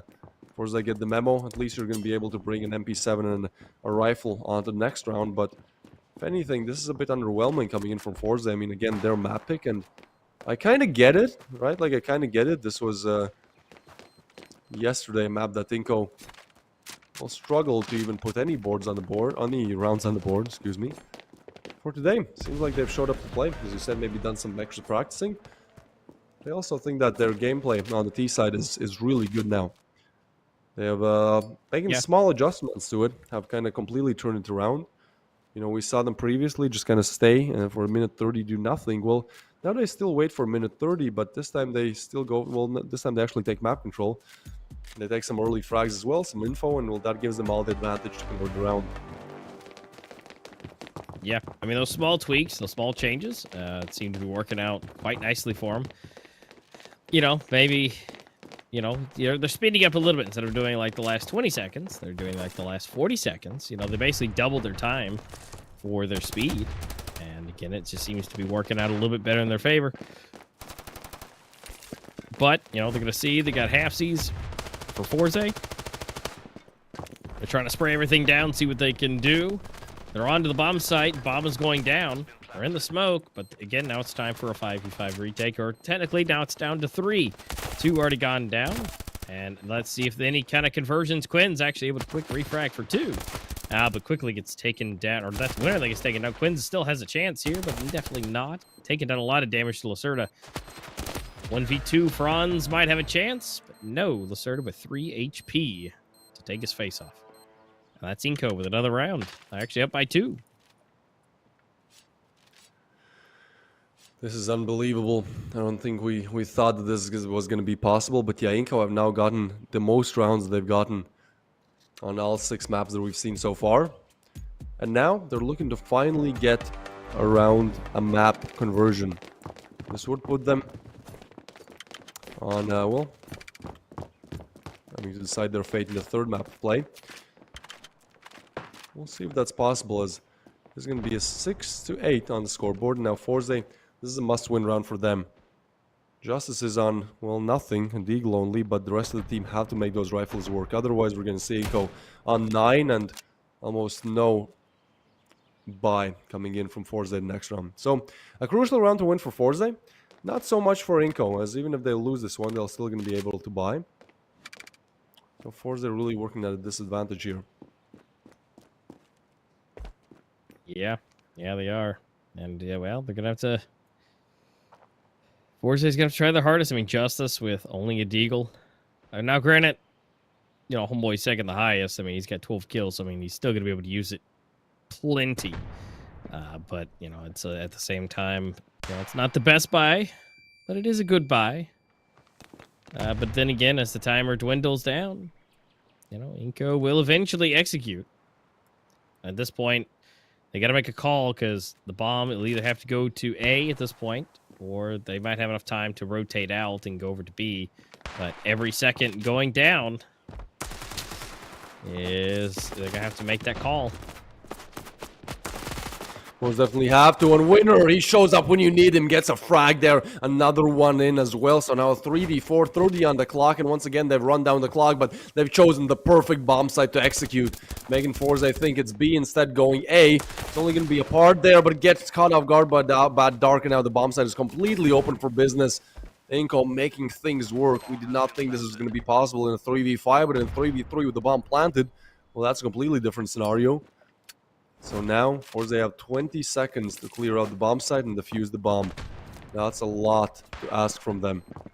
Some flashes are going to come in. Franzi's first point of contact, and Molly will reveal the position, but it's going to be 1-for-1 in the fragging department. Still, Winner gets one, and so now Justice and Winner have to make it all happen. Justice gets one, but Felipe quick on refrag. Justice, can you do it? No, you can't! Eliminated out. INCO gets 9 on the board, and now FORZE looking towards a horrible buy. 3,000 on most of these players. Yeah, Winner might be able to buy Kevlar and Rifle, but for the rest of the team, it's not going to be as pretty. Seems like finally, INCO have found a way to make things work. Found a way to at least take them to game number 3. We're going to be seeing what could be our last round of play. As FORZE is able to buy rifles, but nothing else. 1 defuse kit, 2 Kevlars, and literally not a single utility. So, you know, don't give away bomb sites. If you give away a bomb site, it's pretty much over. You'll have no util to retake it with. So at this point, they might be becoming a bit more aggressive, looking to take early frags. And well, so far, INCO has actually been really good at denying that. Yeah, because even though they're aggressive to a point, when they finally hit, but they just wait for that mess up. They wait for whoever else to get too aggressive. Like right there, apart pushing up well past the center point, and he gets denied from it. Yeah, that's a great find. Part going down, and now 4v5. Frost is going to force the issue, and is going to get caught actually. That nade a little bit delayed. Might have been a bit of a mistake, but still a 4v4. Plenty of time to work with. And again, INCO have been really good on Province, picking a map that they want to go to and making sure that's actually clear. And as this time they're picking B, I mean, there are 2 players B long. They might be expecting 1, but definitely not 2. So now this is down to aim, to individual gun duels, and seems like Winner and Justice are going to win those ones. Oh, no. As close as INCO are to converting the game, this is still a 1v4. And, well, Justice to eliminate him. So, well, FORZE, now they have to be perfect. What they just did in this round, they have to do 3 times again and again. We will have INCO on by 100%, and I even think that if they lose this round, they could still be able to buy, and that's how much cash they've gathered up. Yeah, for sure. Oh boy, so for FORZE, this one's going to be interesting. It's like, well, you have to win 2 rounds in a row against rifles, and then if you do that, only then maybe you get an eco coming in from INCO, but obviously it's going to be the last round. They're still going to buy FALs. So at this point, FORZE are looking at a very, very daunting task. Almost 3 flawless rounds in a row against rifles as well. Not the position you want to find yourself in, but so they have. And so far, FORZE have been good, but not exactly great. And I feel like if they can convert these 3 in a row, that would really, you know, justify them getting 6 points in the group. If not, well, we go map number 3. Still possible for INCO to end up on the same amount of points as FORZE they currently have. 3, that being. I might be getting ahead of myself, as INCO are definitely not getting ahead of themselves. Still in mid. No engagements just yet. Once again, just trying to make some rotations happen on the CD side. Perhaps force some players to peek. I feel like with the stakes this high, FORZE are not looking to make any aggressive plays, any mistakes. Yeah, exactly.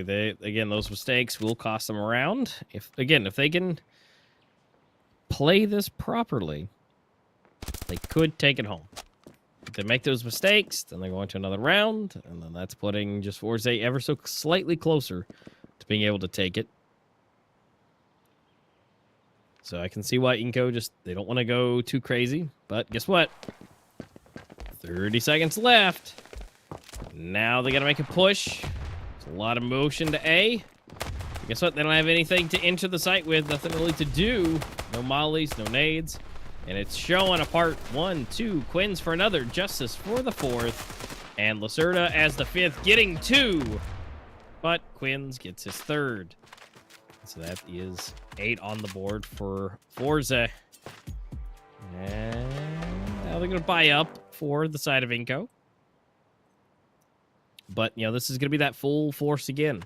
Now, again, if they can break them one more time, again, which is, I know this is a bit ironic because if they don't, they lose. But if they do, they should be able to take it home because it'll be forced all day, every week for the last and final round because INCO doesn't have a lot to work with. Yeah, there are still many questions in the air here. This is a must-win run for FORZE once again. I mean, look at the cash. Like the cash is all right, especially with INCO now. You know, technically, if they lose this one, then they've lost 3 in a row. That round loss bonus will also be there. The only question is, you know, can they really buy everything that they want? And I would say probably not. Lack in the utility department.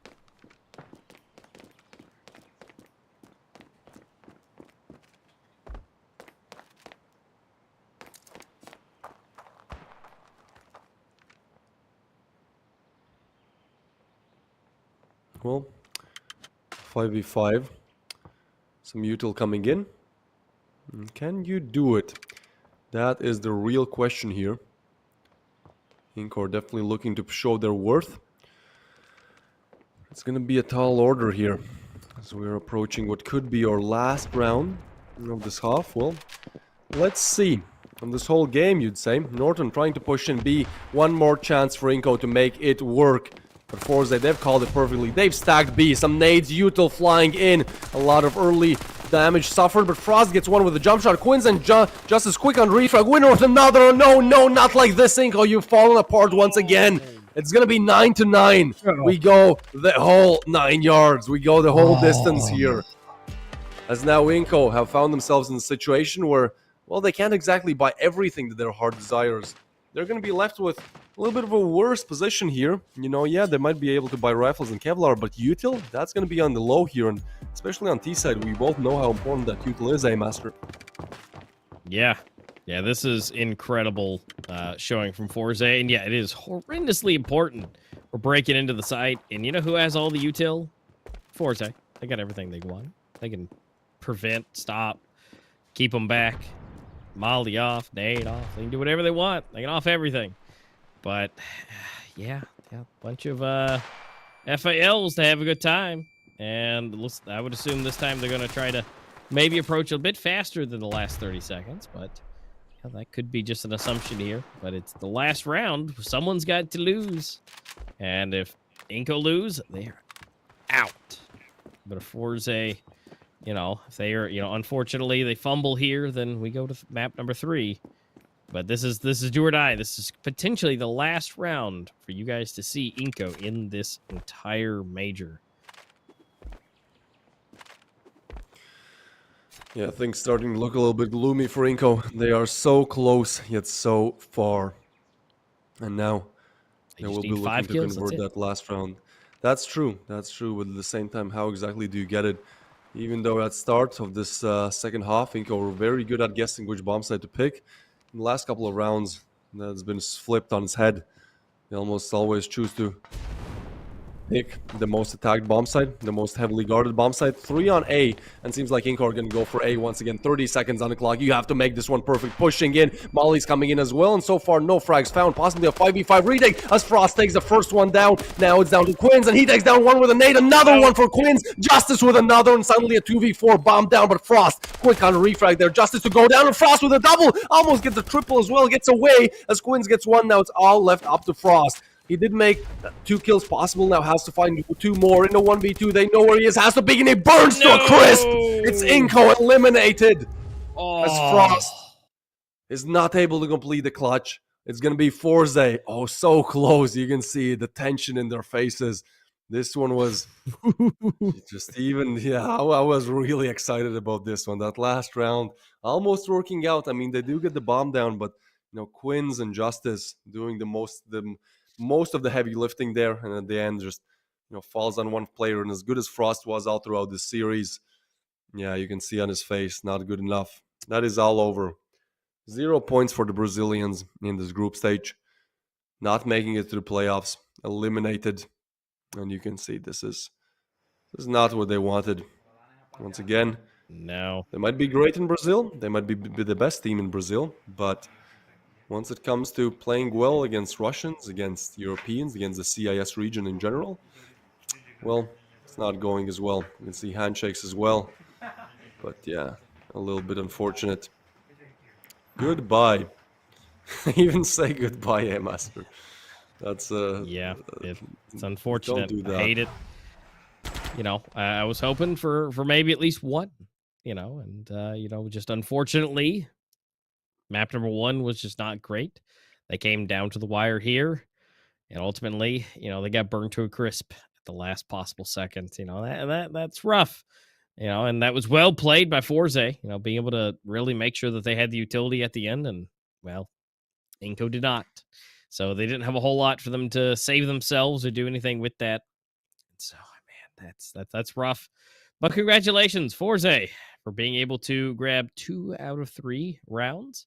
Now they're going to be rolling up into the higher points themselves, and now, as far as it could have been better distribution, but now we're gonna have 3 teams with 6 points, and then it's gonna come down to that round balance to see just exactly how everybody's just gonna level out with the points wise, and see. I feel like FORZE might still be chilling in 3rd place, but that may or may not be the case. We'll have to wait and see how we see the standings of everything later.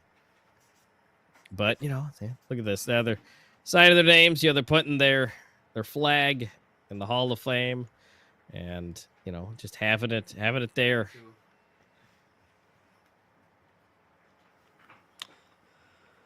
All right, well, this is interesting.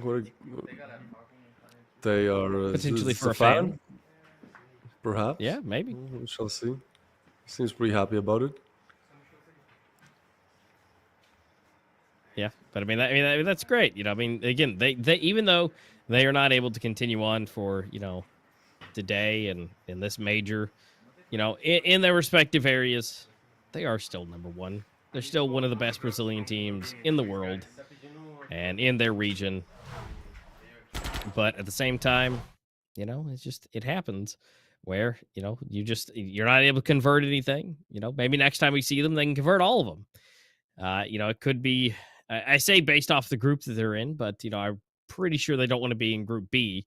That one might have been a little bit worse, but, maybe they would have had a better chance potentially against, Pepe's. They've had a little bit of a rough time this time around. That might have worked out a little bit in their favor, but at the same time, who knows? That's something for a later day.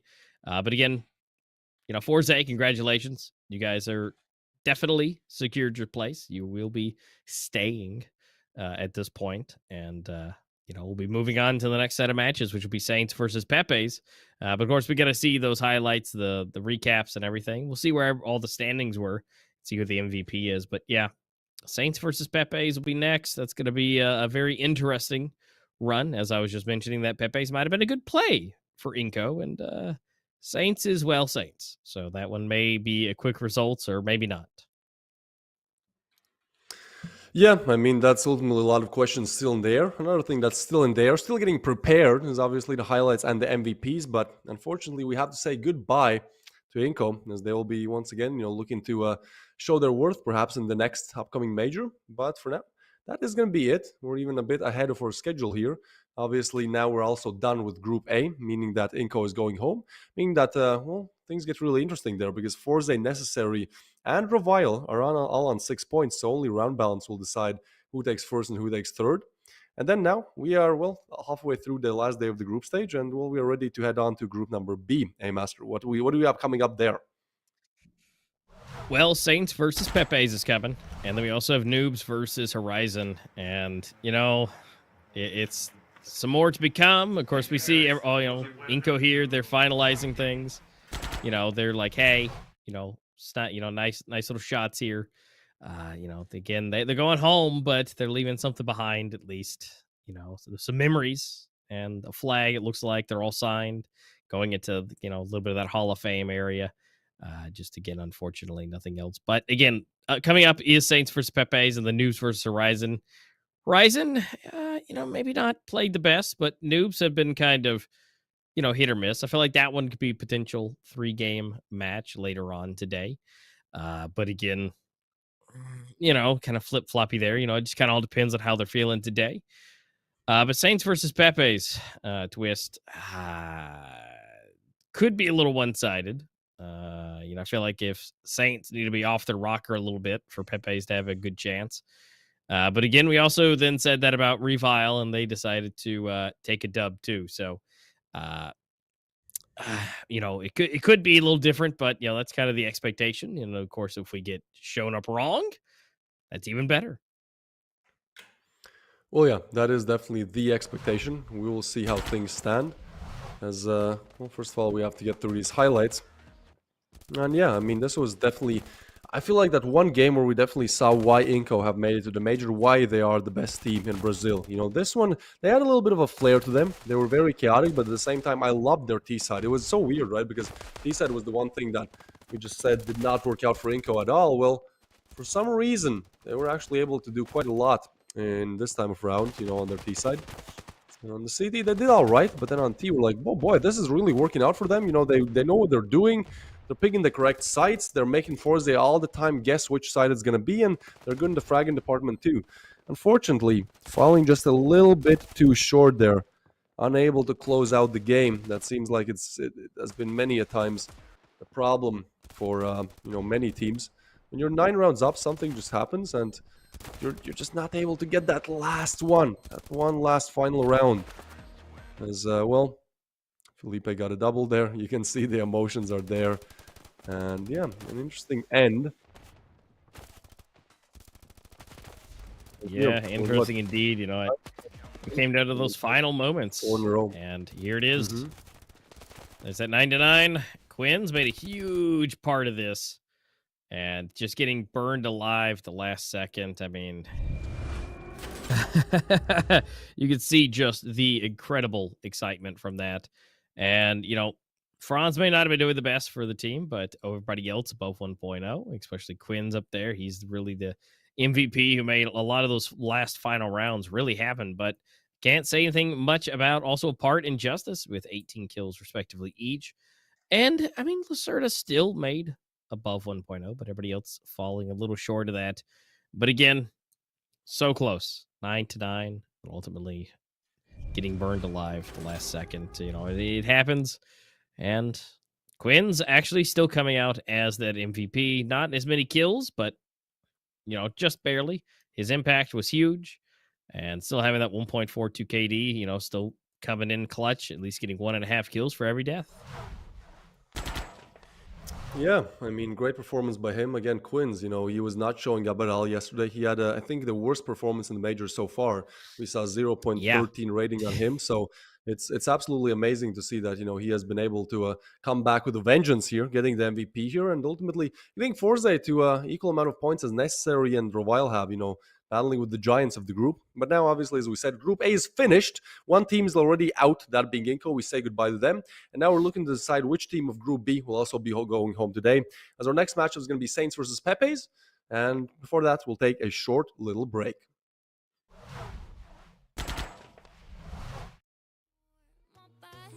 I don't give up. You're stepping on me and they call my mama. Touch you better than that. You're mad. I guess you're mad. Wore my best pajama for this drama. Why you talking like that? Like that, like that.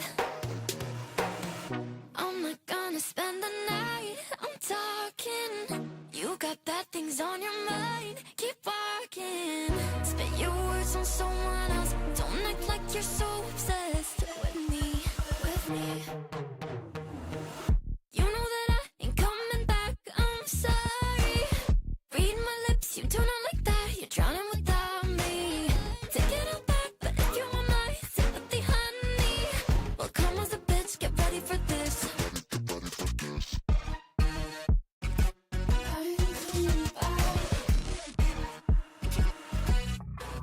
I trust my best, confess. You hate me wearing the pants. You look so damn obsessed.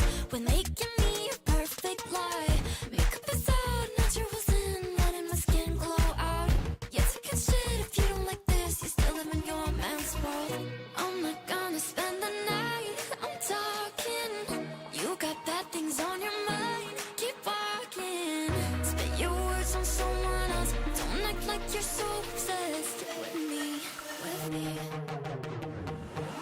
You know that I ain't coming back, I'm sorry. Read my lips, you do not like that, you're drowning without me. Take it all back, but if you want my sympathy, honey, well, come as a bitch, get ready for this.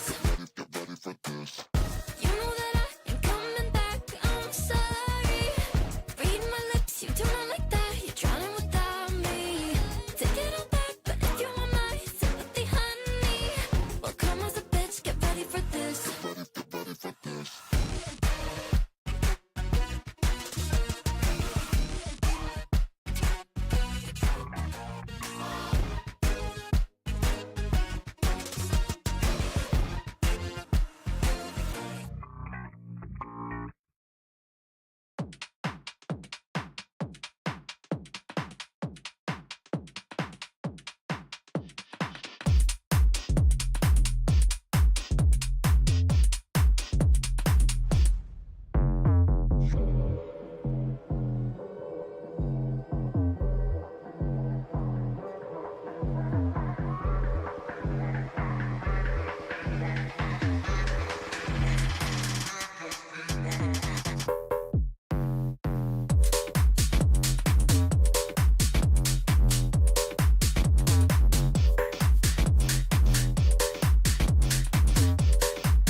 All access when I walk in the club, but only if I've been a guest listed.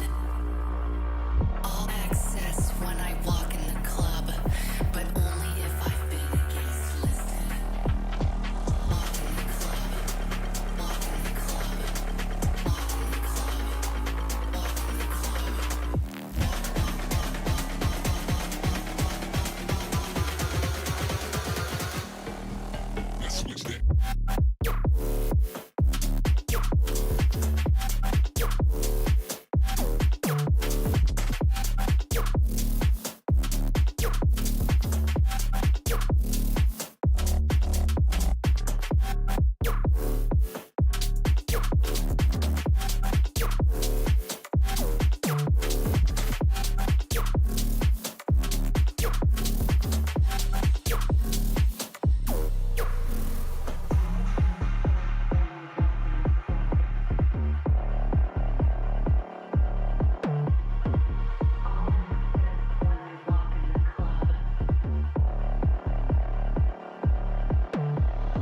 All access when I walk in the club. All access when I walk in the club.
Everybody feel it, come around with the rhythm, it's a sound, everybody get down. Everybody feel it, come around with the rhythm, it's a sound, everybody get down when we give it to you. Around with the rhythm, it's a sound, the rhythm, it's a sound, with the rhythm, it's a sound, the rhythm, it's a sound. Get down, come on, get down. Get down, come on, get down.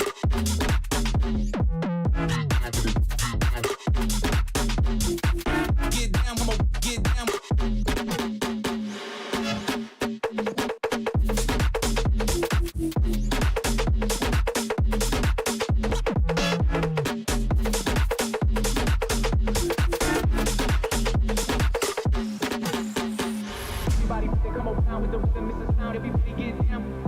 Everybody feel it, come around with the rhythm, it's a sound, everybody get down when we give it to you. Everybody feel it, come around with the rhythm, it's a sound, everybody get down. Everybody feel it, come around with the rhythm, it's a sound, everybody get down when we give it to you.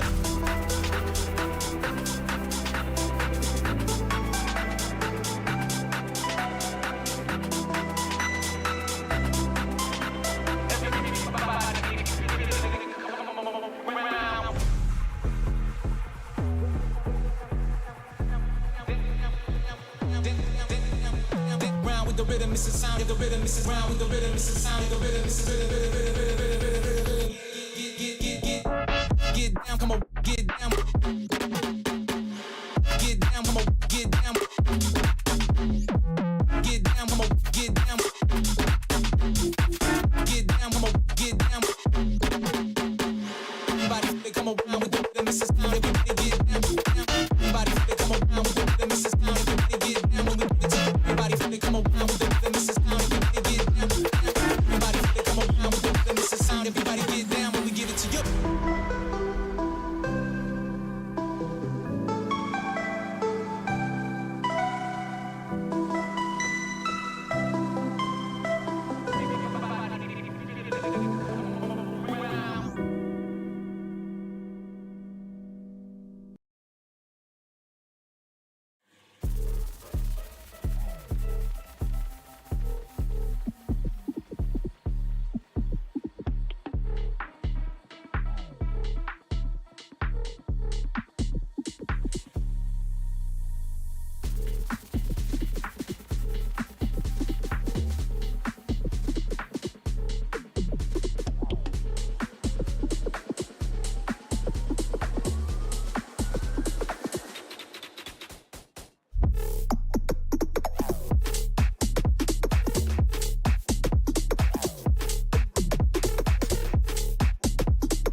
All right, guys. Thanks for hanging out with us through that break. It's been fantastic so far. We're rocking and rolling. We're slowly getting through all of the matches of today.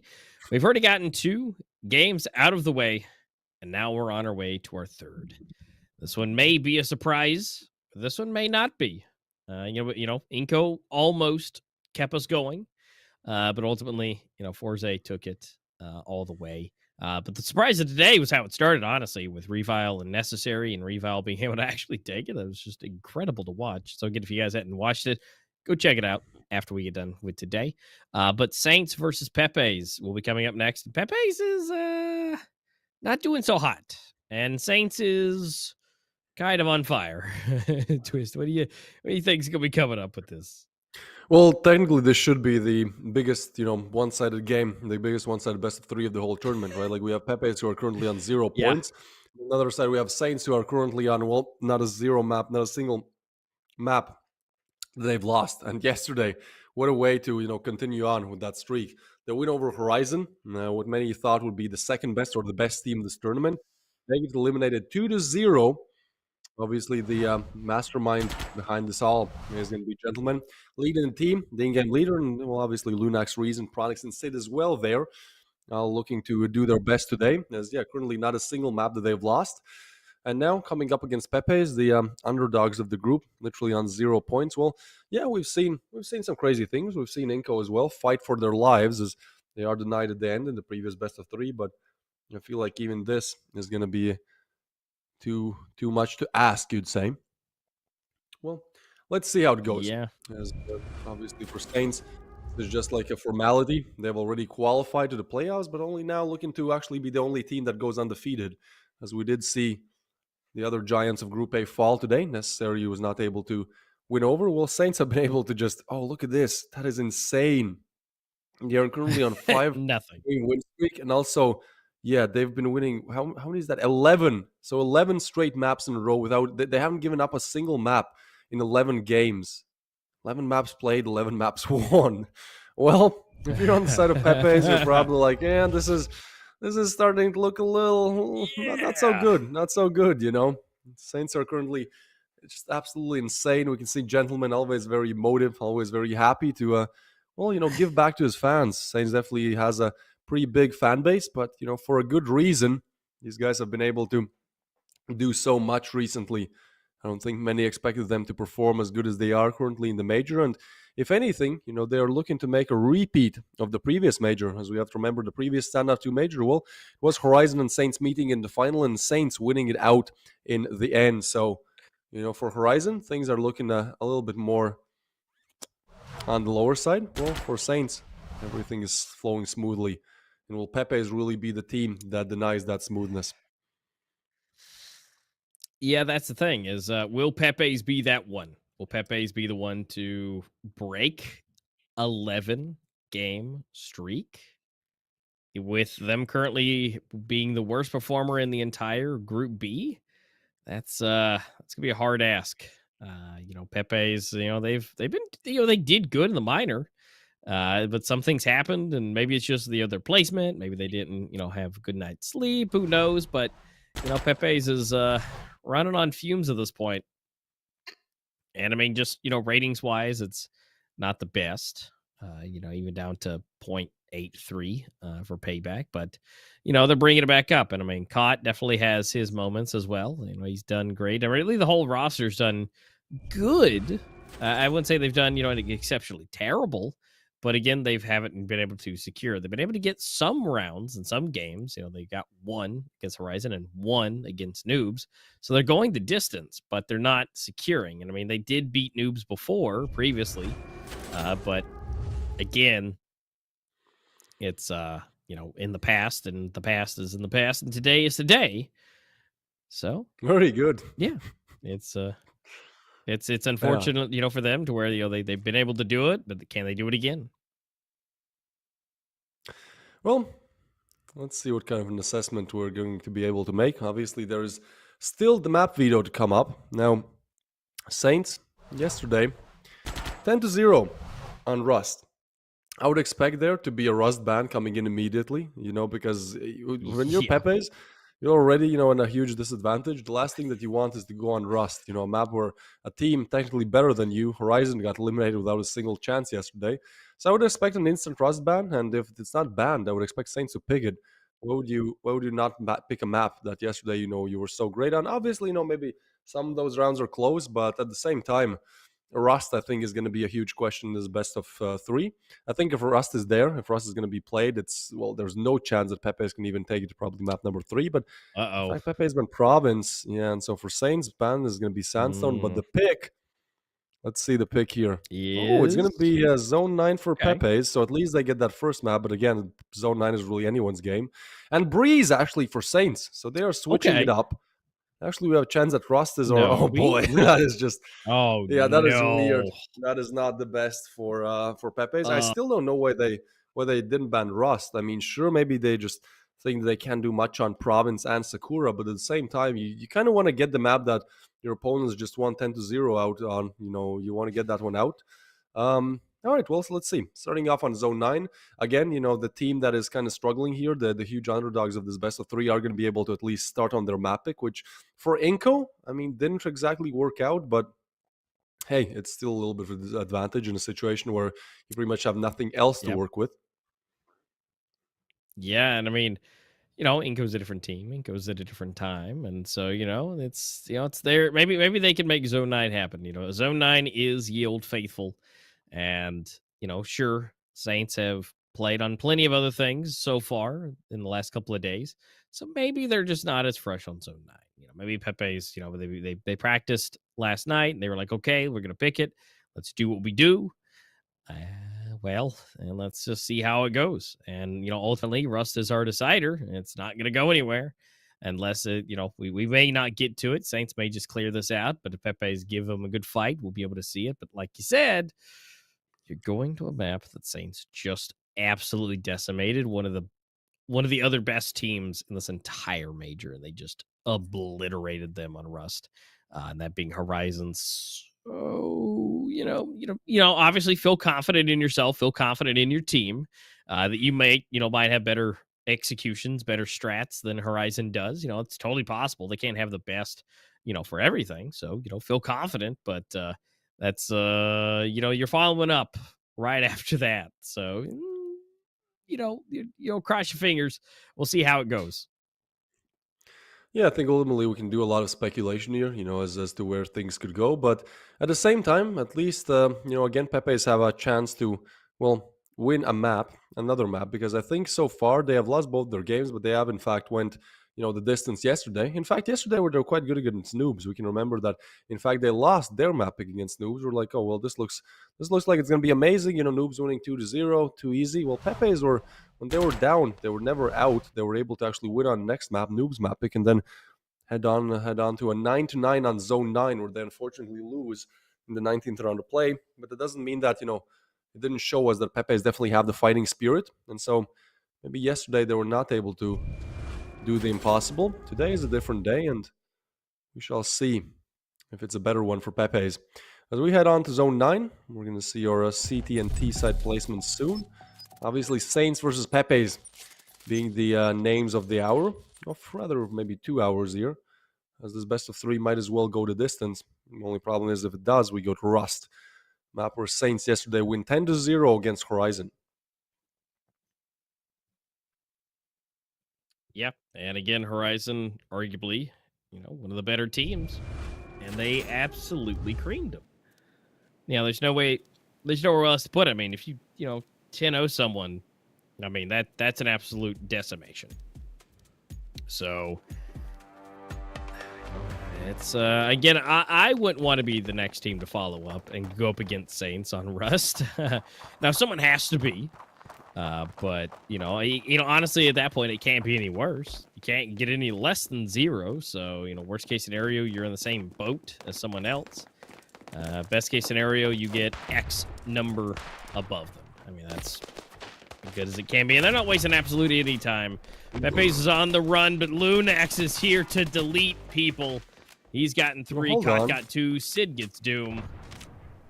Oh, and it's all up to Cot in a 1v3. Lunax just obliterated the team. Well, look, this is actually interesting, right? Like, we see Saints getting the first on the board, and quite in a spectacular fashion there. I mean, yeah, Cot got 2, but that's, again, the tail all this time, right? We saw Cot yesterday. He got, I believe, in the matchup against Noobs, 2 or even 3 MVPs. Like, the guy was insane. Even when the Pepes were losing, he was the guy to have the MVP either way. So, it's like Pepes have that one trick. They're a one-trick pony. They have that Cot, just playing absolutely out of his mind every single day, but the rest of the team falling short a little bit.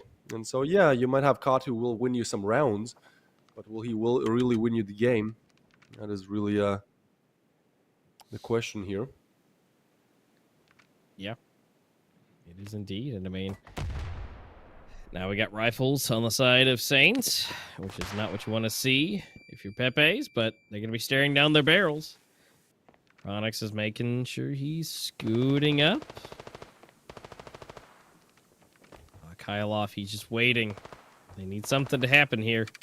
Although Doom is super low, that nade hurt him hard. Oh, and he gets sprayed through the smoke. A Kyle off. Oh, this isn't good. Yeah, there's not a whole lot of options here. They're slowly trying to open it up. But now they're going to have to push back. And it looks like Pronix has the same idea. Let's back it up. Let's regroup. Don't over-aggress. We saw plenty of that, in these last couple days of people over-aggressing. And they're not doing that, which is fantastic. Yeah, I mean, Pepe's are kind of expected to fall one by one here. They've chosen B to be their attack, and actually it could kind of work out to at least get the bomb plant, which ultimately, when you have only pistols, is the task at hand. They're gonna push in. It's gonna be Caught actually getting one again. He shows up on scoreboard, but yeah, as soon as Caught falls, seems like the rest of the team always follows.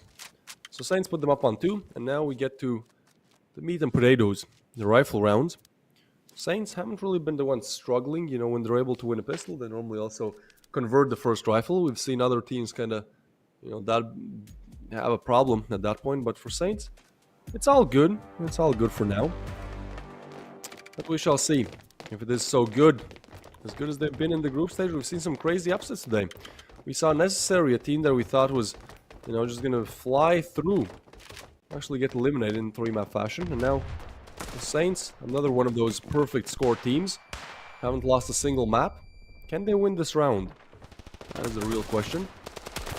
Okay, well, Payback seems like he's going to say no. Gentleman and Pronix eliminated, and one more player left on A. That is Reason.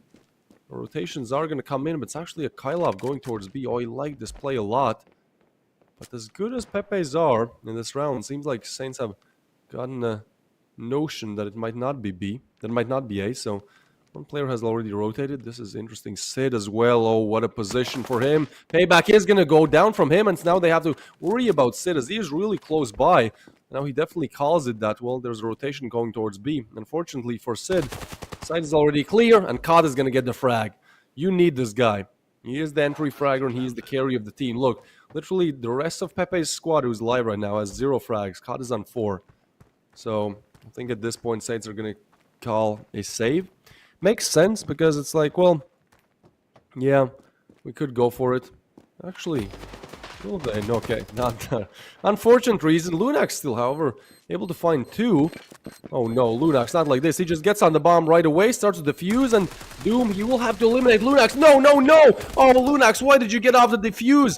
He is able to get Doom, but that's a bit unfortunate. Still is going to go for it again, and now Emperor looking to make all the difference, and he does get the headshot on Lunax. I mean, great attempt there. Emperor goes down as well, so Pepe is actually lose all rifles in that round, barely converting it. But yeah, why would you get off the bomb? It's like, well, you were like 2 seconds away. I'm sure he hears the shots and he's like, oh no, you know, maybe I get killed. That doesn't look too good. Also, Saints showing that even in the rounds where Pepe actually should have all the advantage. A 2v4 goes down to literally the last seconds there, 1v1 and that. And so even though Pepe is converted around, they will still have to spend all of their cash. So this is a must-win round for them. Otherwise, a hard eco. On the other side of things, Saints, even though they go, well, not exactly on a full buy, they'll still have 2 rifles, 2 MP7s, and a pistol on Sid. Interesting scenes here. No util, though. That might be that one problem that they face. Pepe's will start to go towards the B-bomb side of things. They're looking to make a retribution for what happened yesterday. Yeah, they definitely are. They definitely want to make sure that they're, you know, bringing it back up a little bit. I mean, the fact that Pepe's were able to take the 3rd round, that's great. It's going to be good for them. And again, you know, bit of a miscalculation on the side of Saints, but, you know, again, they can't make perfect calculations every single time, in which case, you know, you see 1, 2, 3 trades. Still better in the side for Saints, but, you know, they're slowly rotating over. You know, we're going to see at least Gentleman rotate over to the A side just to make sure. He's going to make sure he's going to check it. We still have a minute left, so people still could make their way in. Either way they want to go. Payback, what?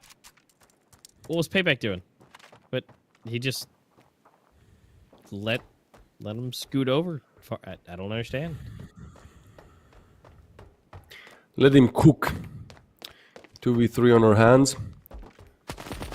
And, well, it's going to be Gentleman making it a 1v3. Perfect positioning by him, and even gets a double. MP7s make it work, and Pepe shut down in the must-win rifle round. Now, they had $100 entering this round, and so now they... Oh, boy, that is bad. That is 2,000. You're not even able to buy anything here. One smoke on Payback is going to be it. So Saints convert around. They should have never lost. They should have never won, and, well, it's also going to mean that they're probably going to put themselves up on 4. So... yeah, you just see how good Saints are. They have everything. It feels like the only team that is complete in the major. Gentleman's in-game leading is amazing. I'd say top 3, if not top 1. And on side like Rovile, sure, skill is probably on the same level in terms of in-game leading, but then they fall a little bit flat in the individual department. But oh boy, let me tell you about Saints. Sid is insane. Reason gets his frags in as well. Lunax was often the MVP. Pronix is there, and I mean, Gentleman, if he needs to, he can perform. Don't even need the whole team. Reason is still on 0 frags, but Lunax is on 9 as he gets his first frag. Reason, that's what I mean. Everyone can show up, everyone can kill, and everyone can get themselves up to 4. Saints looking to deny that last player being Doom. His position is known. Well, he does get a headshot, but that's going to be it. Good positioning as well. Again, perfect team, right? Strategy there, aim there, refrags there, positioning there. What else can you ask for? Saints put themselves up on 4, and now Pepe's are going to be able to buy up, but once again, a crucial round for them. Saints have really racked up their stacks here. The cash is there for them. For the side of Pepe's, well, once again, they're left on pretty much 0 or $100. Another hard reset coming if they don't make this round work. Yeah, that's the thing is, you know, again, that hard reset's going to be rough. And again, they're going to make it happen here. I mean, the Saints are up by 3. If they're not able to convert it, it's going to be 6. And then if they don't do it again, it's going to be 8. Because really, they can't. They fail twice. The game is over, basically. You know, and of course, there could be some great pistols coming in, by all means. But again, they basically have two legitimate rifle rounds to play. And then if they don't, they're going to get taken out. So, as they try it again, as the pressure builds, you know, they don't want to make those mistakes. No one's died yet. A little bit of damage dealt. But that's mainly on Gentleman right now. And again, it's just time's running down. They're not wasting too much time, but again, flashing themselves not going to be great. But payback, take it on Reason, but it's going to be Pronix there to save the day.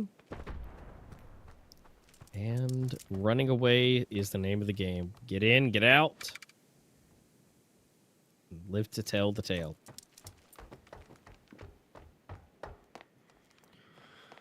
All right, well, a 4v4 on our hands.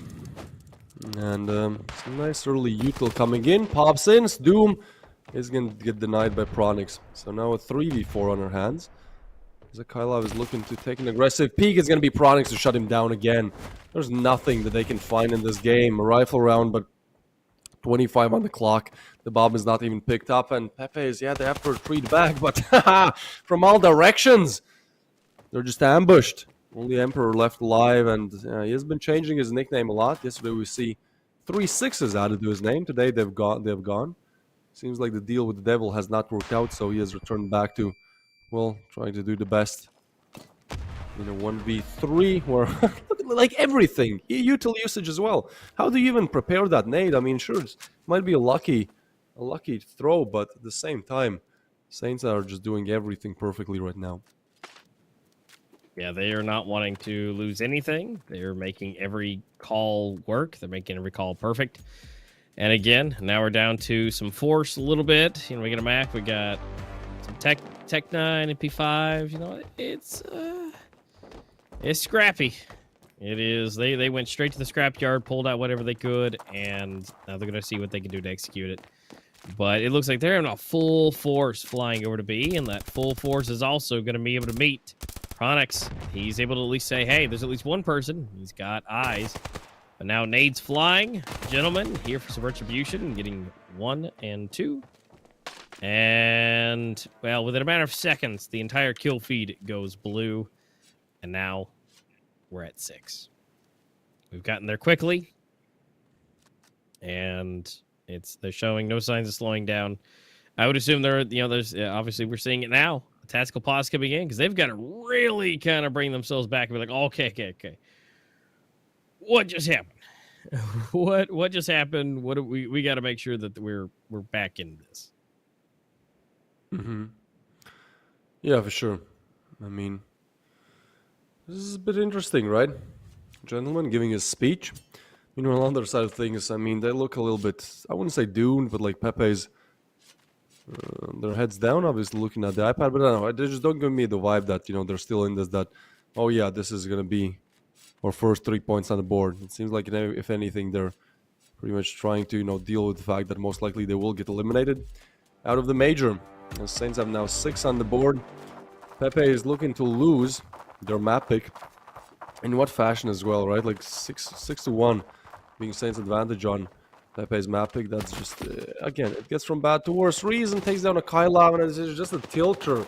Doom might be able to get one, but Gentleman with a double and make that a triple.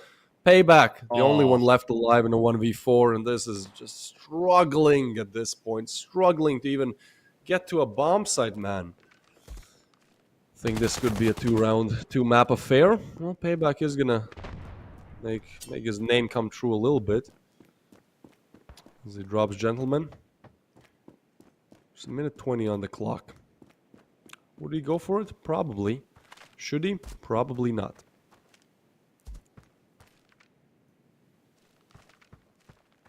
Yeah. I mean, it's, you gotta take, you're taking your time around. You're seeing what you got. I mean, he's got the bomb, which is great. But he's about to see some extra friends.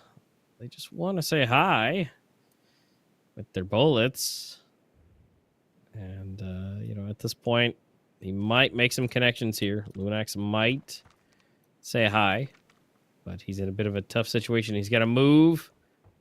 Ooh, I think he was just seen by Reason and called. Lunax pushes out. Yeah, that's just it's not going what you would call in their favor. It's 7-1, and now we're down to pistols, and so that's about to be 8-1. Yeah, this is just unfortunate for Saints. For Pepe's, sorry. They were not expecting them to, accelerate the way that they have.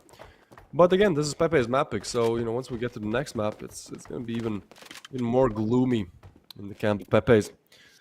So, a 5v5 on our hands, and Pronix will spot them early. If he hits the shot, that's like just, that's it. Okay. We also see an auto shotty on Pronix. We saw this yesterday as well. It's like sometimes Saints are playing so good, they decide to just, play with some weapons you'd normally not see. And I mean, auto shotty is the ultimate tilter. There's a reason why it normally isn't bought. Oh, caught. Well, he is again that one man who might be able to do something on the side of Saints, but Reason with a pistol. Oh boy, Doom now has to clear him, tries to pre-fire him, does get Reason, but Gentleman with one, and Gentleman gets some more damage, and so now 3v3, but actually one of the more realistic rounds for Pepe's to win, as they are going to try to pick up the bomb. Go perhaps more towards the A-bomb side of things, and Akylov actually spots some info there, but I can't, look how perfect Saints are playing. They lay down the smoke, they're aware that Akylov might be there, so they lay it down, but they're still not ready for this push. Akylov is going to throw a nade, low HP, and Lunax pushes him, so now a 2v2. Bomb to go down. Interesting. Molly comes in as well. Lunax is going to get payback. Now looking for even more, as Emperor gets one. He is denied. Goes down to a 1v1, but even then, Pepe's are not allowed a chance back into this. So the bomb defuse comes in. And that is going to be Saints on 8. Finishing off their CD side very strongly. Heading on to the D side.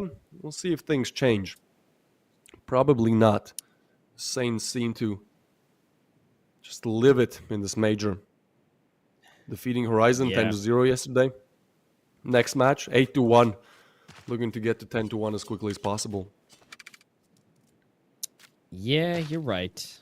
Again, it's, kind of better so far. But yeah, it's Pepe's. This is not the best case scenario. This would be the best for them as of right now.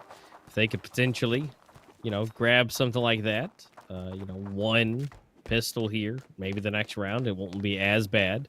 But at the same time, again, it's still Saints, and they're still basically number one. And again, this is not the best placement for Pepe's, but I feel like this is just kind of salt in the wound where they haven't been able to secure anything just yet in this major. Then they're going up against the best of the best. And, it had to be done. But ultimately, maybe a pistol. Maybe a pistol. This is something they could do. Okay, Sid goes down. and we get a trade with Reason. But, Payback maybe gets one, but no, Products gets it. And so, dwindling down we go. Cot goes down. Gentleman takes down Doom. And then Reason takes down Emperor. So, close, potentially, but just better aim coming in from Saints. And ultimately, taking the round. It's another on 9. And now this is going to be, well, terrible. It's going to be forced everything. And they're going to try to compete against Saints with the better rifles. And just enough to keep them in. Yeah, I mean, again, it's like Saints have no weak spots. They just don't have anything that can be exploited. Their aim is there, their placement is there, their nades, their utils there, everything is there. Now they're just looking to bring it over the line. Flashes come in as a boost comes in. So actually caught once again the man who is able to make the difference every time. It is going to be a 1v5. Well. Pronix. Only one left alive and eliminated as well. Somehow Pepe's make it work. I don't know. Yeah. I guess maybe the more aggressive gameplay. But, Maybe. We'll see how it goes. And the Pepe is putting 2 on the board and now actually buying up. So Saints having to go pretty much full eco here. We're going to be looking at a Not even rifle round 2,000 on afterwards. anyone. Also Lunax. What is happening with Lunax? 15 frags on the board. But on the other side, of course, we have Caught. This guy, every single time I feel like we've seen Pepe's play, he has been the top frag. So definitely a team where you have that 1-star player, unfortunately, is oftentimes seen. An individual great player is not exactly the thing that's going to win you games. Round, sure. But when it comes to games, team play comes into full play. And, you can't deny that Gentleman has one of the best teams in terms of team play. He's been leading them, and again, this time Glocks. No. Seems like Emperor says the same, as he's going to get the double, but still a 1v3. And so now only Emperor left in a 1v3, trying to push in, gets taken down, and that is going to be it. Saints, they might not have converted around that they should have converted with only rifles, but now when it comes to only pistols, somehow they make it work. And I feel like we can see a clear difference now. We had 3 teams in the discussion of kind of being the victors of this major, kind of being the best team in Standoff 2 right now. Well, it seems like from those 3 teams, Necessary, Horizon, and Saints, well, only Saints are so far undefeated, and also they definitely seem like the strongest one for now. So, with only one more left map in this best of 3, we will see if they're able to finish off the group stage, not only undefeated in terms of best of 3s, but also without even giving up a single map. Now their win streak extends to 12 maps in a row. 12 maps and 0 losses. That is absolutely insane. As Pepe's will now have an even bigger struggle. We have to remind everyone, this might have been a 10-2, but this was also Pepe's map pick. Next one coming up is Saints map pick, which might not be Rust. Yesterday we saw, a 10-0 on Rust. This time it's not going to be Rust, but either way, I feel like, for Saints, it's not going to be any kind of a problem. Yeah, I don't see it being much of a problem for them either. And I mean, if we go to Rust somehow, again, you're you just got 10-2'd anyways on your own map pick on Zone 9. And then Saints have a historical record of 10-0ing people on Rust. So not, looking great. It's an uphill battle right now, but, Pepe's maybe, with the power of the frog, maybe they can, make something happen. They can jump into victory. But again, the likelihood of that, a little bit of reptile action. I don't know if that's going to be enough to take a win away from Saints, who are, I guess now at this point, 12 flawless games in a row. Yeah, I mean, they're on a crazy win streak. I think this is pretty unprecedented, right? Like, we've seen win streaks where, you win, but you still sometimes lose a map at least. Well, for Saints, it has been, even in a best of 5, I believe we saw there, they win like 3-0. Like, that is absolutely insane, the level that they're currently on. And obviously the highlights coming up, we'll see some of that greatness. I mean, again, I feel like Saints is the only team in the whole major that doesn't have a single weak spot that I can kind of point my finger to. Horizon, for Horizon, I think they're just too passive.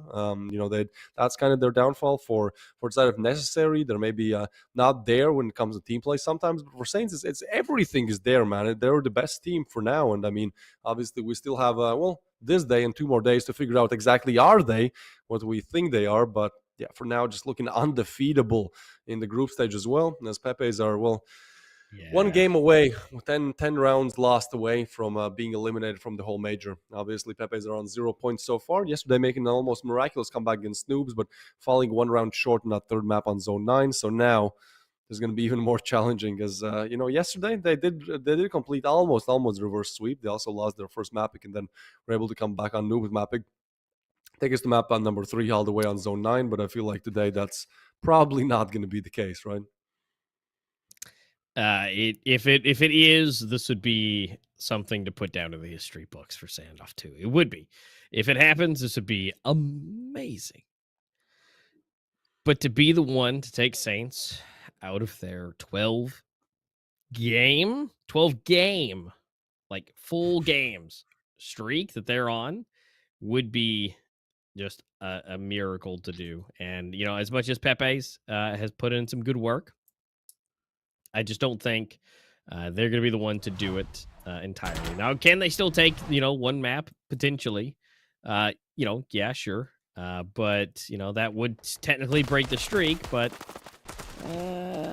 we'll see. When what we're going to see now is a little bit of Pepe's action with a lot of Saints action mixed in here.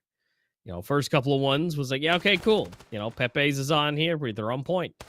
And then it started to kind of fall apart.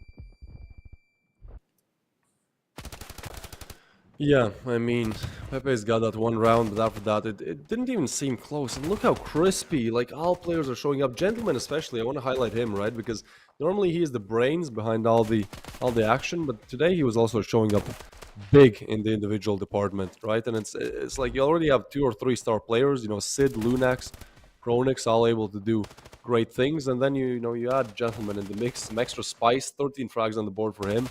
And yeah, it's again just no weak spots, nothing you can really exploit. And you're up against a team that is better than you at everything. Well, yeah, you're gonna lose, and you're gonna lose 0-10 like Horizon yesterday, or 2-10 like Pepe's today. Gentleman actually getting the MVP. I think this is the first time that he gets the MVP of the match, having the highest individual rating, and I think well deserved, right? Like, as good as this guy is as an in-game leader, as a hype man, especially for the fans, the fans love him. Well, he shows up big in the individual department as well. In the other side of things, well, we still have Cot. Cot seems like that one standout player for Sado Pepe's that is able to at least win them some rounds, but obviously only 2 converted. And so, Gentleman, yeah, he's definitely happy about this one. Almost 2 rating there. Great KD. And overall, just a great end to Saints group stage, you would say. Well, one more map to kind of put the dots on ice there, as we will be waiting to see that coming up. Now this is going to be Saints map pick, so going from bad to even worse, I guess.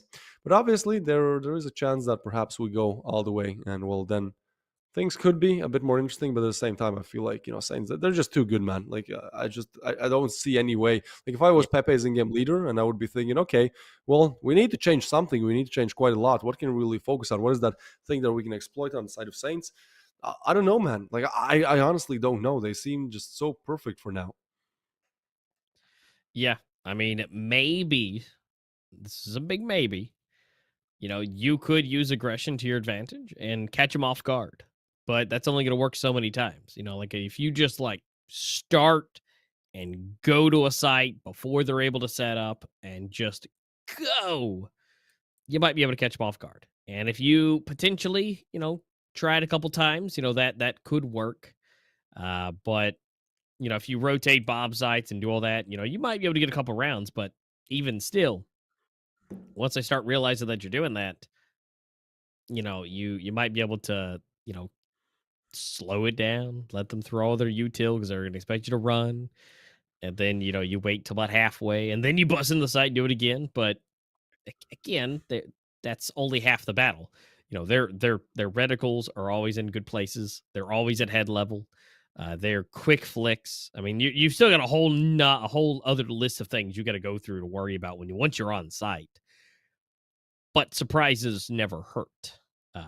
They can only help you if you can surprise your opponent. But again, Saints are so, they're not flawless, but they're pretty much as close as you can get to it. And again, I don't see any, just like you, I don't see any real flaws in how they do things, because even if they can catch themselves in a sticky situation, their aim is there, and their aim can easily take them to victory, anyways. Yeah, there's so many different things that they can, fall back on. It just doesn't really work out, for Pepe's one way or another. Well, I don't know. I feel like we're just kind of waiting for that second map to just, I don't want to say be over with, but, I just don't believe. For INCO, I believed a little bit. Once we went into the province, they showed up, then it was down to a 9-9. Okay, maybe possible. But for Pepe's, it just seems like they're like, what can you really do, right? So obviously, I guess we'll just have to wait and see. And well, while we do that, we might talk about that next game that we'll see as our final game today. I feel like, again, this, I would call it 2-0. Pepe's, please prove me wrong. But if it is a 2-0, then afterwards we'll obviously have Noobs versus Horizon, which is going to be an interesting battle on its own, as Noobs actually have gotten 2 victories. No, 1 victory. They have 1 win and 1 loss.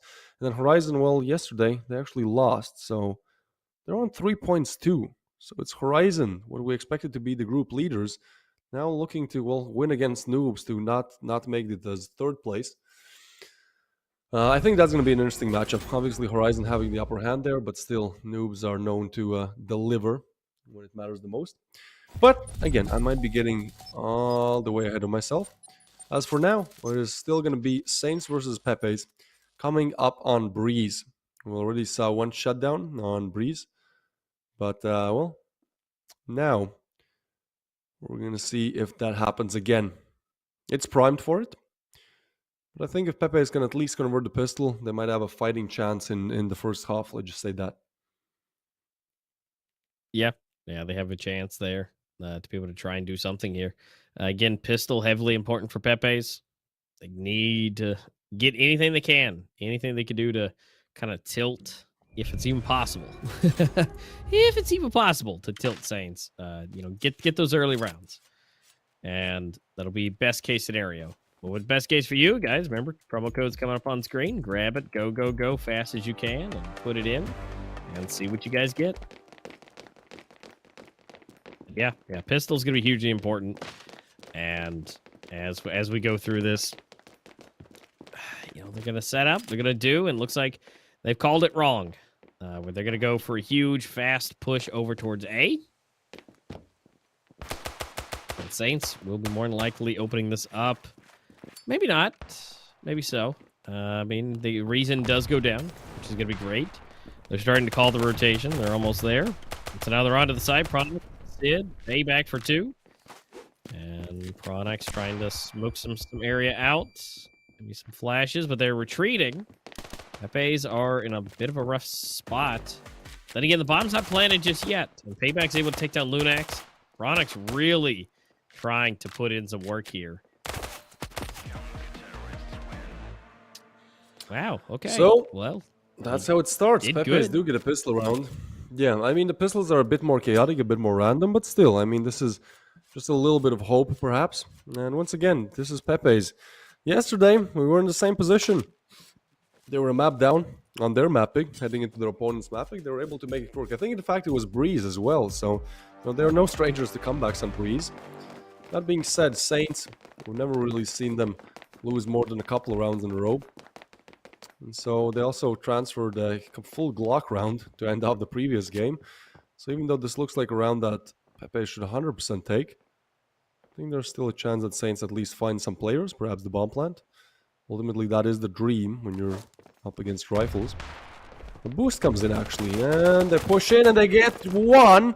Refrag's coming in, but still, again, Pronix opens up the side. Oh no, he's going for more. How are they making it work again? But they have not accounted for Emperor, and he is going to be able to get 1, but Sid's still able to refrag. Headshot there, Emperor. So 2v3 now, and Doom. This is, once again, how are they letting things slip like this?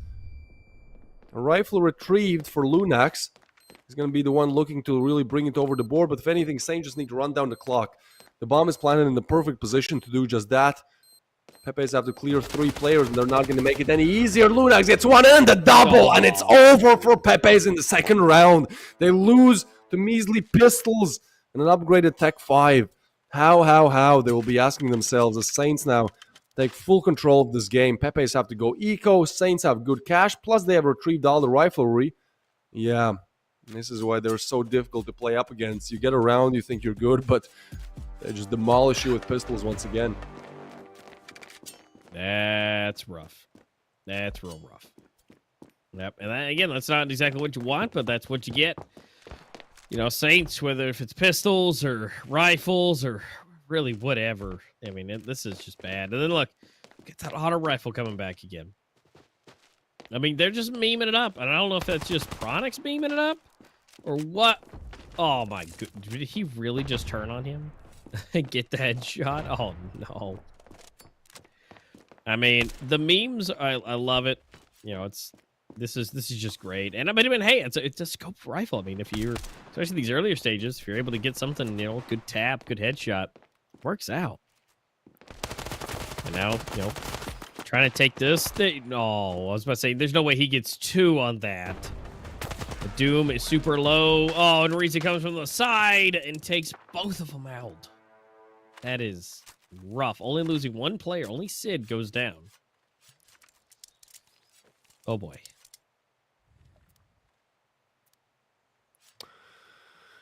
Oh boy, indeed.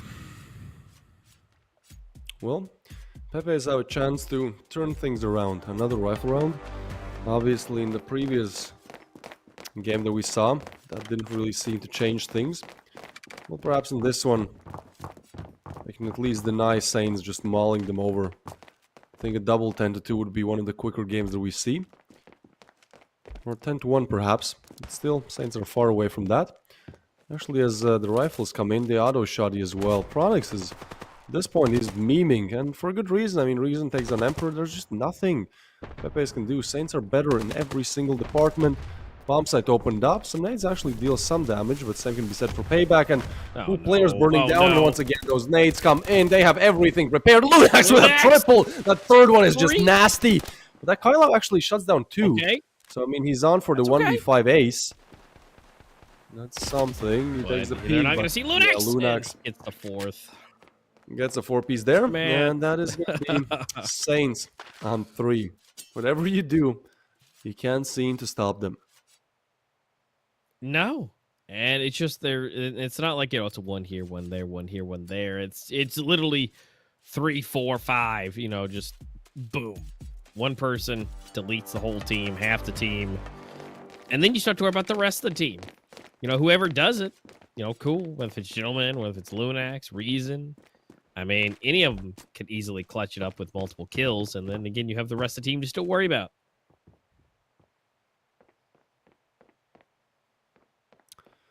Yeah, this is a tough one. Oh, well, okay. That's interesting. Gentleman does catch Doom off guard there. And once again, we're in a situation where, yeah, Saints might be able to convert rounds like this with even less of pistols there, you know, with only Glocks. Well, when it comes to Pepe's, they're going to be falling 1 by 1. Getting that auto shotty headshot there, and now a 3v5 on her hands. Pretty much impossible for Saints to do much. We'll try to crack open the B-bomb side, though. This is interesting. Got long range. Again, that one player that has been keeping Pepe's in the game. Well, this time, the task is even more daunting. Okay, and he falls. So, with that, we can pretty much call the round. Can't we? 2v5, but I don't think there's any chance that they can come back into this simply like falling like flies 1 by 1, not even giving a single frag. A little bit of damage dealt, and that's all you're going to get. 60 HP from 5 players. Pronix is going to get up to 6 with that auto shot. You still haven't lost with that auto sniper, my bad. Still haven't lost it. And well, you guys have a chance to once again put this promo code in the shop. Perhaps get yourself some free skins. Well, you know, you have to be fast. Same as probably this game is going to go. Saints give away the pistol round, but after that, they've been flawless here, Master.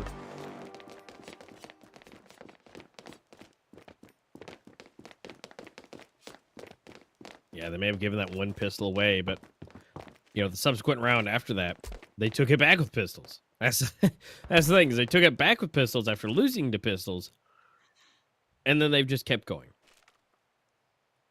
And it's just the memes here with Pronix, with that rifle. It's just nasty. I mean, he's pretty much the only person we've seen ever really use this, and especially consistently. You know, we may have seen it maybe once or twice before, if that, but it's the fact that it's so constant, and he's actually doing good with it. I mean, double tapping heads is great. I mean, there's not a whole lot of recoil with it, and if you know you learn how to use it, which clearly he has, it's working out. As I say that, he pushes up probably a little bit too far, but Sid's there to help out. So he might be able to get off that the auto sniper, maybe. Oh no, Lunax, he's coming from behind. Oh, this isn't gonna be good. They're not gonna expect him at all. Yeah, they didn't even look. Not even expecting. So now Kyloff, last man alive. 1v3. Might be able to catch off guard. Pre-fires. Reason does well, he does go get down, one. but not before putting him to 8 HP, though. Actually, look at this. If he's able to kill the bomb carrier there, that might be huge. Yeah. But, oh, it's going to be Sid to hear him, find him, take him down. I feel like if he killed the bomb carrier, at that point it's like 25 on the clock, and the other player is quite far away, so it would have been quite difficult to actually win the round there for Saints. But yeah, they're just everything is accounted for. Again, we see like Pepe's, they try their best, but they simply fall one by the another. The refrags are not exactly there, and even if they are able to get a refrag, some of the Saints players just says, okay, well now it's time for me to get a triple then. And that point, what can you really do? The Saints are looking to absolutely speed run this game. We started, what, around 40 minutes ago with our first game. Got through the pre-show, watched the first game 10-2, and well now we're on to what could be ending in less than 10 minutes if Saints keep up with this performance.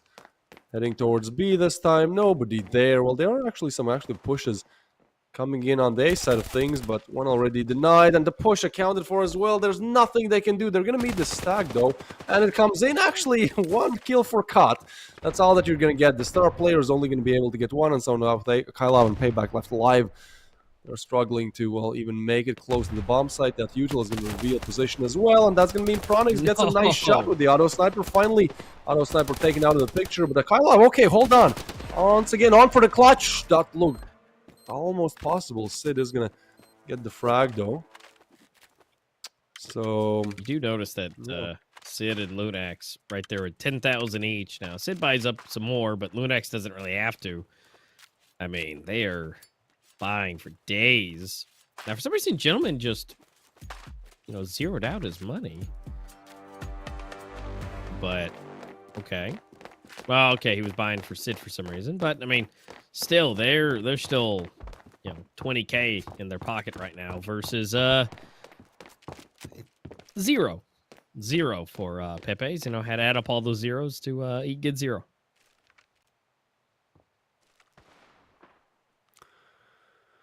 that is certainly true, as we'll be heading into yet another round where Pepes are looking to just end things.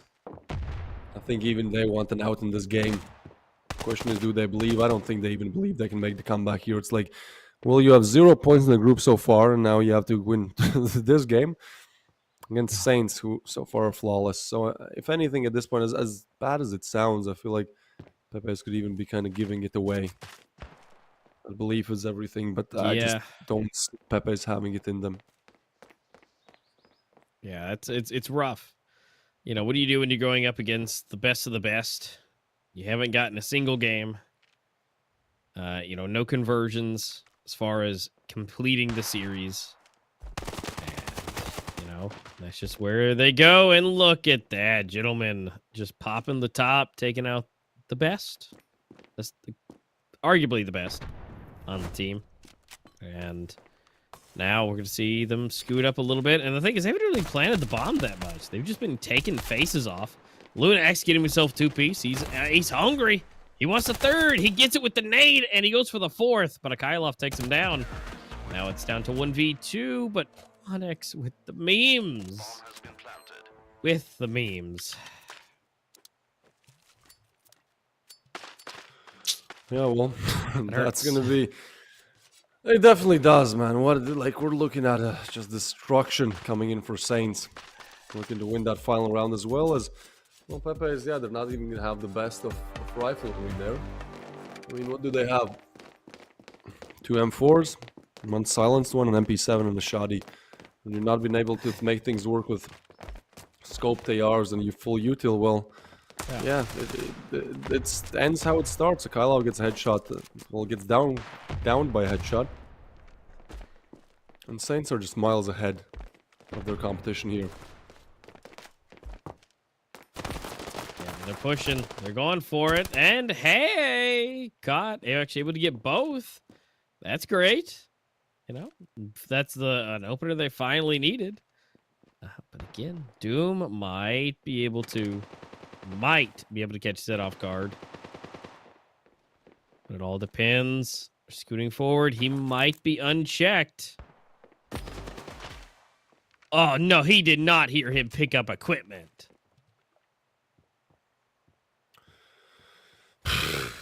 What is happening here? Pepe's, they had let one little chance, a 3v4 to perhaps convert, but they all simply fall like flies, and now only Emperor left alive. He's lucky to even be called that, as his HP is halved.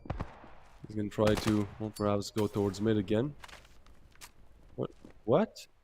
Oh, I thought he was mauling himself. I thought it was, okay, I want an out, guys. Spot on. Oh! Close we failed, and well, today it looks like the same fate. So 10-2 on zone 9, and now there's going to be an 8-1 half. Oh, In fact, same as zone 9. Yeah, this is where I think they have to call it quits. This time, actually, COD's only on 4 frags. The Kylov is one trying to do the most on the side of Pepe's. But, well, that's going to be pretty hard. We also have to switch the two teams here at the top. Obviously, Saints are not down on one round. They have been just mauling over Pepe's. Gotten up to 8 now. So we shall see if they're able to convert the pistol as well. yeah. Because again, if they can convert the pistol, which, I mean, to be wrong, Pepe's got last time, right? You know, so that was good. And then the subsequent round after that, it didn't go too well. So, yeah. Yeah, this is definitely an opener. It's a possibility. But you can see Saint just flying across the top, just playing with him.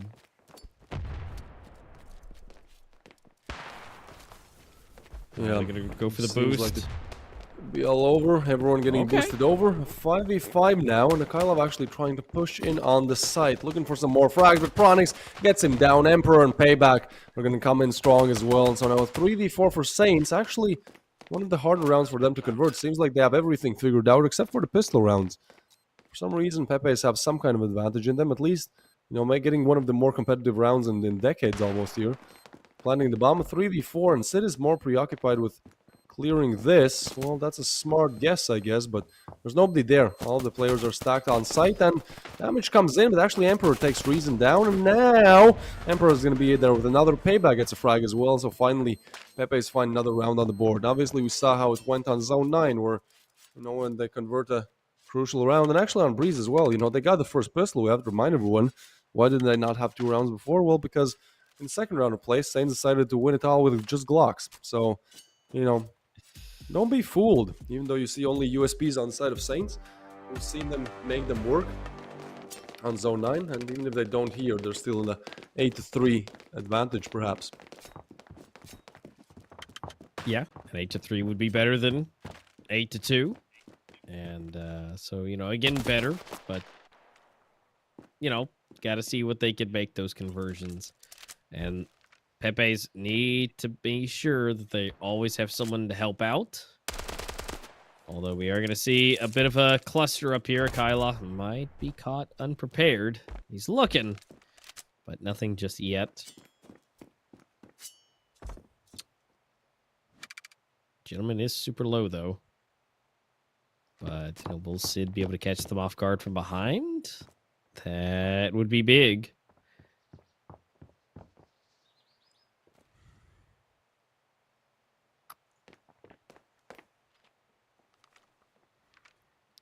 Okay.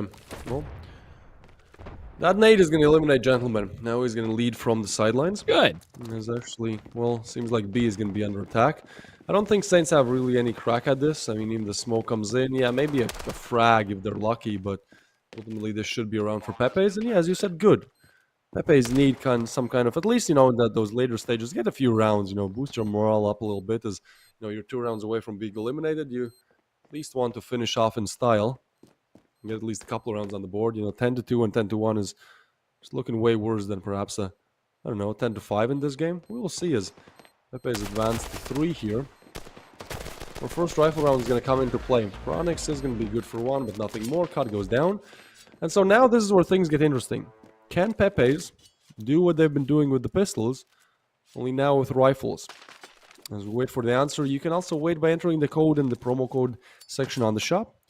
Get yourself some gold, perhaps some free skins.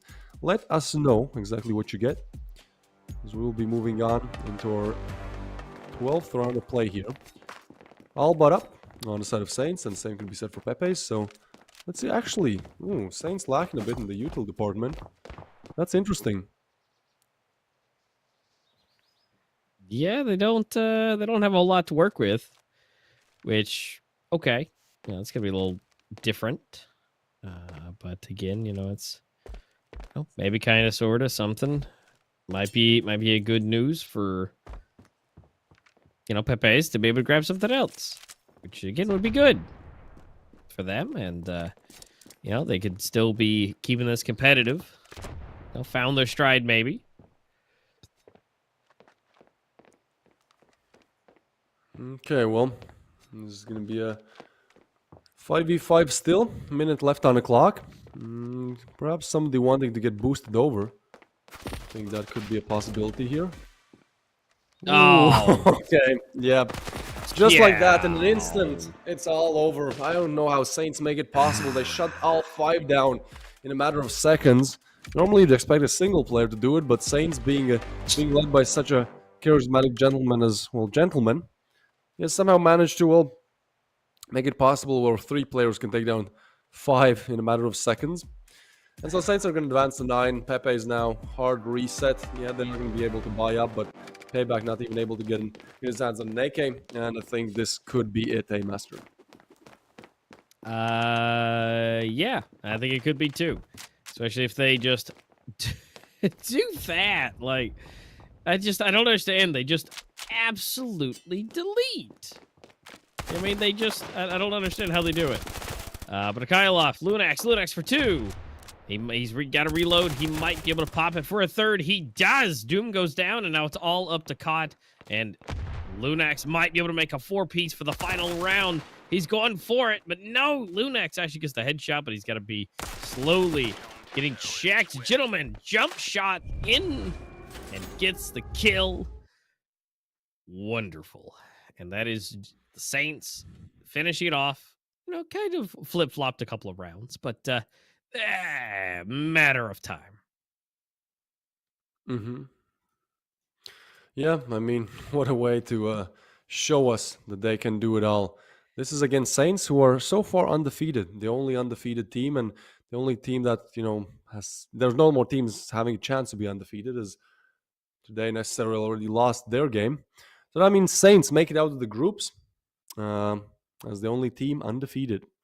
That is really interesting. Definitely a very strong performance here. 10-2 and then 10-3. And yeah, in the Pepe's camp, they are not happy about this one at all. They are going home, in fact, meeting the same fate as INCO. 0 points, not even a single game that they were able to win, not a single best of 3. That must feel, crushing. As well, now we have decided which 2 teams go home.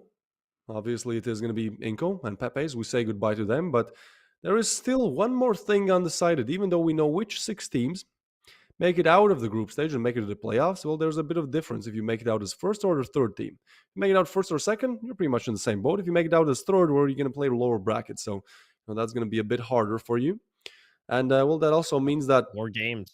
We still have one more game left. There we have to decide, exactly how things in Group B are going to stand. Because obviously, with Pepe's losing this, Saints are going to be on 9. They're going to finish off 1st. There's nobody who's going to get 9 points. Again, they're undefeated. But the question now is, who remains 2nd and who remains 3rd? Because Noobs and Horizon are both on 3 points. And so they're both looking to, win their best of 3 to finish off the group stage with actually quite better rankings. It's always better once you make it to the playoffs to just have as easy of a road as possible. So obviously that will be coming up as our last game of the group stage, as our last game of today. But first we still have to get through the highlights here and the MVPs. And, normally we would talk about what went wrong, what could have been done differently, and, all of that just, but I feel like, this time it's like, well, I don't know. Saints are just better. Pepe's tried, but like whatever they tried, they got immediately almost shut down. So yeah, you're going to see very one-sided highlights here. Yeah, I feel like the only thing they could have really done to change, the outcome, what they could have changed was playing a different team. I mean, that's I know that sounds terrible, but like, if they played a different team, it might have worked out a bit better. But going against Saints, you're undefeated champions. I mean, there's not a whole lot you could really ask. I mean, they just were better. They executed so many things at the exact same time. I mean, that's it's like a superpower for them. They're able to just communicate, and when they execute, they do it together all at once. And yeah, these highlights will be a nice little Saints montage. There'll be some obvious kills in there for Pepe's, but they didn't exactly get 10-0'd, but it didn't exactly go great. And best part for me is we're going to see Pronix in there with him memeing it up with the auto sniper. But I love the memes for it, and it's going to be a good time if you're a Saints fan. Maybe not so much if you're a Pepe's fan, but better luck for them next time. Yeah, better luck next time. I mean, again, in the previous minor, they also had not the best performance. I'd say actually quite a better one in this one, right? Like in the minor, there were 5 days of the group stage, and they actually, started off the group stage with, 3 days in a row being top of the table. But unfortunately, they fell right at the last seconds there, not able to make it much further than the playoffs. But, today, in this major, doing a bit worse, I'd say. Maybe this will help them to, next time be just more prepared, they come back with vengeance. But for today, that's going to be it for them.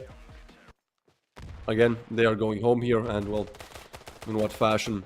Saints again just running them over round after round, game after game, kill after kill. Like what can you do when Lunax shows up like this? Like in this game, it was almost, pre-decided. Pronix showed up with an auto sniper.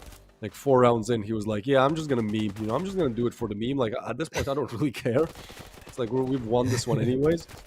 And yeah, I mean, Saints, they got up to what I believe 8-1. Kyla was actually, the one trying to do the heavy lifting here. Maybe a player that you had not really noticed before. In this game, he was up on, I believe, almost 10 kills heading into the second half, but pretty quickly shut down either way. As it was, well, Pepe is making a smart, short little comeback here.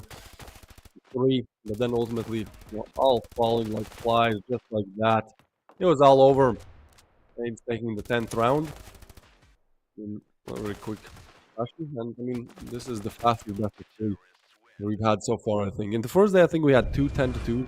I mean, today we have a 10-2, 10-3, but just those rounds were very quick as well, right? Like we didn't even start the game. I believe we started just like talking about this game an hour ago. Normally these games would take a best of 3, would take, if it goes the distance, 2, almost 3 hours sometimes. Well, this one is just done within an hour. Pepe is out. Saints qualifying as first in Group B, and Lunax putting him as first in terms of the rating as well.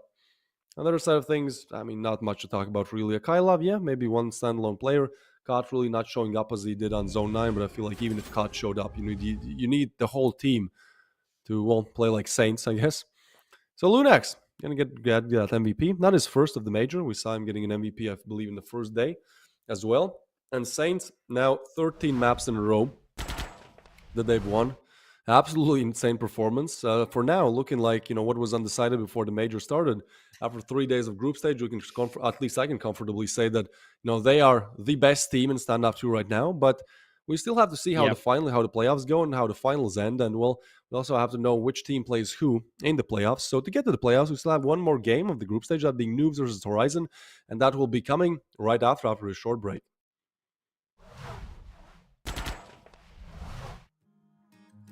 Cause it's been too many years since California. I wish I could get there, I don't know how.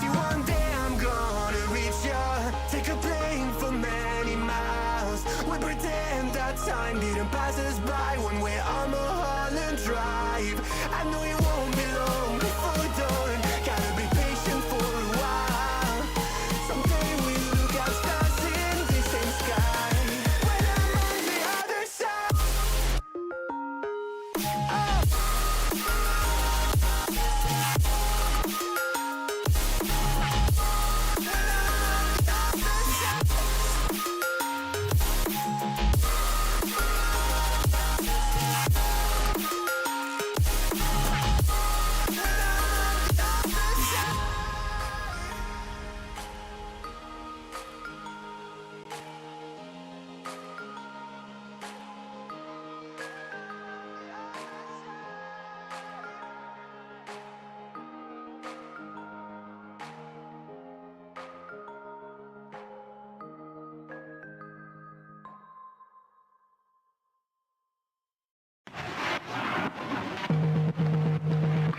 Qu'est-ce qui m'arrive? Qu'est-ce que je représente? Qui je suis, putain? Va falloir que je me lève. Que je recommence à zéro.